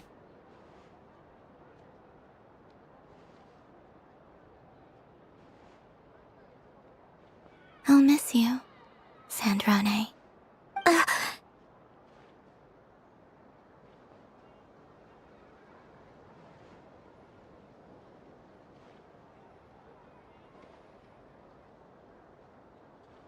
Goodbye, Sandrone.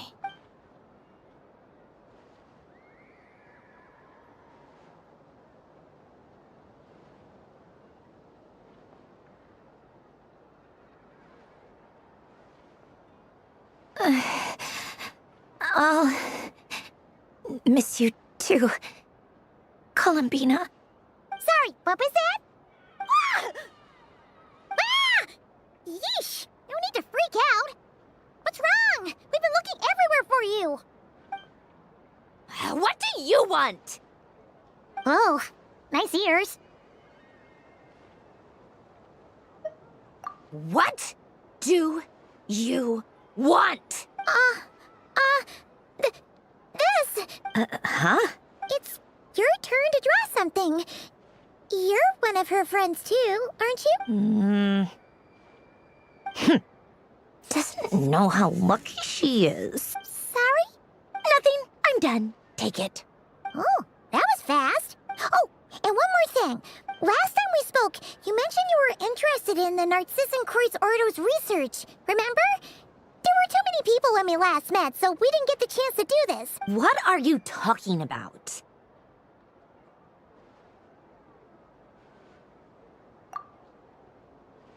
This is...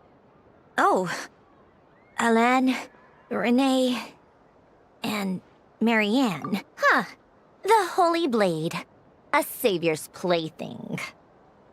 It's not about whether I approve or not. These people, they would sacrifice themselves for the sake of the world. Especially Alain Guillotin and Renee. That is something I would still... I didn't know they had any pictures. If I'd have thought to bring a camera, I'd have... What? Yeah! Of you being bitten by the frostfin whale and Columbina bonking you on the head! Tear it up! Now!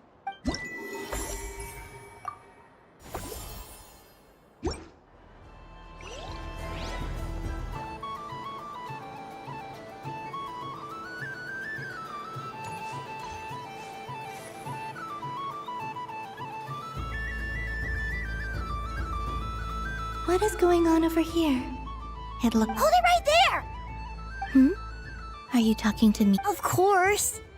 Do you see anyone else here dressed up as the moon goddess besides me and you? Happy Moon Prayer Night, Moon God. Anyway, there's no time to waste. Give it... Meet my partner, Stacco. Don't just... Heart?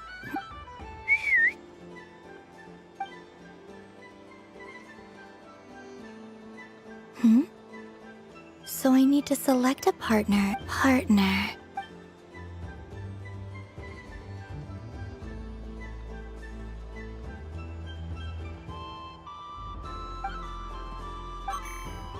Whoa!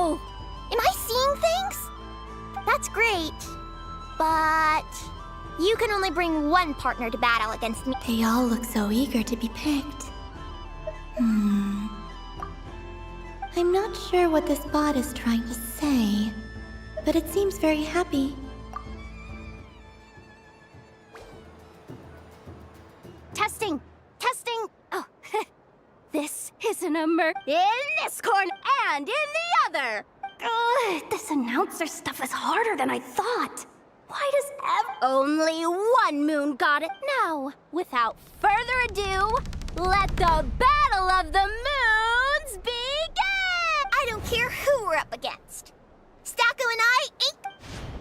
Let's strike first! Stacko! Ho ho ho! The robot has kicked things off with a change of formation. The other team throws out a lockaberry! Okay then. Stacko, maintain formation and enter your empowered state. Empowered state? There we go, absorbing the immense Kuvaki present on Moon Prayer Night. This lean make good choice. Buffs count for nothing if you beat them before they can use it. Oh, it's a hit! But Stacko, the battle is heating up fast! Go for it, Stacko! Set Kuvaki to maximum! Can their opponents withstand this blow? And what will this moon... Don't be afraid. Fight however you wish. And it's the empowered state! Both robots empowered now! The attack comes in, but oh, attacks repelled! Opposites attract, but likes what a powerful repulsion! The robot crashes into the... Stacko! Oh, Stacko is down for the count! Our winner is... the Moon Goddess! The slightly... You did your best, Stacko. I'll take you to Ainos for a checkup right away. Well, you beat me fair and I think my partner deserves most of the credit. Just you wait. When I'm a little...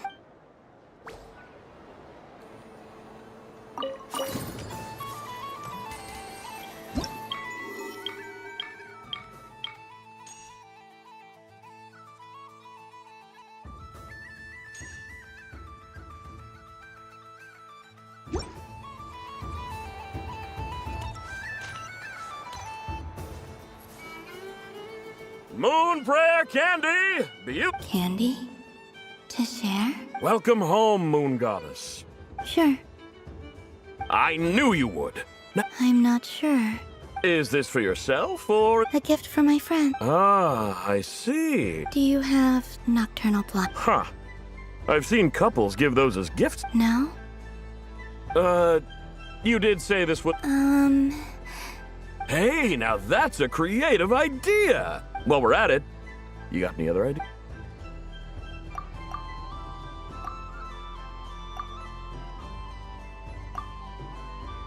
Here you go. Every flavor. Thank you. Haha, I should be the one thanking you. I hope you and your friends...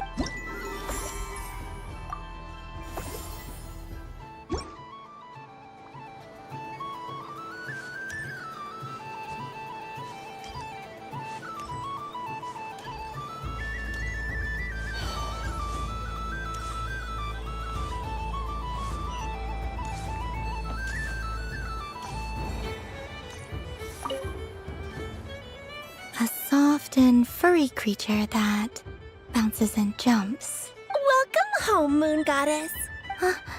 This one talks, too. Allow me to introduce myself. I am a Dodiko from a distant archipelago, the most mischievous of all my Dodo brothers and Dodo sisters. When the going got tough, I powered through, and when I met obstacles, I boomed them away. That sounds like a lot of fun. Doesn't it just?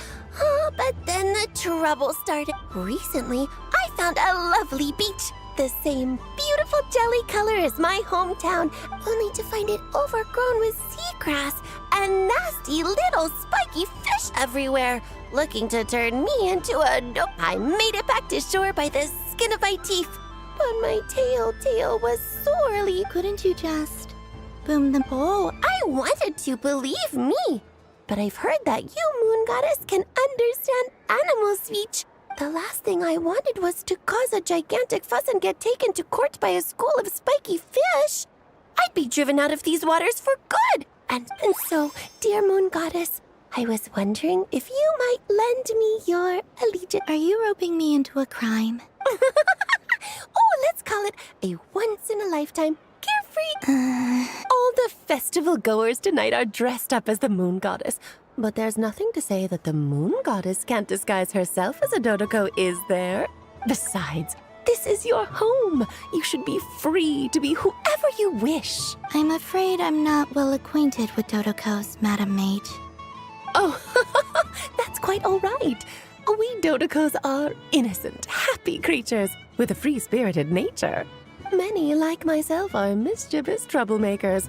Others are lazy souls who like nothing better than to lie. In our eyes, every creature who yearns for happiness and freedom is a Dodoko.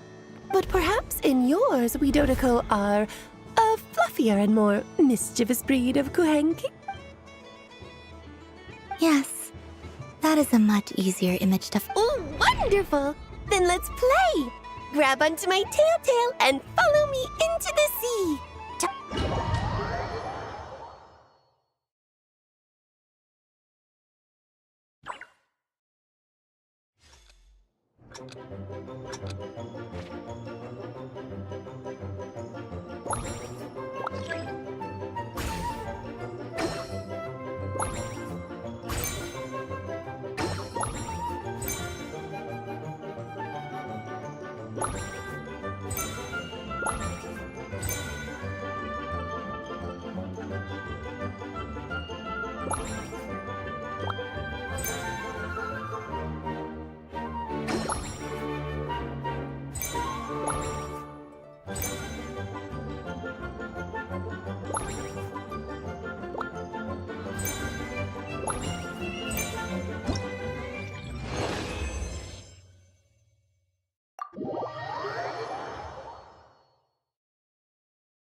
Ooh, a remarkable talent! So, what do you make of it? The use of Jumpy Dumpties doesn't come as naturally to me as Kuvaki. But their unpredictability makes it fun. I think they call this... novelty? Indeed! Not bad. Any guilt? Oh, wonderful! Lovely answers to all three questions. Remember, if you find any meanies living on the moon... I will.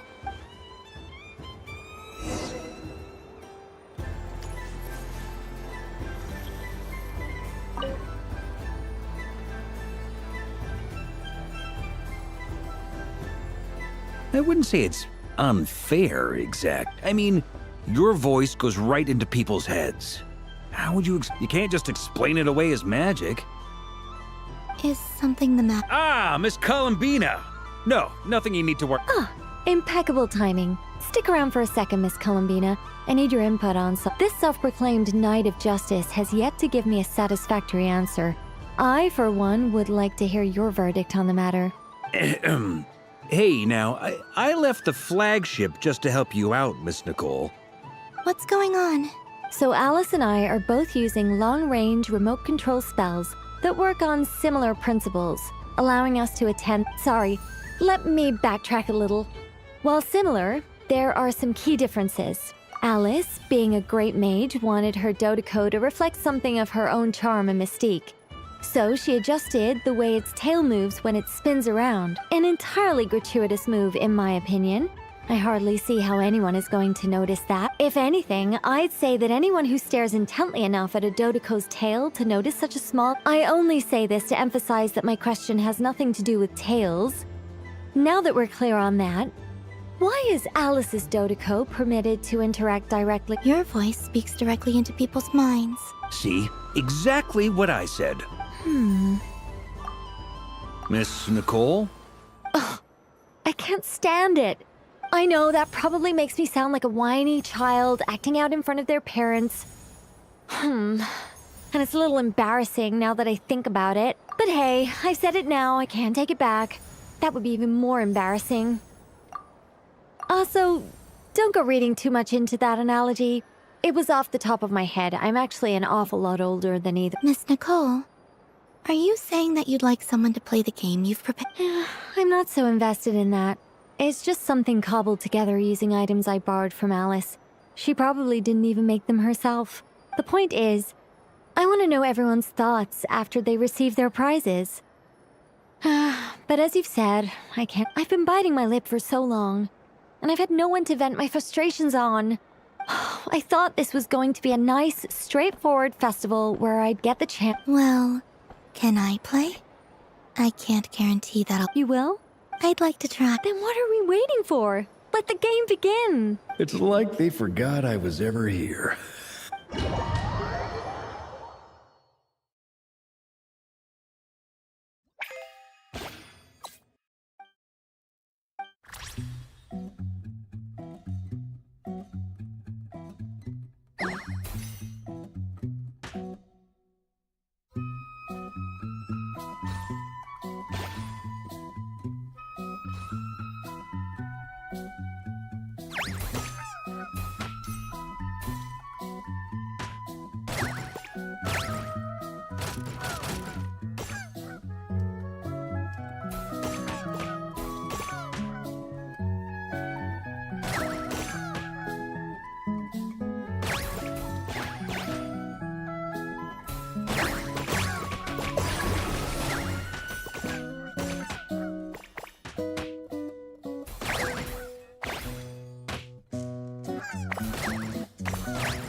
Congratulations, Miss Columbina!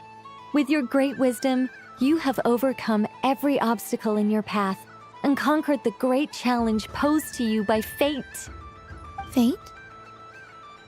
Well, something to that effect. If you'd prefer something more poetic, it could be the icy winds or the dawn. Anything you like, really. You could even go with the challenge posed to you by Dodeko, if that's what you're into. Anyway, you can take or leave my suggestions. Moving on. All my hopes are now resting on this.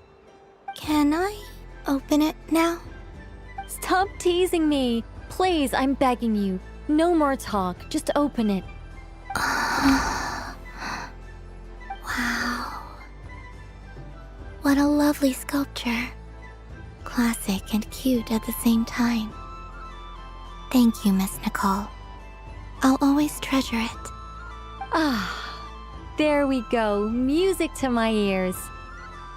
You have my sincerest gratitude, Miss Columbina. Thank you for sharing your precious time with me and fulfilling my wish. Don't mention it. You've all done much to help me.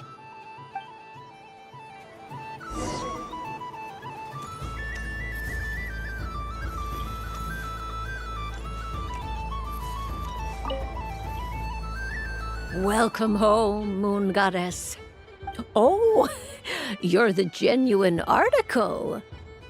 Alice was right. This moon prayer night was worth watching after all. Another one that talks. Greetings. Pleased to make your acquaintance.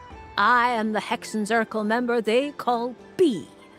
Barbeloth, Trismegistus. Columbina Hyposelenia. Pleased to meet you too. Hyposelenia. A fine name indeed. Now then, Miss Columbina, do you wish to hear a mage's divination? Divination?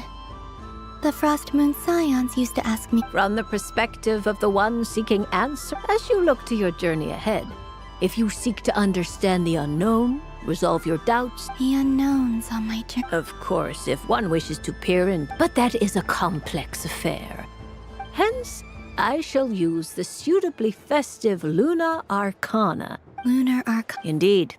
Unlike hydromancy, this will only display possibilities, and people like to think of themselves as creatures of agency and free. I'd like to give it a try. Of course you may. Before we begin, are there any specific questions you would like? Let's stick to general possibilities and trends. Like you said. Very well. Then I shall use the basic lunar. Now, try to relax. Would you like to cut the cards yourself? You do it. No problem. Now then, to make things easier for the seeker, that is to say, you, I shall decipher the cards from your...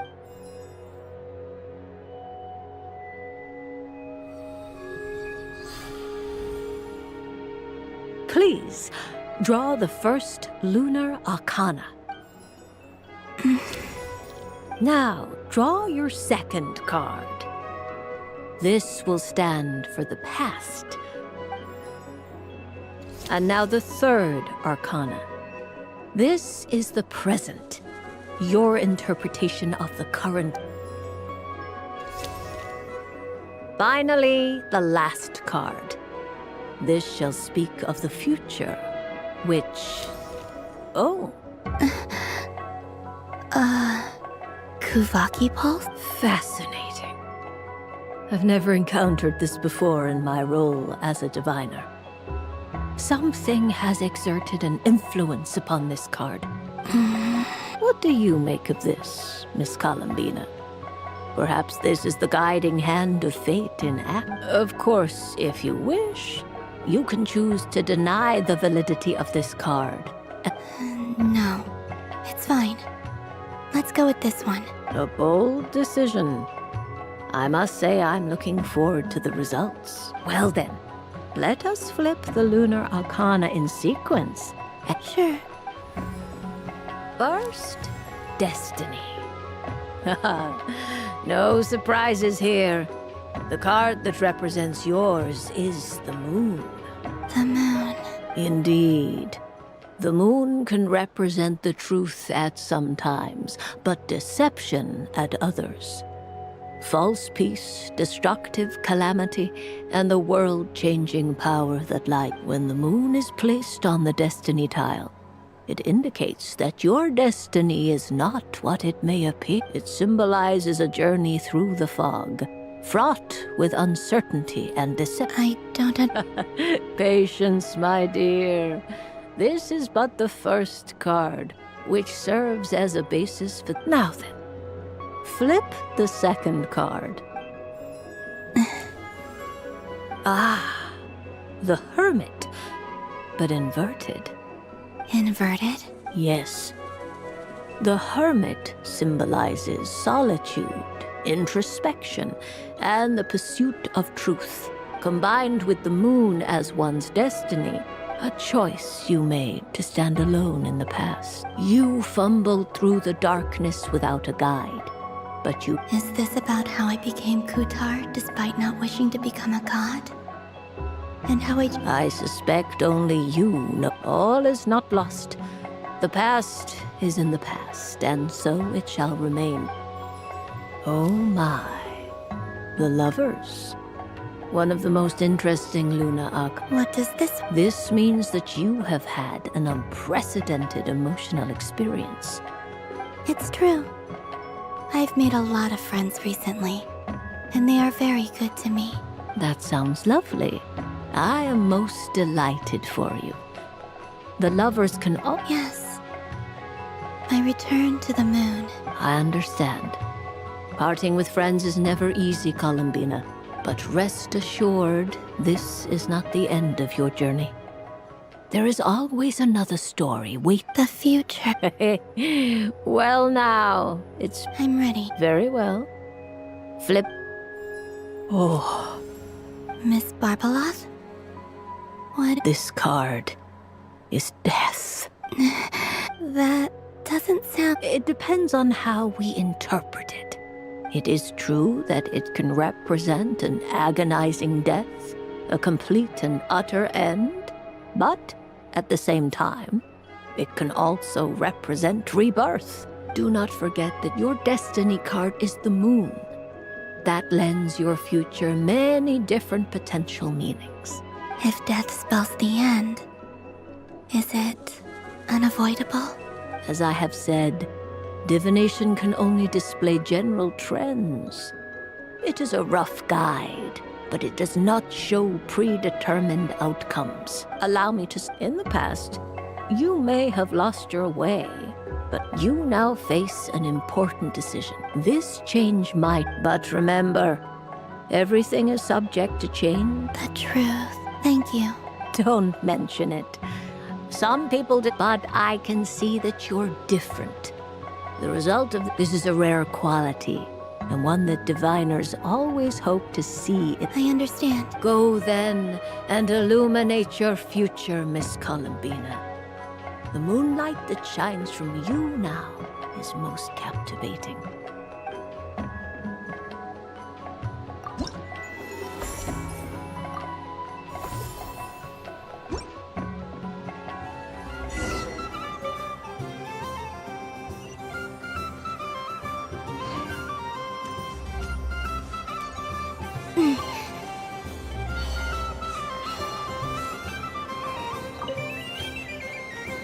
Traveler. Hey there, Columbina. Are you sure you don't want... Right now, what I'd like to do is... Thank you. I've made plenty of... Really? You're sure you don't want to have... Yes.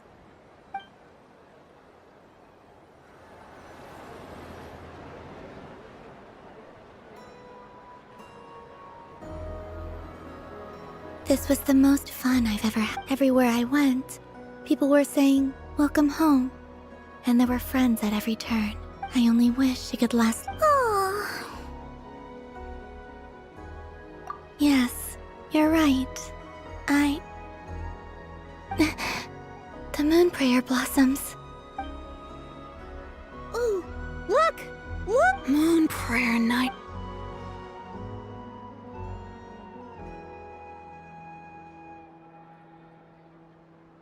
The moon. Happy moon prayer night, dear. Happy Moon Prayer Night. Happy moon prayer night.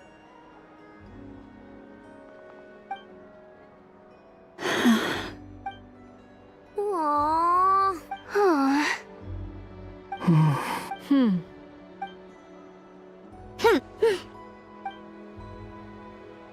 Time flies when you're having fun.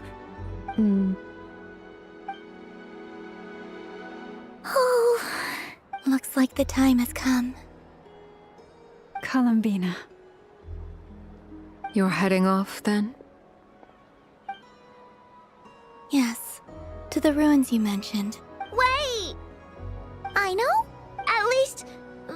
Take one of our craft shops crumcakes up to the moon. Sure.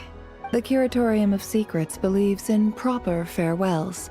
No story should be left without a satisfactory... Never. Farewells are an important affair for the Ratniki, too. We never know when we might meet again. Haha! And here I thought grand farewells wouldn't suit tonight's mood. But I suppose friendly passion is not to be stopped, eh?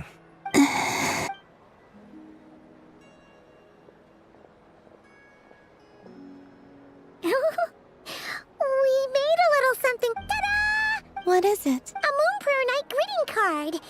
With drawings by all of your friends. You did mention that you'd like a portrait done, so I took the liberty of creating one for you. I, meanwhile, did the portrait of Mr. Albedo. And Mr. Varka did the same for me. I mean, I think my work was pretty true to life, don't you think? The picture of Ashfru was my doing. The two of you seem to get along rather well. Wait, was I the only one who did a full body picture? That's so embarrassing. I did pictures of me and Anefa. I did my own portrait and one for Hat Guy. Plus, there's the two mages, Arlecchino and Sandrone. So, if you ever miss us, just flip the card open and we'll all be right there with you. I don't know what to say. Thank you so much, everyone. This whole moon prayer night was more than I could have ever asked for. Lauma, I figured it out. Remember how the Frost Moon Scions used to use milk as invisible ink to write hidden messages? That was a very long time ago. Oh! Yes. When I miss you all, I shall use moonlight in the same way to write words that only you can see upon. Wow. That quite. But simply open your windows on nights when the moon shines bright, and the moonlight will naturally flow. That sounds most fitting indeed. Very true to form. I'll try to write them in places that I, for one, would sleep all the better for having read one of your messages before settling down for— Exactly! So don't worry about disturbing— All right.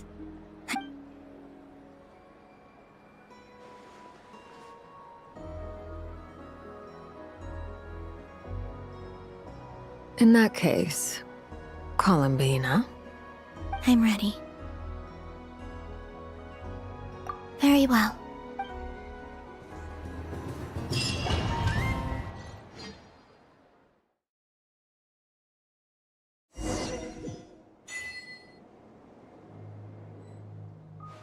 In just a few moments, I will be gone. I still don't know what to expect on the moon. Will I really be able to send messages to my friends? The Kuhenki, the animals of Not Cry. I'll never get to see them again. I wonder where I'll be.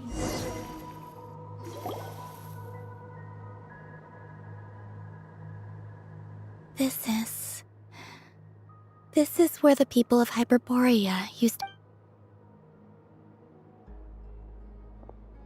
Eternal moon, frost moon, iridescent moon. The gate to the moons shall open. Moon marrow preparations are complete.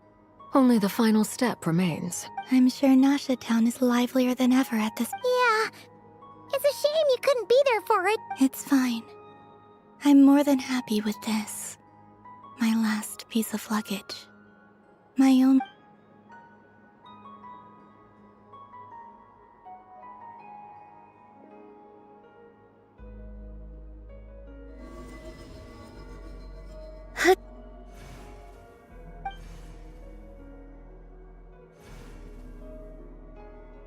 I can already feel the moon calling to me.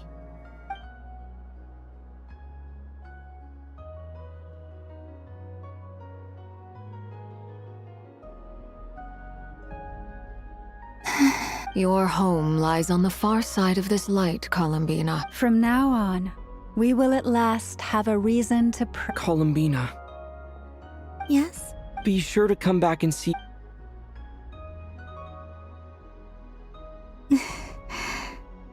Of course. But if that chance doesn't come, then remember that you have friends on this planet. Yes, I will. Thank you for everything you've done. And remember, come night or day. Well then, farewell, my friends.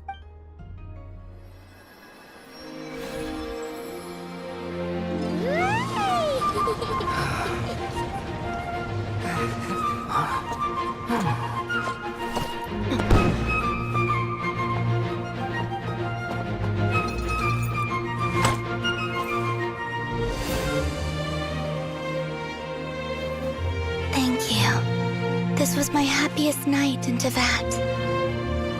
Farewell, Columbina.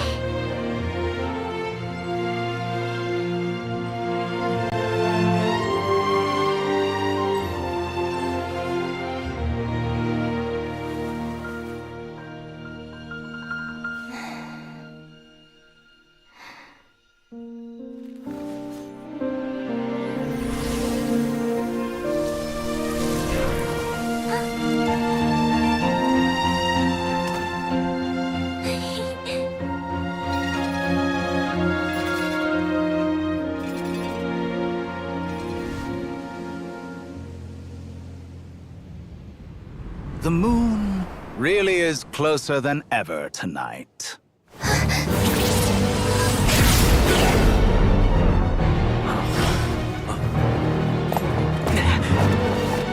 Columbina. All 3 moons in one place. Time for one final experiment. Reason, life, death, time, and space. They all believed I would fail.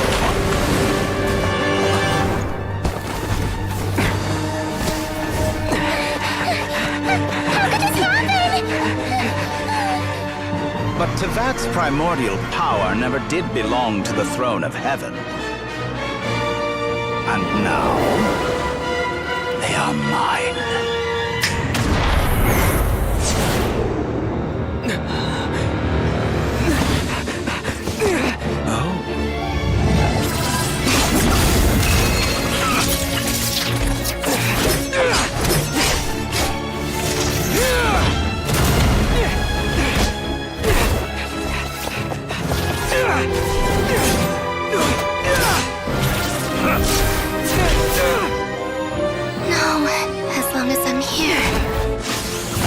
Is free to wield the 3 moons' power.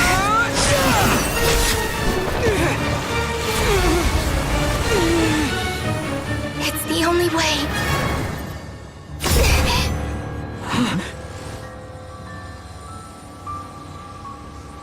I guess I won't be going home today. Columbina! No!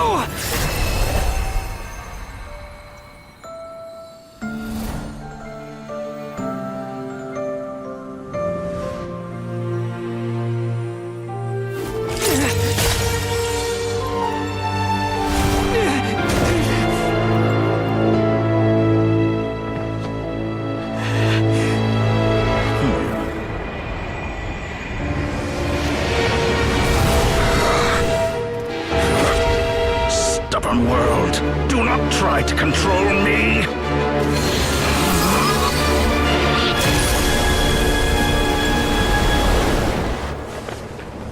Columbina.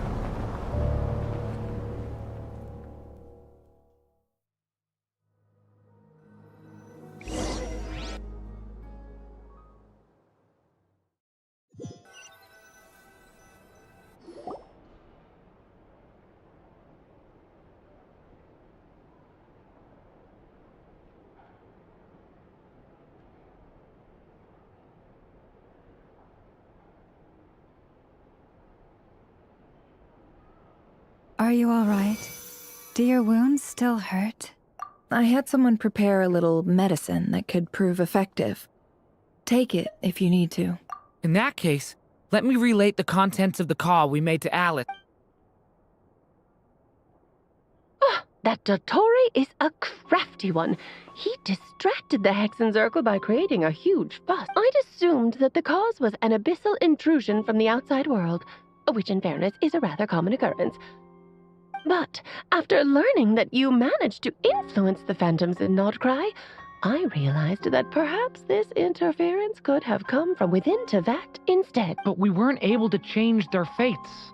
True, you couldn't change how their stories ended, but you did build some variables around yourself. Variables? Yes.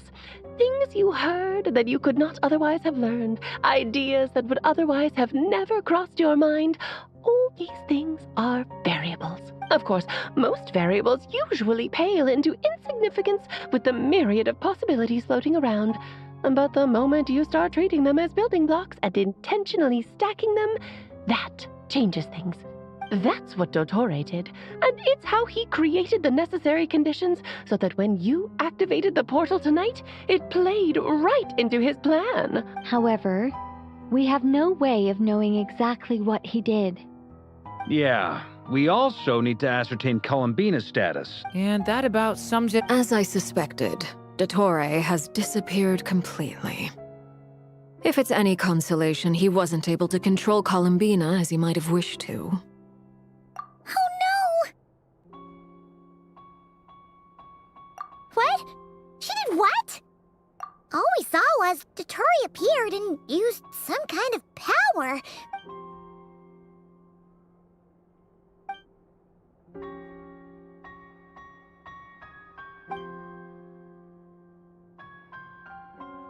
So, Columbina intentionally opened the Moon Gate and escaped into the same mysterious world as Rerir and Thalindis. Sounds like bad news.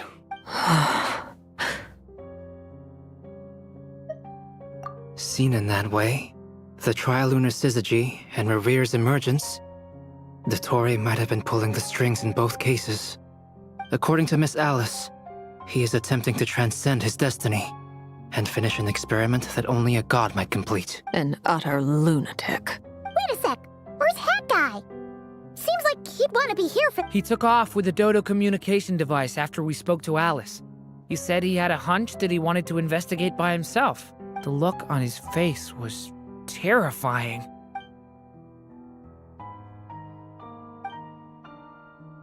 I'm back. Hat Guy! I went to look for the Hyperborean phantoms again. I think I got them to talk to Nicole on the other end of the communications line. Turns out, the history they describe it— Really? But how? Surely Nicole— Because the phantoms are the ones who are deceived. They speak of a savior who appeared in their history. One who never should have existed. This savior promised to create a new moon within the false sky, and even bring back their moon goddesses. Foolishly, they believed in him, and told him everything he wanted to know about the moons. It's obvious that this was Dottore's doing. Now you mention it, the first time we entered the Hyperborean ruins, we heard the phantoms discussing their But Dottore shouldn't have been able to get in there and He didn't.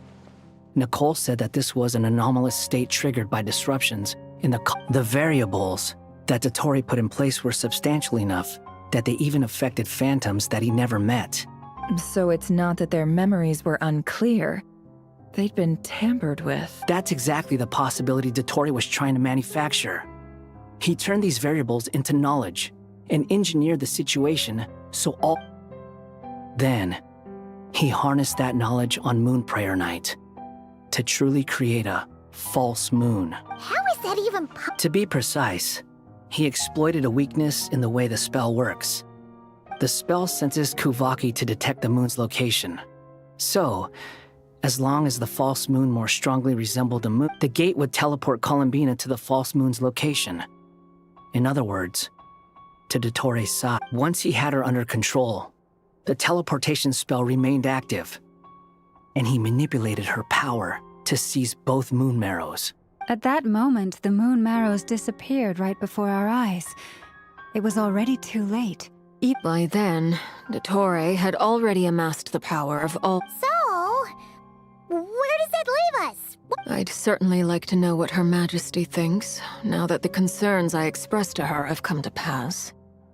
But we cannot simply sit and wait for her to And in any case, it is not the Fatui Harbinger Damselette who sees us as her friends, but rather Columbina Hyposelenia. If, even in such extreme circumstances, Her Majesty will not lift the prohibition on Harbingers then I will do as my heart demands. I will fight as Peruware instead. Oh, Arlecchino! Time is short, so I'll make the first move.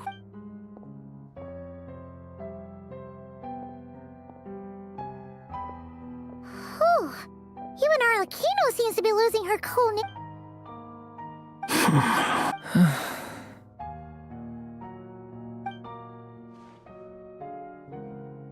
All right. Lose those dejected looks for a moment and let me get a word in. it looks bad, I won't lie. So Dotori's pulled some real dirty tricks to gain the upper hand. For now. And yeah, it's to the point where even the mages say that his variables have affected destiny. I'm not so sure, though. Many have told me that Tevat's destiny is fixed, and that does appear to be the case. Well, what makes Dotori so sure he'll be the exception? And since he was able to stack these variables up, who's to say we can't do the same? You of all people should not be discouraged, traveler from afar. This isn't over yet. And you're not alone in that. Everyone here does, whether they've spoken thus far or not. But none of us are the type to sit back and wait for— That's exactly how a knight should roll. If they knock you down, you get back up and get back in it. Mark is right. This Dotori's already way overdue a butt-kicking given his past shenanigans. And after— That's what— How's everyone else feel? I'll use Kuvaki to investigate Columbina's whereabouts. Leave the intel gathering to me. Whatever happens within Nodcry's— Aino and I will do all we can to support you. We will attempt to reverse engineer Dotori's actions and seek a breakthrough that— Alice and Nicole are busy dealing with an emergency at Tevat's borders, so they can't return just yet, but they're both very angry about this. They've asked Albedo and me to act on the Hexen Circle's behalf and do everything in our power to— Are you ready then? We're going to have to conduct a lot— I'll do my best. As for me, I'm pretty familiar with Dotori's way of doing things, so I can try to predict this— Nice! Looks like we have our basic division. I'll get in touch with Flint's and Itlua, get them to have a chat with their Starshiner. It couldn't hurt to bring the Lightkeepers on board as well. At the same time, I'll pass on instructions to the Knights present in Nodcry to assist the Lightkeepers and other organizations in ensuring the safety of those— Yeah! We'll show him! That's it then. Good luck, everyone.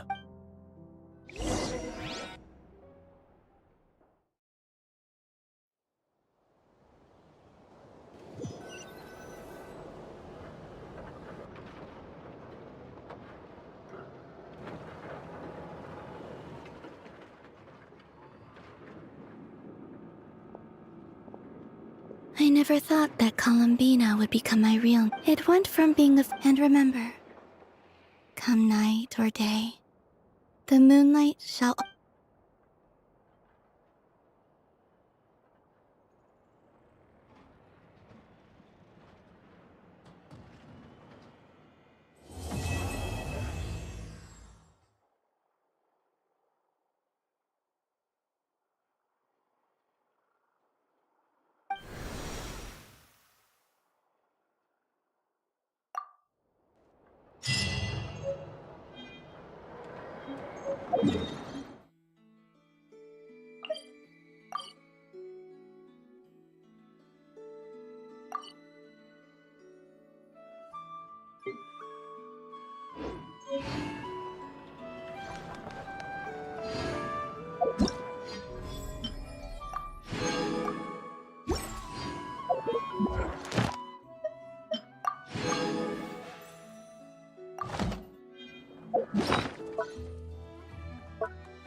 Columbina, give us a little more time.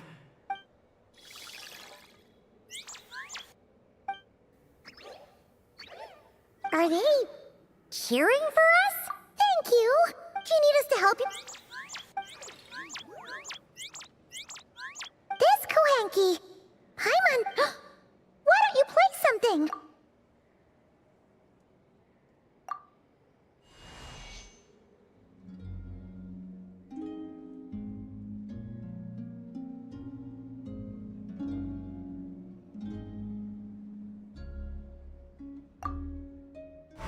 Oh, it looks like they haven't had a... Shh.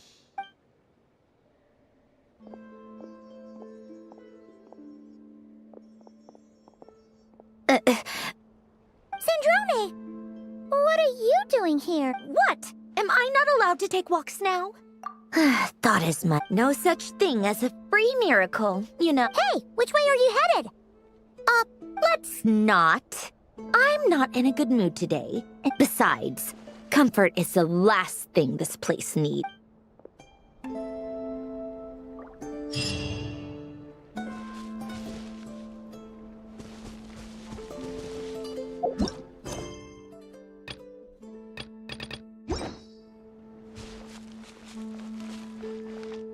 Yeah.